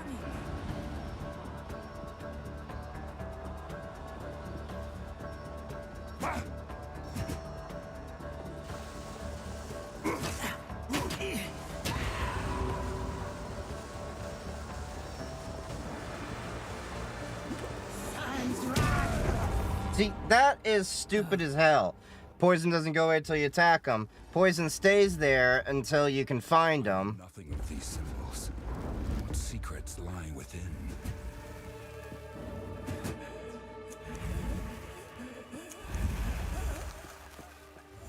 Now, Jingyak, I prove myself. Face me.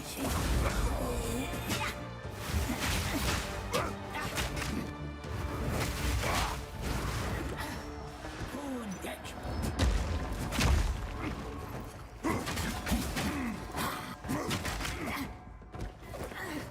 Face me.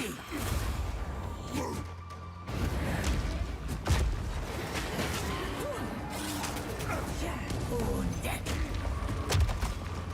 Visions of Jara.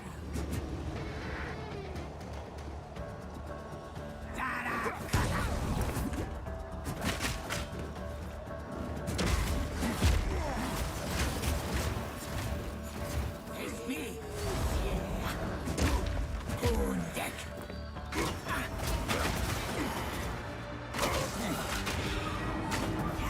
Hey.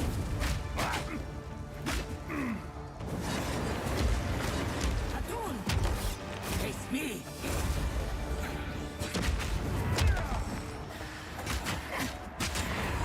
Hey. Aria.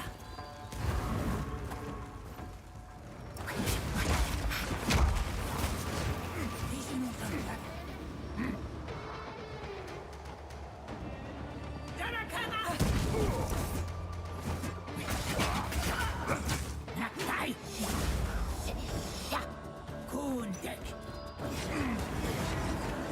Yeah, I think Linux is awesome too.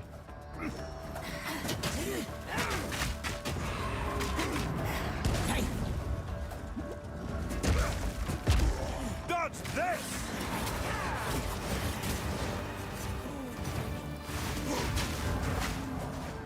Face me. Hey.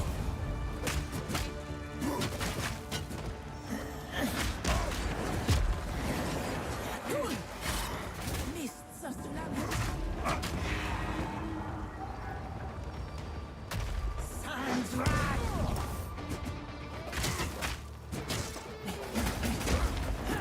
Wounded.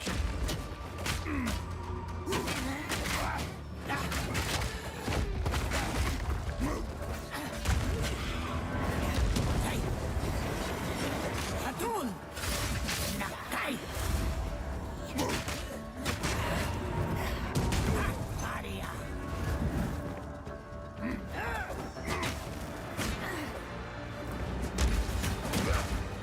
Face me.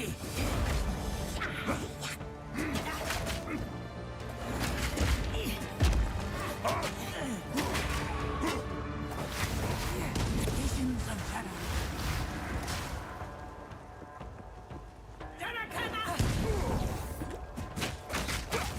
Wounded. Face me. Atun. Okay, we're halfway at least.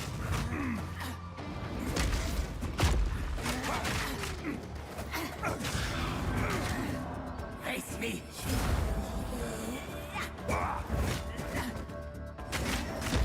Wounded.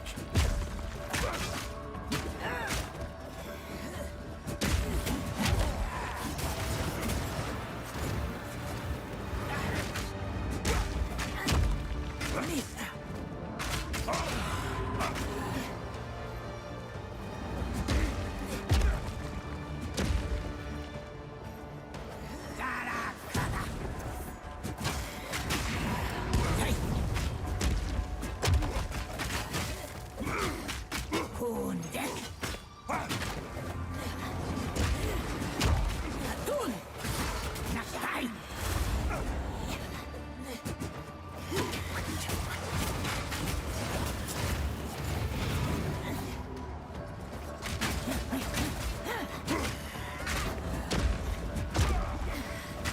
Daria.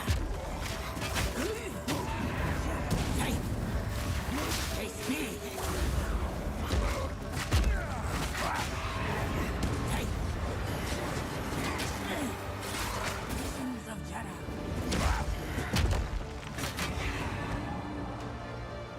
Sun's wrath.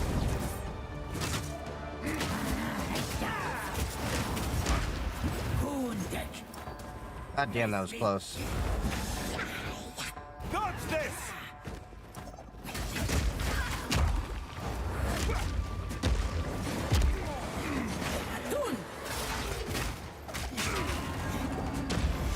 Face me. Daria.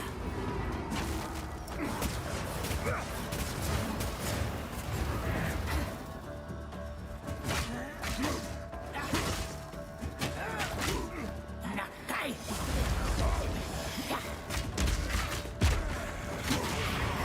Visions of Jara. Jarakana. Kundek.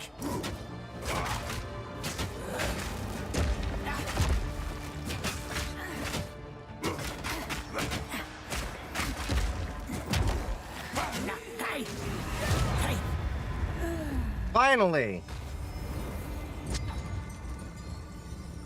A coin? What is this? I've no more room.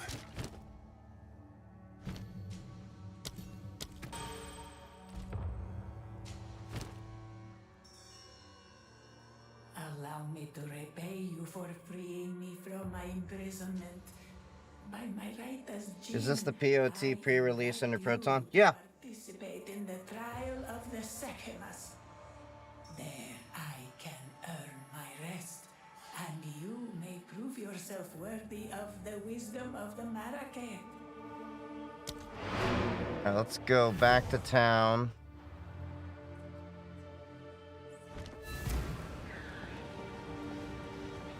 So now we can... Ah, in modern, speak to us all.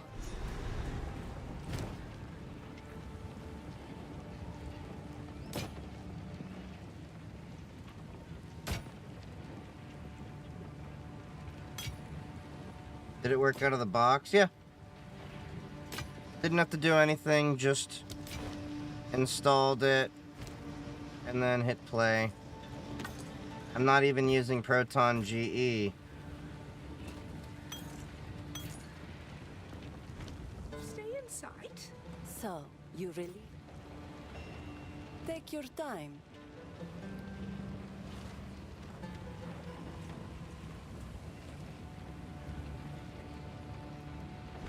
Take care. Yeah, it's been working amazingly well. I'm actually really surprised.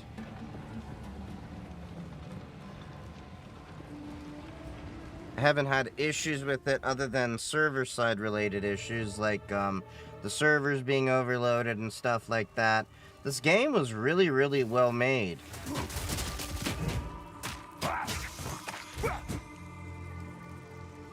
I love it a lot more than Diablo 4.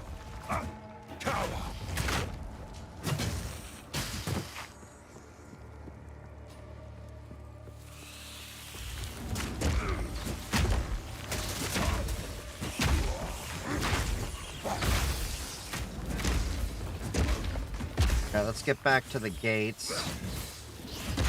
Starting IT, starting using Linux for that purpose, but I realized I gotta learn to Windows. The honest truth is if you're doing IT, you gotta learn Windows, Mac, and Linux. I use Linux the most in my personal life, but I still, you know, use Windows at work. And then I, what's the word? And then I still have to support all three. Of course, I'm in cybersecurity, so it's a little bit different, but yeah. We mostly do it for when we have to test the different devices that happen to be working on, I mean, the softwares and stuff. See, why does it keep doing this?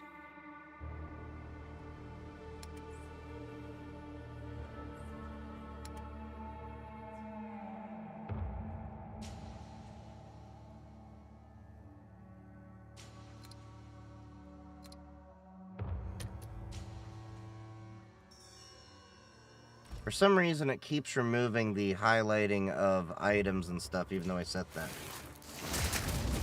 Know when the full release is going to be out? They said it might be a year or two, if I recall.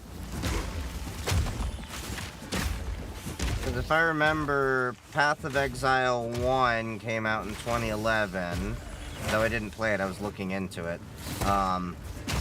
And then the full release came out in 2013.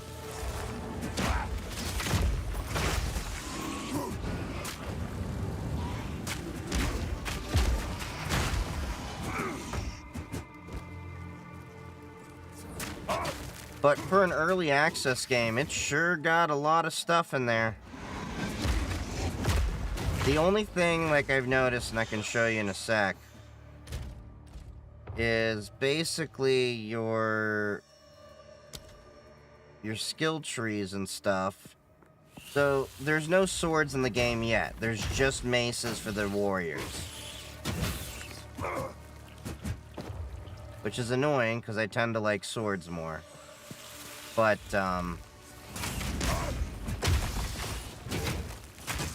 there's also some skills missing inside of the mace class that I saw, especially at the higher levels. So they're still working on that. Here too, I was hoping to get it free to play, but I'm gonna have to buy it. Yeah. That was at least what I remember reading.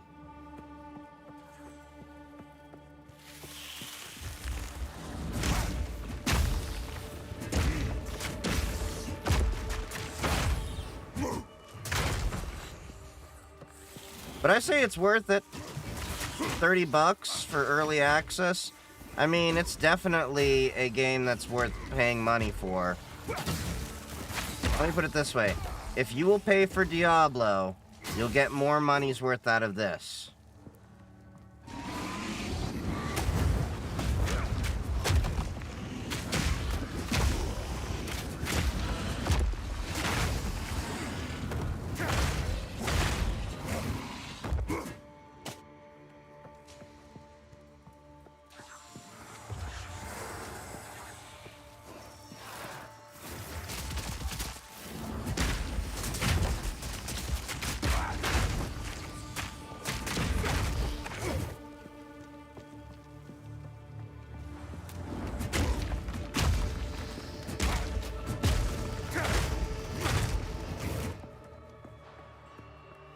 Mac OS, gosh, can't afford Apple shit. I'm interested in Security 2 to test my projects. Well, you don't have to buy the Mac. Usually work will give you Mac, but you need to at least have a familiarity with all three of them. Although most of the time my work is Windows or Linux. Let battle be joined.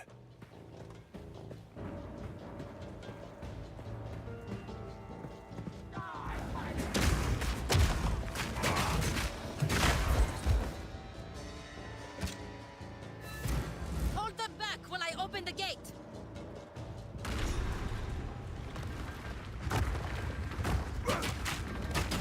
Open the way.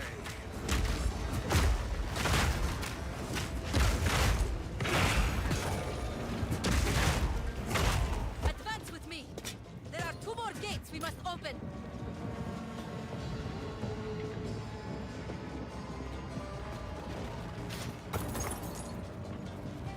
Mac is somehow less bullshitty than Windows. It is, but it's got its own bullshit.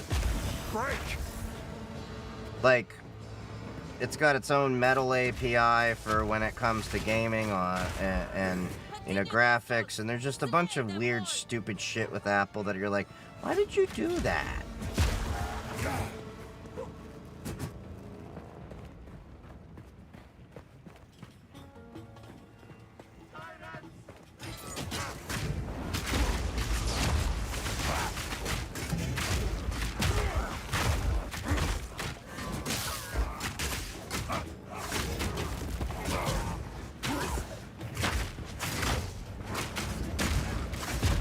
I've been overwhelmed. There's a lot to learn. Any tips? Yeah, you can't learn everything. There's too much to do everything. So just take your time, do some projects, and tinker. Oh, that is really neat. I love the little details they have.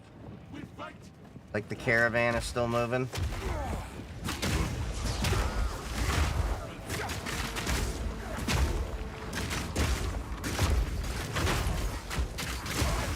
Out of mana.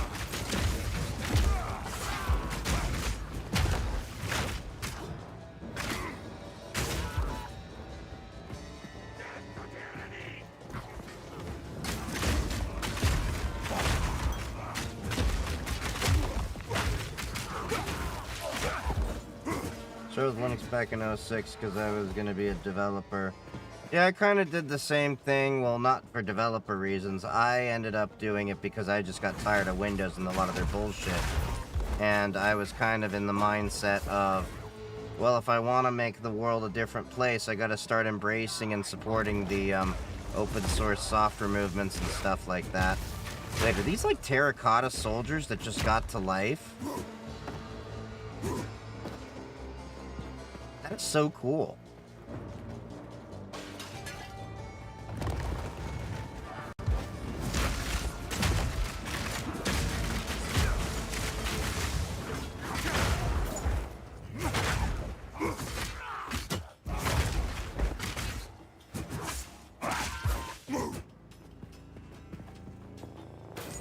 I've nowhere to keep that.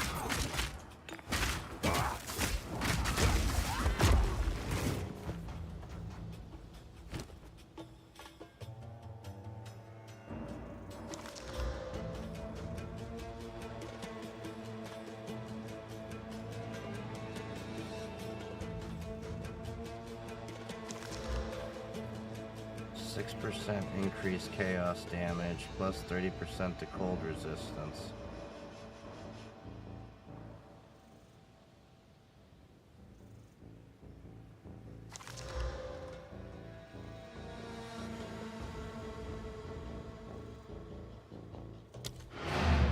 Hack the Box released a room called Advent of Cyber. Some streamers solve those tasks. Interesting. I've seen talks of it. I've just been too busy doing other things, and honestly, when I'm tired, when I'm done with work, often I don't want to get too into just another project. That's one of the reasons why I haven't been able to tinker and do the projects that I've been meaning to do.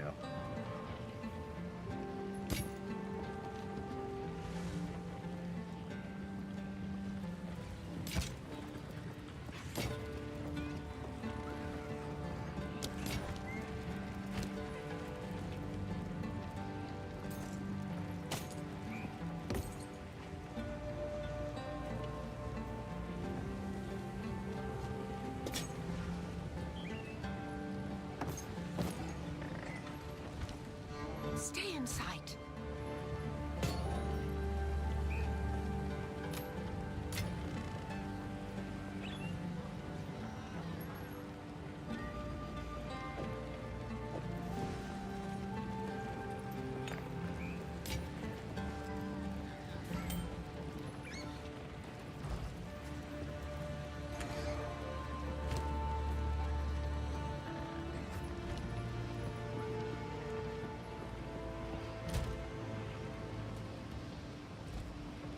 Oh, almost to another level. Yay. But now I use it mostly because Microsoft Bull is annoying. Yeah, I can agree with that. Open the way. Hammer and anvil!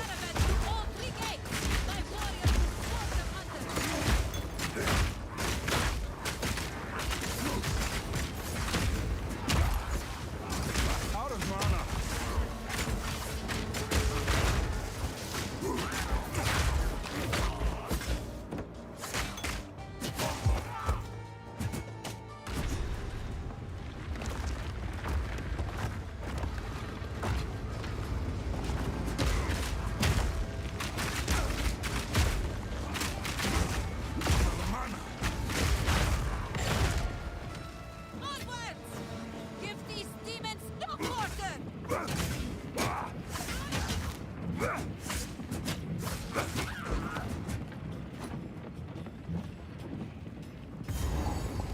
Okay, we hit a checkpoint.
Okay, uncut support gem.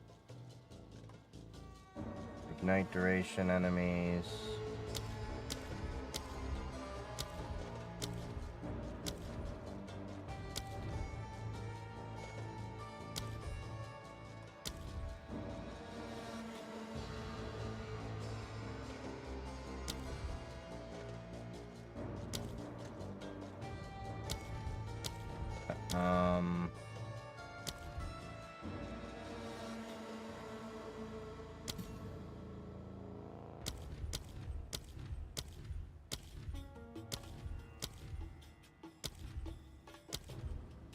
Magnified effect. Premeditation, skills on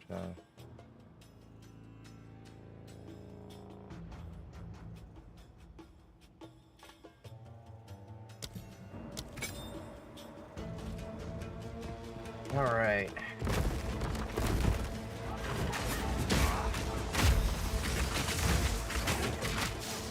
Fear will best you! My satchel is full.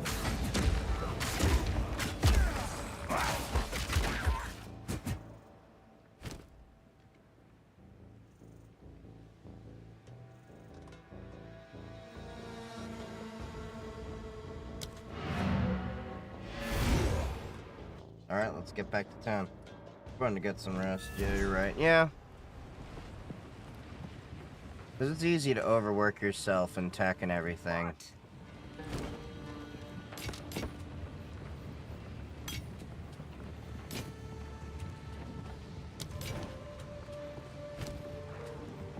Buy or sell items.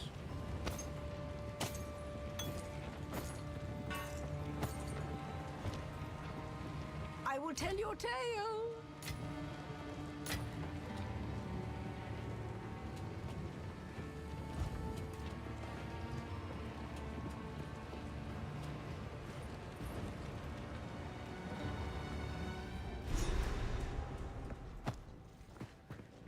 Alright, let's get to the third gate. Open the way.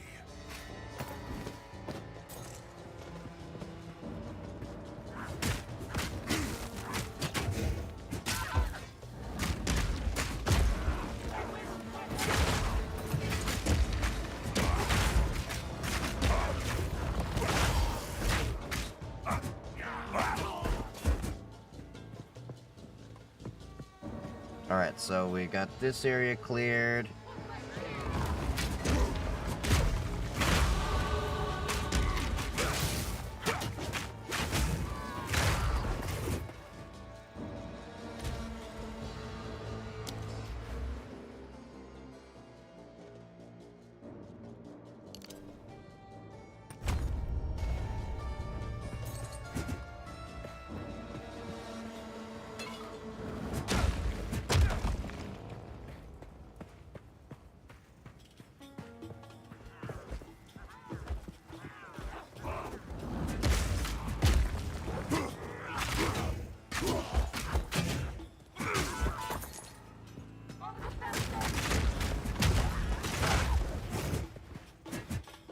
So weird, they die standing up. That's gotta be a bug, I'm telling you.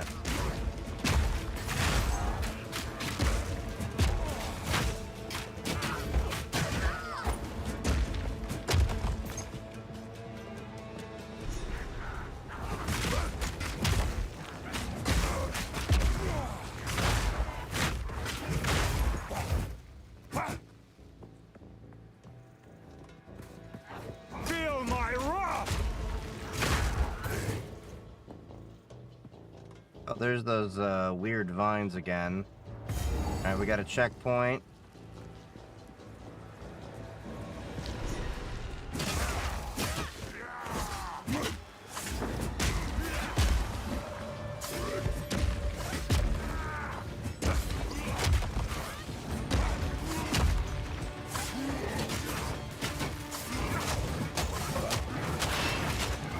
The Maracas will fall by my hand!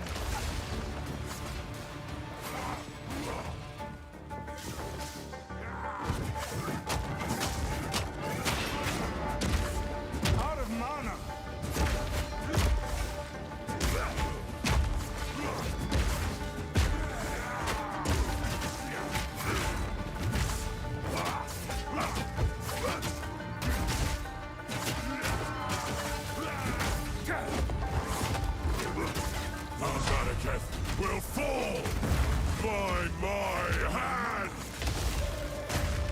I shall dethrone you, Sekama, and leave you to the sands! I shall dethrone you, Sekama, and leave you to the sands! Out of mana.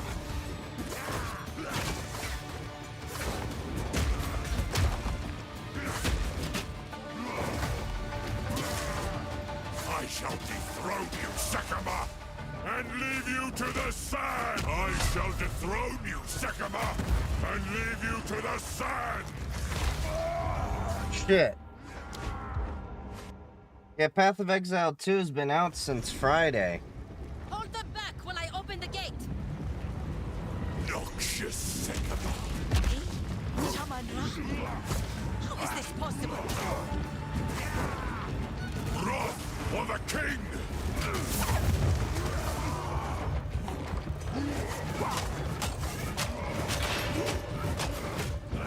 Hammer and anvil!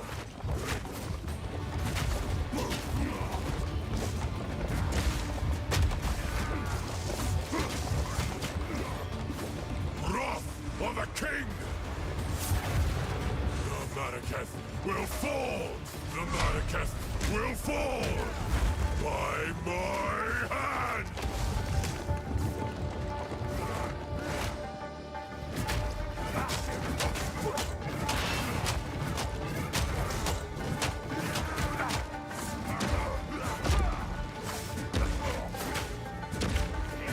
No mana.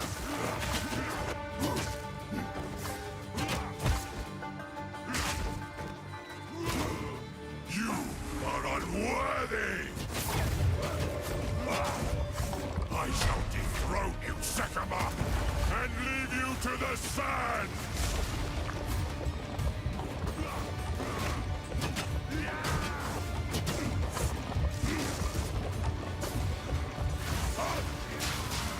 The Maraketh will fall!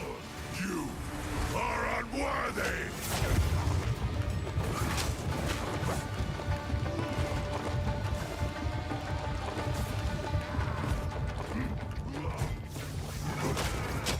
I shall dethrone you, Sekama, and leave you to the sand! Shit. Hold them back while I open the gate!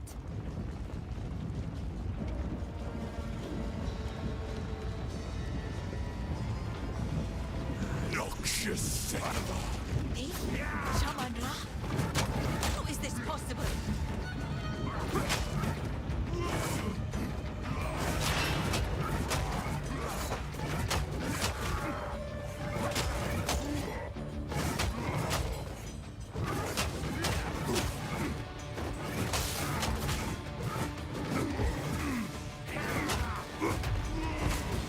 You are unworthy!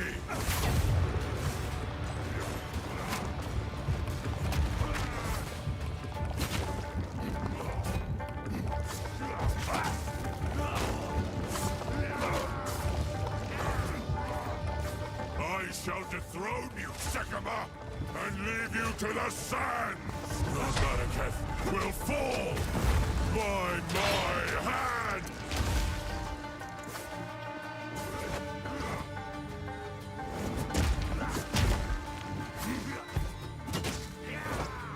You are unworthy! I shall dethrone you, Sekama, and leave you to the sands!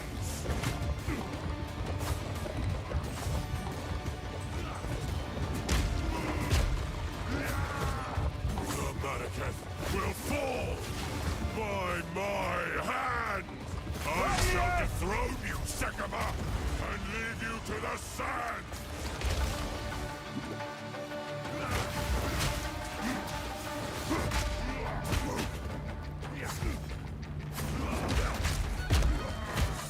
The Maraketh will fall! You are unworthy!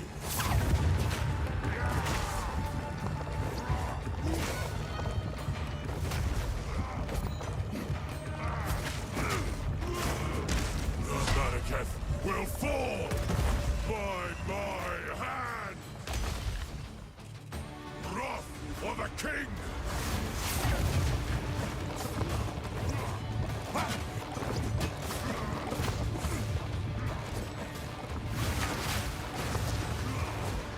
I shall dethrone you, Sekima, and leave you to the sands! You are unworthy! I shall dethrone you, Sekima, and leave you to the sands! I shall dethrone you, Sekima, and leave you to the sands!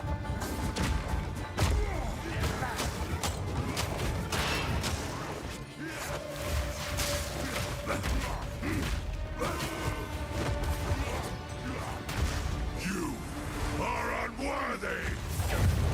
I shall Come on. Sekima, and leave you to the sand! I shall dethrone you, Sekima, and leave you to the Malekith will fall by my hand!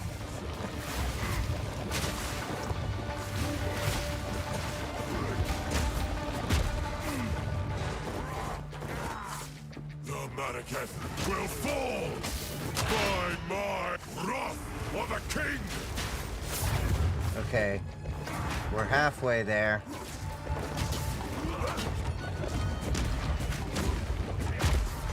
I shall dethrone you, Sekima, and leave you to the sand!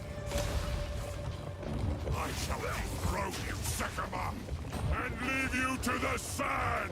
You are unworthy!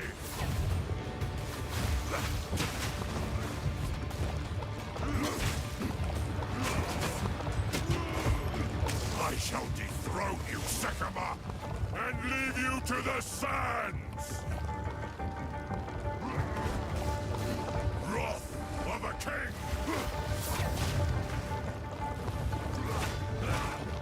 I shall dethrone you, Sekima! I shall dethrone you, Sekima!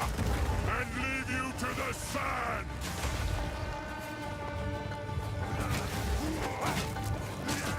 Hammer and anvil!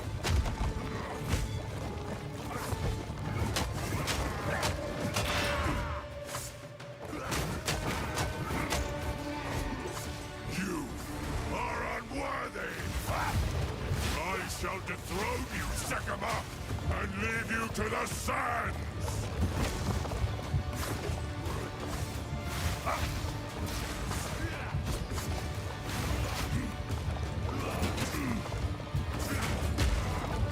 The Malekith will fall by my hand! You are unworthy!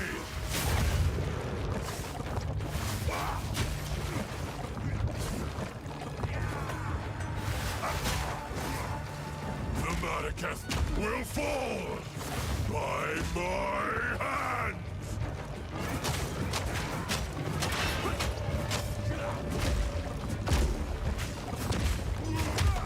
I tried to seek peace, and the Sekimas disgraced me. Rotten sand. This time, we choose war.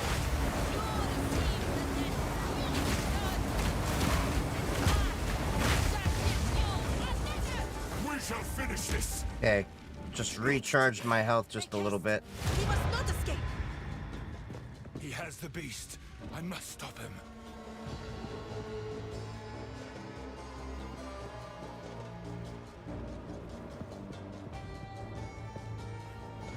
Quickly! He conjures the very sands against us!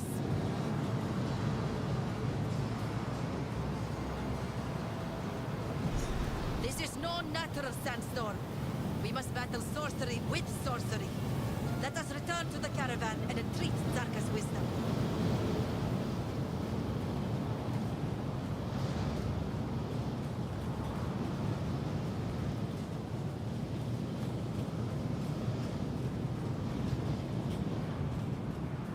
Yeah, this is Pop OS Linux.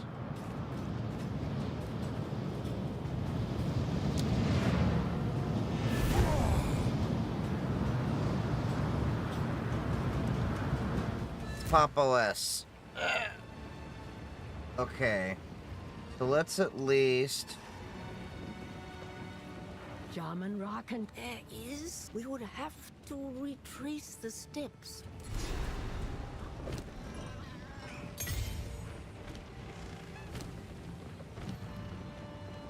Ooh, a leap slam.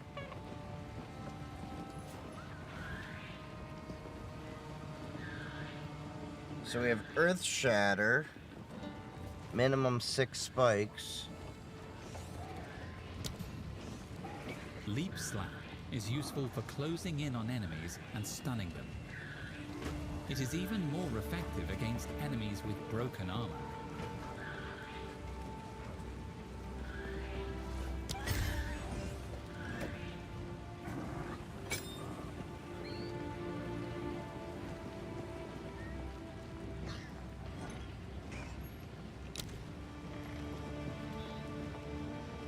Okay, so we have Leap Slam. Pop OS. Hello.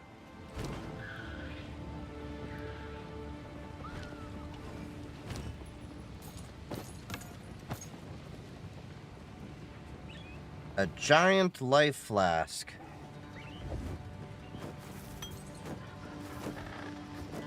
$340 life, 240 life.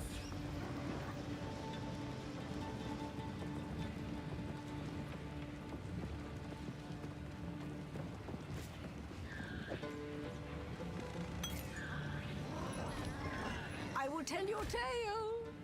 Alright, so now...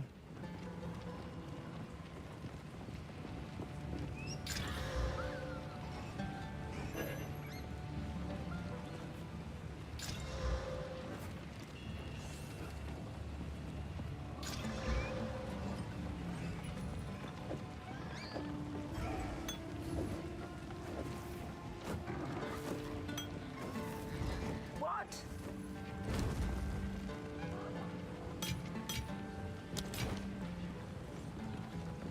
Do not wonder. Alright. This is Path of Exile 2. Alright. It's about midnight right now. I do unfortunately have to work tomorrow. And this was an extra stream for the week because normally I only stream on Sundays, Tuesdays, and Thursdays. So thank you all for joining me. And make sure, if you haven't already, join me, follow me on Mastodon, Blue Sky, Twitch, YouTube, and of course join the Discord and Matrix as well. So thank you all for joining me. I love y'all. If you're on Twitch, stick around for the raid. Otherwise, I should be back on tomorrow, although technically it's today because it's almost midnight. But yeah, follow me on Mastodon, follow me on Blue Sky, follow me on YouTube, Twitch, and TikTok. And I will see you all tomorrow on stream. Or tomorrow's in 5 minutes. That gets confusing. Anyway, love you all. Happy hacking. And stick around for the raid if you're on Twitch.